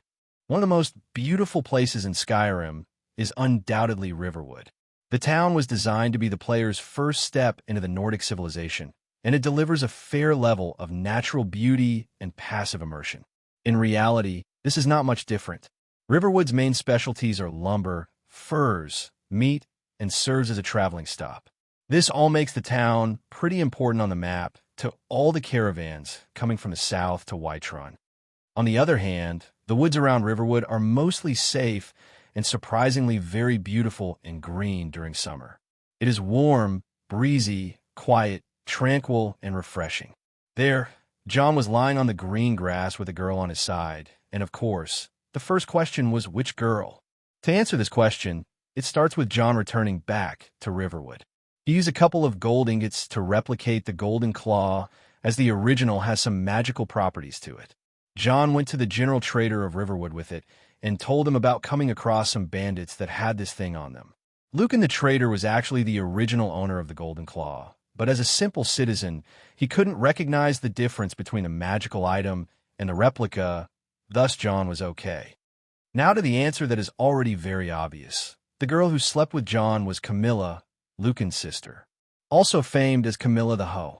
The deal with Camilla was like this. She is a town girl that looks decent enough for the young men in the town to fight over her, especially the Nord Bard Sven and the Wood Elf Hunter Fendel. Camilla was acting all spoiled now that all the young men were head over heels for her, and she took it for granted playing the two young men. When John returned to Riverwood, he accepted a request from Sven to deliver a fake letter to Camilla and say it is from Fendel. Of course, it didn't go well for Sven when John told Camilla about the truth of the letter.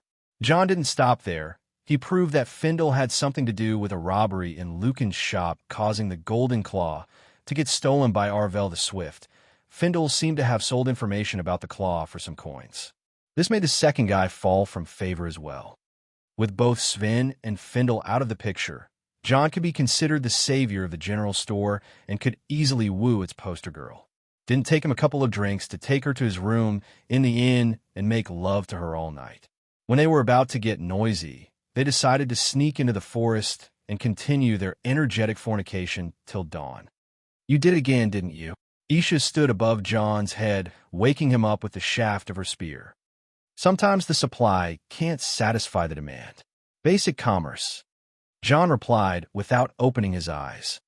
Are you serious? You know I need more Inuic energy than usual, especially with my level going higher. I remember you saying the same thing about doing it with those Altmare girls in Somerset. Altmare girls are strong and abundant with Inuic energy. Things are getting tougher now, you know. John's hedonistic behavior always gets to be an all-time high, especially when he wants to increase his level. He usually doesn't have material resources to raise his level, so he relies on sexual intercourse to gain vital Inuic energy. The Inuic energy is feminine, een, so the females of all races possess a high amount of it in their bodies. John harvests that energy through sexual intercourse to refine his podomic energy, yang, with it. John's podomic energy is wild and very vigorous, so his demand is always hard to satisfy. The Altmare girls in Somerset were all talented mages, and they were a good fit for him to have as much energy as he wanted, but now that he is back in Skyrim, he has fewer resources. The fact that you consider girls as resources is Isha's spoken criticism. Whoa there, Miss Feminist. I've never said anything like that. Whoever I sleep with, I compensate with a Newick energy. Haven't you seen that girl who was taken as an apprentice by some big shop mage after spending 3 nights with me? You seriously are just a big trash of a human being. I'll make sure that your wife knows. Goodness gracious. John was terrified of Alina's reaction to his hedonism, as she was never happy about it and would always nag oblivion out of him.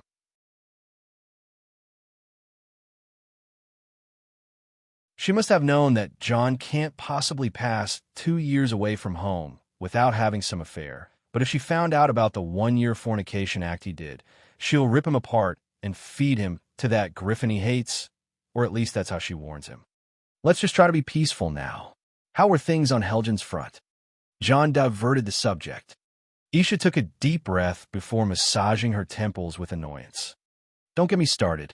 You made us watch a fucking dragon while trying to save everyone in that town while it was burning to the ground. I am traumatized. I don't want to be rude, but I wasn't checking on you. Bastard. Isha whacked with the spear shaft on his head. How are you acting so calm after seeing all that with the dragon? Seeing Isha almost losing her cool, John closed his eyes and stood up while covering up his waist. I'm not, and we'll do something about the dragons. Hold up. Dragons? Pretty much a horde of them. Isha stared at him as he was putting on some common clothing and an old iron cuirass. Why are you wearing such things? She asked. A change of plans. I will keep my identity hidden a bit longer. He replied. What's the purpose? Things will be less complicated this way. John seemed confident about a certain idea that came to him during the rescue of Helgen and started to act based on it. He made sure that his face is well hidden rather than altered by lust, and made a very overall unremarkable appearance. Take that girl to her house, John said as he pointed at Camilla. Oh, just drop her wrapped in some sheets at the door. John's mischievous request was met by a disdainful look on Isha's face as she dejectedly agreed to take Camilla away. She can do it unseen, but it is Camilla who will be in a bad position with John screwing her after he screwed her. I wasn't planning on waiting more than this in Riverwood. I got the Dragonstone and the Golden Claw. I made sure that all Riverwood heard about the dragon attack, and that was all for me. Next stop, Whiterun. Taking the road to the north through the woodlands would almost take a couple of days by traveling on a main road to reach Whiterun, but I'm not the main road kind of guy. I had to reach Whiterun fast through the sky, and it took me a few hours to see the big city in the bright heart of Skyrim. Gladly, it is still summer, and the place looked as beautiful as it could get around this area. I had to tread carefully from this point onwards, so I landed near Honningborough Meadery and took the main road to Whiterun from there.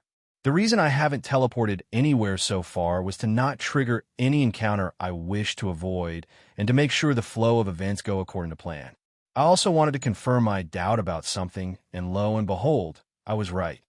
Grot, stomp, hit him, Rhea. Don't be scared. Swoosh. It was exactly how I imagined it. 3 people fighting a giant. Rhea, Farkas, and none other than someone I really appreciate seeing again, Illa. The 3 are companions.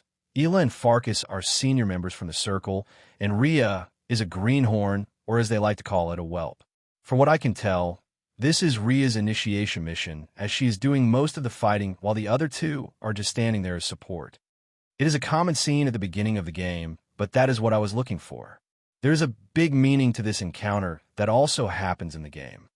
Somehow, each unique encounter from the game happens as soon as I pass to where it is triggered in reality.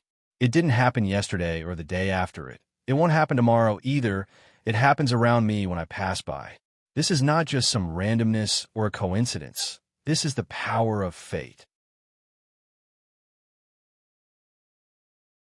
Many things happen in certain sequences and must follow a pattern of events, defying that won't yield a good result, as for example, what I did with the Azura Star, causing it to become the Black Star, which resulted for Azura's soul fragment to be acquired by Manamarco, who scrapped it from the Sea of Oblivion, and all resulted into me going on the 7 Daedric labors for Azura, which took me all around Tamriel.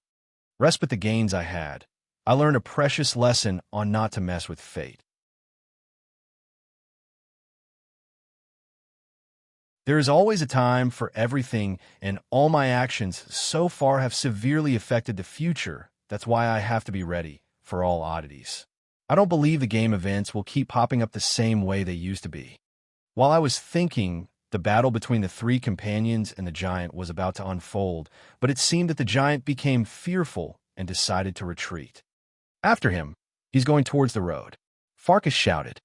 The three started chasing hastily, as it seemed there were a few carriages passing on the road.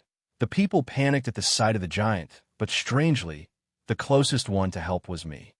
I would hate to harm a giant, as the clan rules forbade it, but I don't have much of a choice here if the giant himself has gone mad.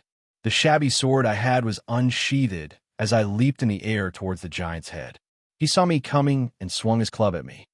Careful, Rhea and Farkas shouted, trying to stop me, but they were out of reach. The moment the giant's club was about to hit me was the same moment when I showed off with my acrobatics and twisted my body midair, avoiding it. As I landed on the other side of the giant, I was directly face to face with Ela. Drop. The giant fell on its knees, then crumbled like a falling building. Those who could see his face saw my shabby sword piercing through his skull deep to the brain. He died before he could realize it. I, of course, didn't look back, as cool guys never do. Still, my cool act was instantly seen through by Ela when I saw her nose twitching. This woman, she recognized me by the smell again. Jay. I had to wink lightly and signal her to stop talking. She was surprised to see me, but as a level-headed person, she controlled her shock immediately. Ela, you know this man? On the other hand, the one who could detect the strangeness of her sudden silence was Farkas. No, she replied, and turned to me with a calm look. You handle yourself well. You could make for a decent shield brother. Seriously? The scripted reaction. A shield brother? I had to try a scripted reply to see how she replies. An outsider, eh? Never heard of the companions? An order of warriors. We are brothers and sisters in honor, and we show up to solve problems if the coin is good enough. Damn, that's scripted as well. Fine. Let's go unscripted for now. Coins, fighting, and sisters? Where do I sign up? I said, spoken like true Nord. It was then when Farkas butted in. Your skill looks decent. What do you think, Ela? He's good. Whether he joins or not, it is up to Kodlak. Ela said with a natural look on her face. At least this reply wasn't anticipated. Thank you. I'll make sure to pass by. I said so and recovered the shabby sword, then walked towards Whitron. It was a refreshing set of events to see how the game scripts change with a small reply. Things may be interesting from now on. Anyway, as I was taking the road up the city, I started hearing conversations between the caravanners who were not allowed to enter. The word dragon was heard a lot. Halt! Cities closed with the dragons about. Official business only. And here's everyone's favorite, Wytern's Guard. I came bearing news from Helgen. I spoke. Gods, Helgen, head to Dragon's Reach immediately. The Jarl will want to speak with you. John was allowed inside Whitron right away. The news about Helgen spread faster than what he anticipated, as Alduin was sighted around Skyrim in various places by the following couple of days. From what John could tell, Alduin has started resurrecting the other dragons already. As he went to Dragon's Reach Palace to inform the Jarl of Whitron about the dragon that flew in his hold, others were on the move. Sister, I'm hungry. Be quiet. I can't. I'm hungry and bored. Ela will come later with food. By the time being, shut up. I need to focus. No, you don't. Your powers don't work on him anyway, so there is no point in trying to pick his location. I said shut up. Alina furiously swung her staff and Jeliner's head. Ouch! The two were sitting in a small house in Whitron. Despite it being old, the wealth of Winterhold's richest transformed Breeze home. From the shabby house, it was to a small, luxurious house. The two first ladies of Winterhold were lazing around for a week in this place, and the reason was oblivious to them. Half a year ago, John requested them to buy this place and be there before the 17th of last seed for E201. Just yesterday, A strange piece of news swept over the city about a dragon appearing in Helgen. It was too unbelievable for Alina, who started meditating right away to divine what happened in Helgen. Most of her visions were hazy and unclear. No matter what she did, it was impossible to track down a dragon using divination. Dragons are fragments of the aka, the time. Space and time are the magical archetypes that control detection and divination respectively.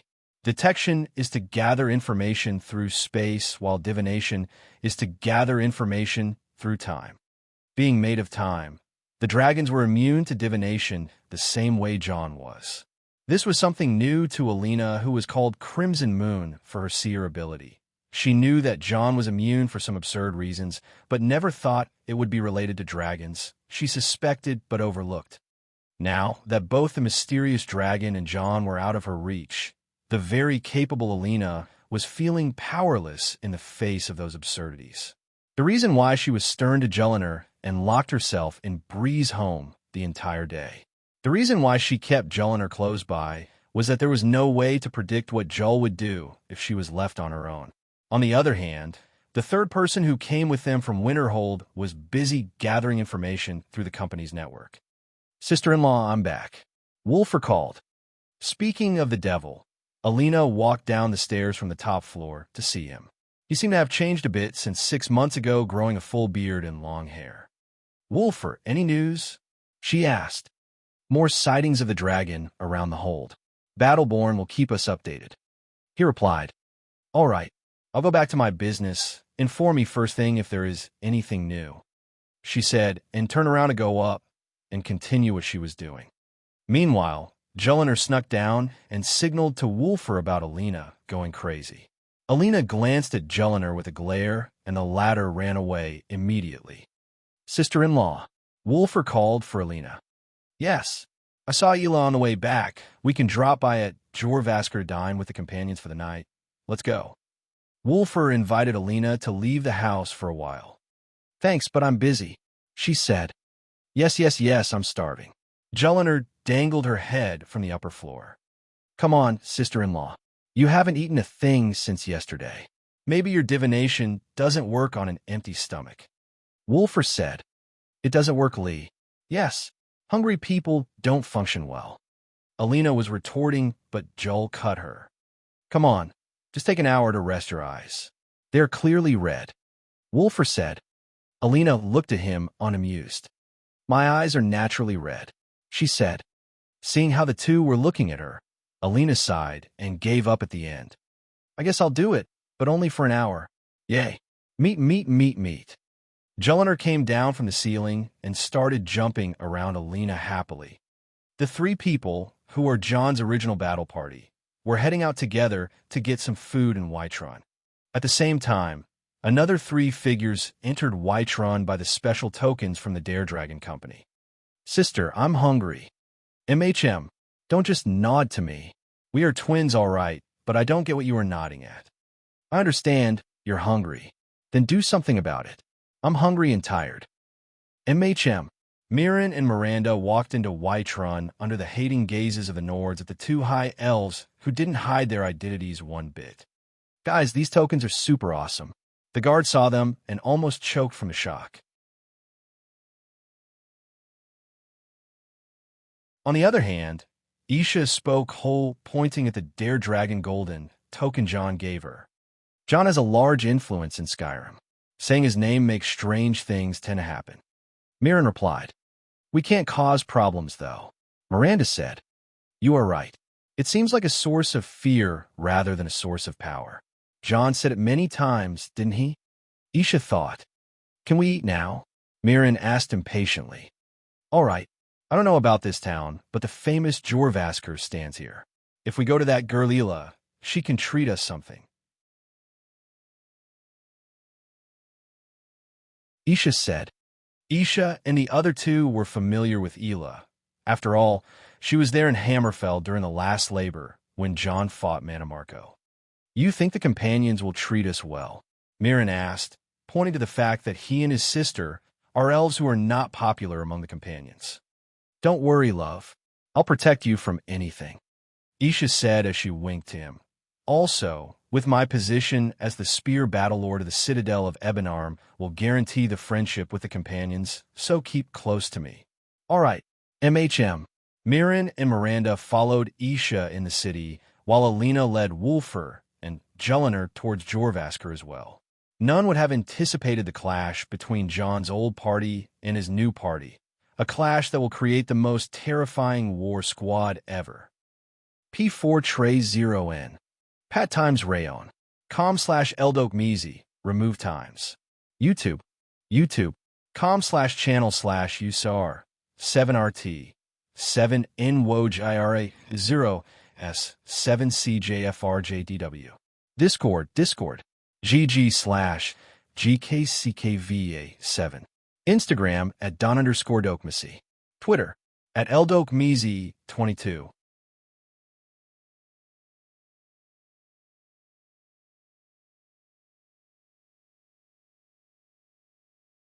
Chapter 510, Dragon Rising 2.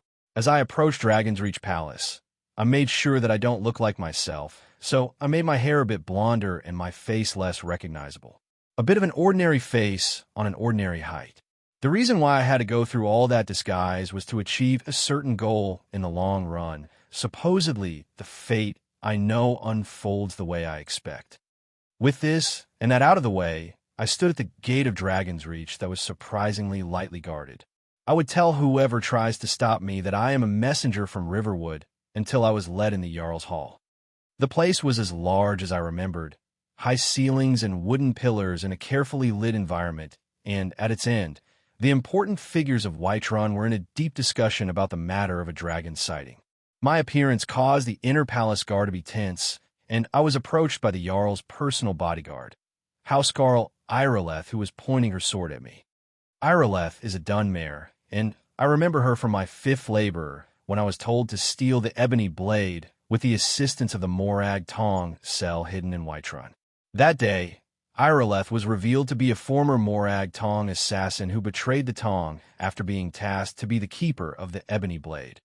At some point in the past, she was saved from the blade's influence by Jarl Balgruuf on one of his travels, and the blade was sealed in his palace. The Morag Tong cell that assisted me was annihilated by Irileth, and I got away without breaking a sweat. Actually, I used the Morag Tong cell as a decoy and didn't want to be bothered by them. Back to reality, Irileth was facing me with a stern face. What's the meaning of this interruption? Jarl Balgruuf is not receiving visitors. She said, I came from Helgen. A dragon destroyed it. I replied. You know about Helgen? The Jarl will want to speak to you personally. Approach. Irileth let my pass along the central fireplace, and I was surrounded by guards from all corners. It seemed a bit different from the game, but I didn't pay it much attention. Irileth whispered something to the Jarl, and he directly looked at me. So, you were at Helgen? You saw this dragon with your own eyes? He asked with a worried face. Surrounding the Jarl were his close aides, the representatives of the clans of Whiterun, and some known warriors. All of these men became dead silent when the Jarl spoke about me witnessing a dragon. Yes, Jarl Balgruuf. I gave a short reply on purpose. Tell us what happened then. Don't miss anything. He demanded impatiently. All right. It all starts when I was going to Helgen to meet an employer who wanted me to recover an artifact from an ancient barrow. The man was supposed to arrive a day earlier, but he got late, so I went on the road to try and see traces of him only to get captured by Imperial soldiers south to Helgen. I started with an important part of the background story I was working on. I'm not interested in all that. Tell me about the dragon and don't waste my time. Jarl Balgruuf shouted at me impatiently. Excuse me, Jarl Balgruuf, but this is related. You see, I wasn't captured alone. I actually walked into a trap that was made to capture Jarl Ulfric Stormcloak. I made this one point clear. Jarl Balgruuf's face became serious all of a sudden, and the men around became noisy. Ulfric's name brings a lot of trouble just by mentioning it these days. Silence, Jarl Balgruuf shouted. I should have guessed Ulfric would be mixed up in this. Keep going. Jarl Ulfric and I were taken prisoners and shipped to Helgen for execution. Right before the death sentence, and as the headsman's axe started swinging, A flying large beast appeared above Helgen like the wrath of God. It was all black, and as it spread its wings, it covered the sky and blocked the sun. Then with a strange voice coming from that beast, the sky began burning and rained fire on our heads. I've got to say, my elaborate words made the men go pale. I wasn't lying or anything, but the way I put it and the voice I spoke in gave those men a chill in their bones. Last thing I saw was the dragon flying towards Riverwood. The town there is safe, but witnesses claim the dragon went further to the north. I finished my detailed report and threw the ball on a Balgriff's side.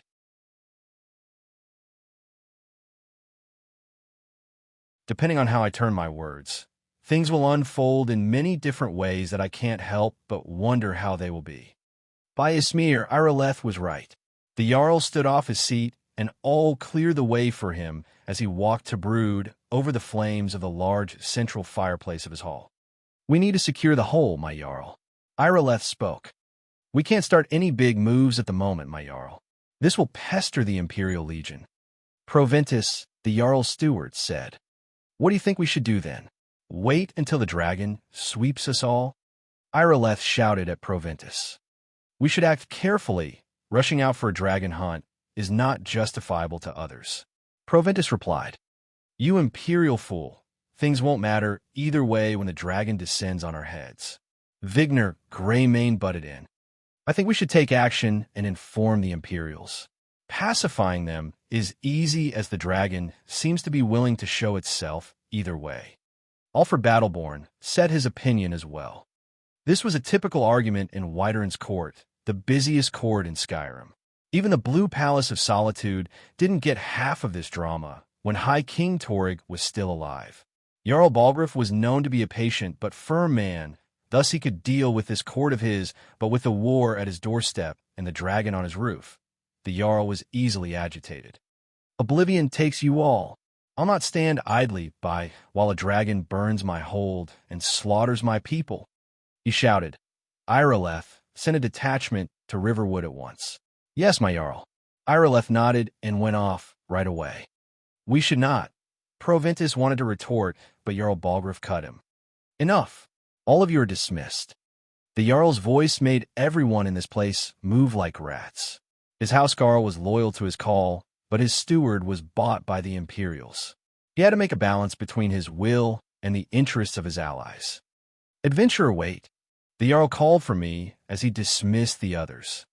I stood in my place as he returned to his seat. Well done. You sought me out on your own initiative. You've done Wytern a service, and I won't forget it. He said and continued. Here, take this as a reward. In the game, he gives pieces of enchanted gear, but in reality, and just like any other, he tossed purses of gold. Thank you, Jarl Balgriff. There's another thing you could do for me. Suitable for someone of your particular adventuring career, perhaps. Come, let's go find Farengar, my court wizard. He has been looking into a matter related to these dragons and rumors of dragons. He stood up and signaled me to follow. At long last, I get to continue doing this blasted quest. Thankfully, I am ready, but the moment I go down this path after him, everything will start happening. I wasn't scared. Actually, I was excited. Very well. I'll introduce you to Farengar. He can be a bit difficult. Mages, you know. He's probably puttering around his lab, day and night. I'm not sure he ever sleeps. Following the man in his castle, the Jarl walked to a room beside the hall that seemed like an artistic mix of a lab and an office with everything arcane decorating it. Farengar's place looked better than the game and reminded me of my workplace. Books and ingredients scattered everywhere with magic felt in the air. Amidst all that was a robed man covering his head with a large hood and looking through a reading monocle at a book. Farengar Secret Fire, also known as the Nerd. Farengar, think I've found someone who can help you with your dragon project. Go ahead and fill him in with all the details. The Jarl said, introducing me to Farengar. Farengar scanned me with his eyes. I could feel him trying to detect anything, but I made sure that he can't see through me. Interesting, the man said. Well, I'm sure you two will get along famously. The Jarl said, More importantly, your work is a priority now. Anything we can use to fight this dragon or dragons. We need it quickly, before it's too late. Of course, Jarl Balgruuf. You seem to have found me an able assistant. I'm sure he will prove most useful. Farengar said, succeed at this, and you'll be rewarded. Whiterun will be in your debt. The Jarl said, thank you, Jarl Balgruuf. All right, what is that project I'll be helping in, Master Farengar? I asked. A project. Oh yes, let me see. Farengar started to ramble through a pile of books while the Jarl and I were watching this absolute mess. Here it is. Farengar extracted an old book and opened it. I want you to fetch something for me. Well, when I say fetch, I really mean delve into a dangerous ruin in search of an ancient stone tablet that may or may not actually be there. I see. My last job was actually similar to this, funny. I said, good. Nothing difficult for you then. I learned of certain stone tablet said to be housed in Bleak Falls Barrow, a dragonstone, said to contain a map of dragon burial sites. Go to Bleak Falls Barrow, find this tablet, no doubt interred in the main chamber, and bring it to me. Simplicity itself. Farengar said, and from there, things will start to unfold my way. Bleak Falls Barrow, the Dragonstone? I'm afraid this is nothing so simple. I said, making a serious face. And why is that? The Jarl asked in a demanding voice. Oh, I mean no disrespect, of course. The thing is, I have already delved into the said crypt and fetched the said stone.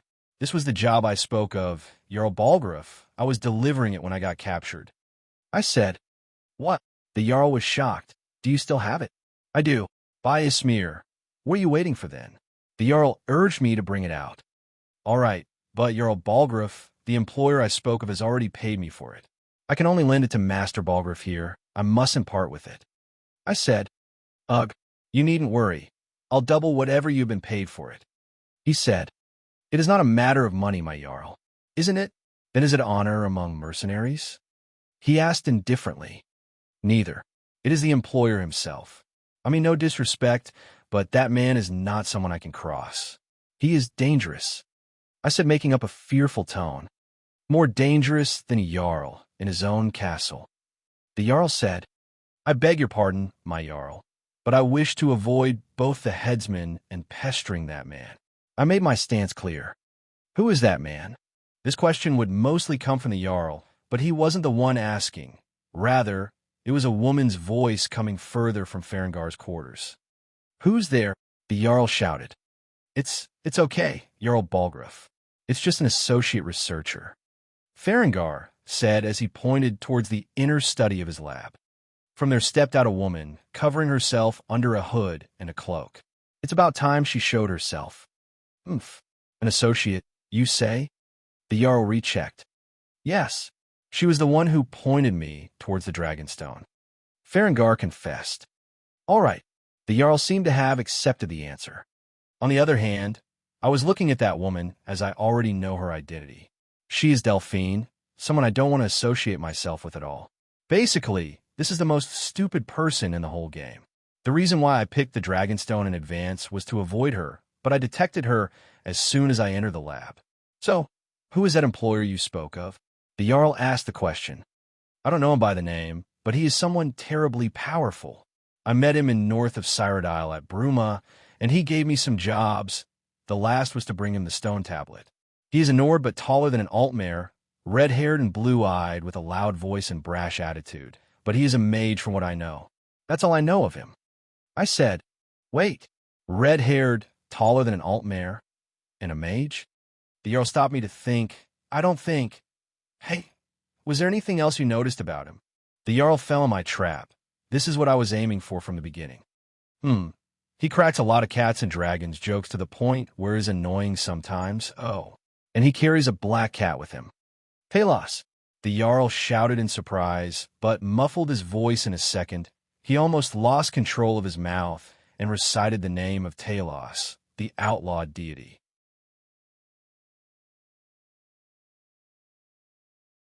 As a Jarl associated with the Empire, He had to get more careful, but hearing my description made him lose it for a second.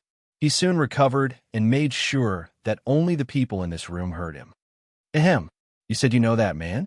He's your employer? Gods. Jarl Balgruuf. Who is that man? Farengar asked in surprise, not expecting the level-headed Jarl to lose control like this. Someone I don't want to offend. He is friendly to Whiterun, and I wish it stays that way.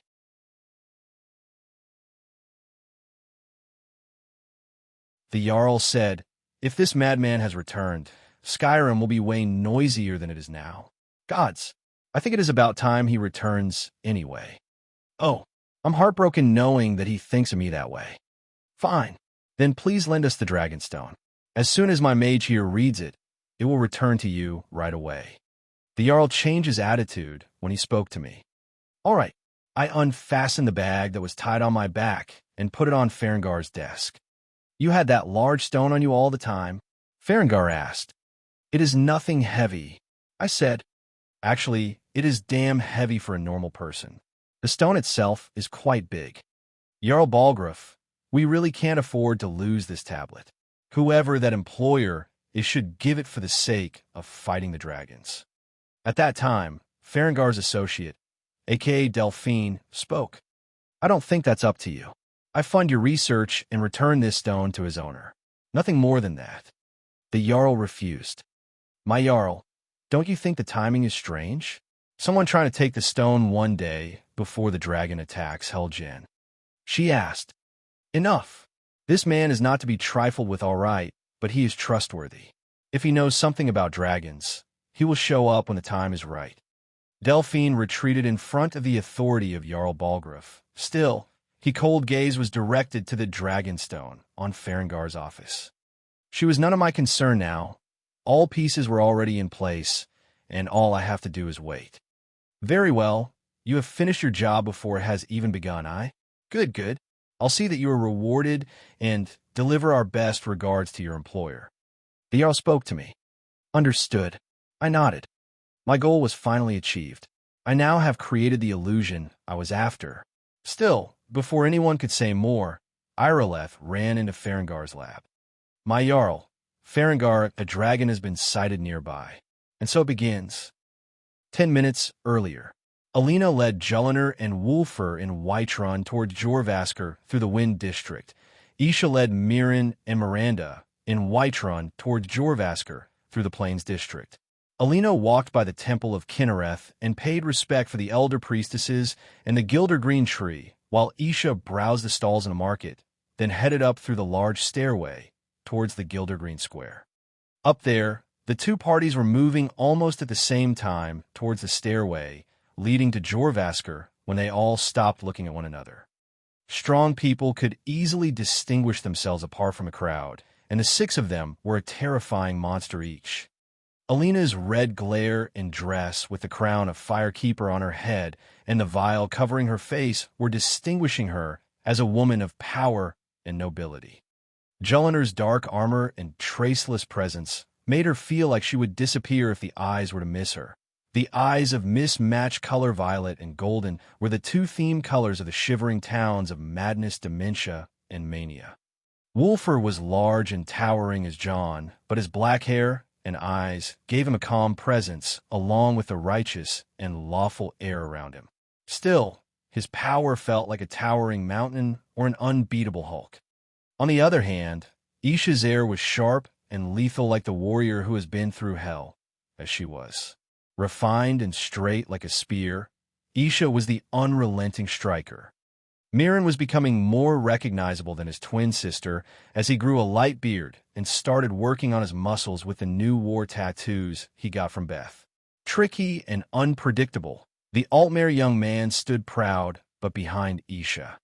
Alienating herself from any troublesome situation, Miranda looked away and covered her head with a hood, but behind the front of "Don't involve me" was the continuation of "or else."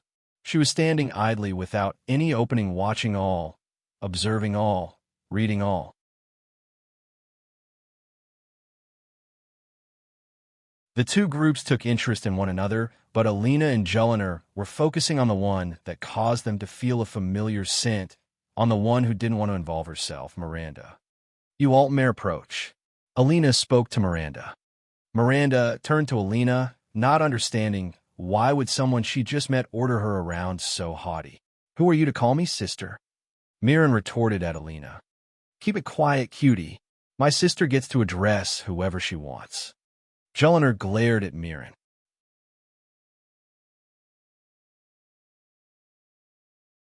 Don't call my cutie a cutie. Isha pointed her spear at Joel with obvious anger. Don't play with your dangerous toy in front of my sisters-in-law. Wolfer effortlessly held the blade of Isha's spear by its head. As the five spoke, Miranda couldn't seem to understand how each and every one of those five managed to start a fight for their own reason. People are truly stupid, but she still had to side with her family. Who are you people? She asked. Wolfer raised his brows. Jelinek showed a crazy smile, and Alina haughtily snorted. We were just wondering the same thing. P4 Tray 0N. Pat times Rayon. com/eldokmeezy. Remove times. YouTube. com/channel/usar. 7RT. 7NWOJIR 0S 7CJFRJDW. Discord. GG/GKCKVA7. Instagram at Don_Dokmesi. Twitter at eldokmeezy22. That you're tuning in to the Warrior Lore YouTube channel.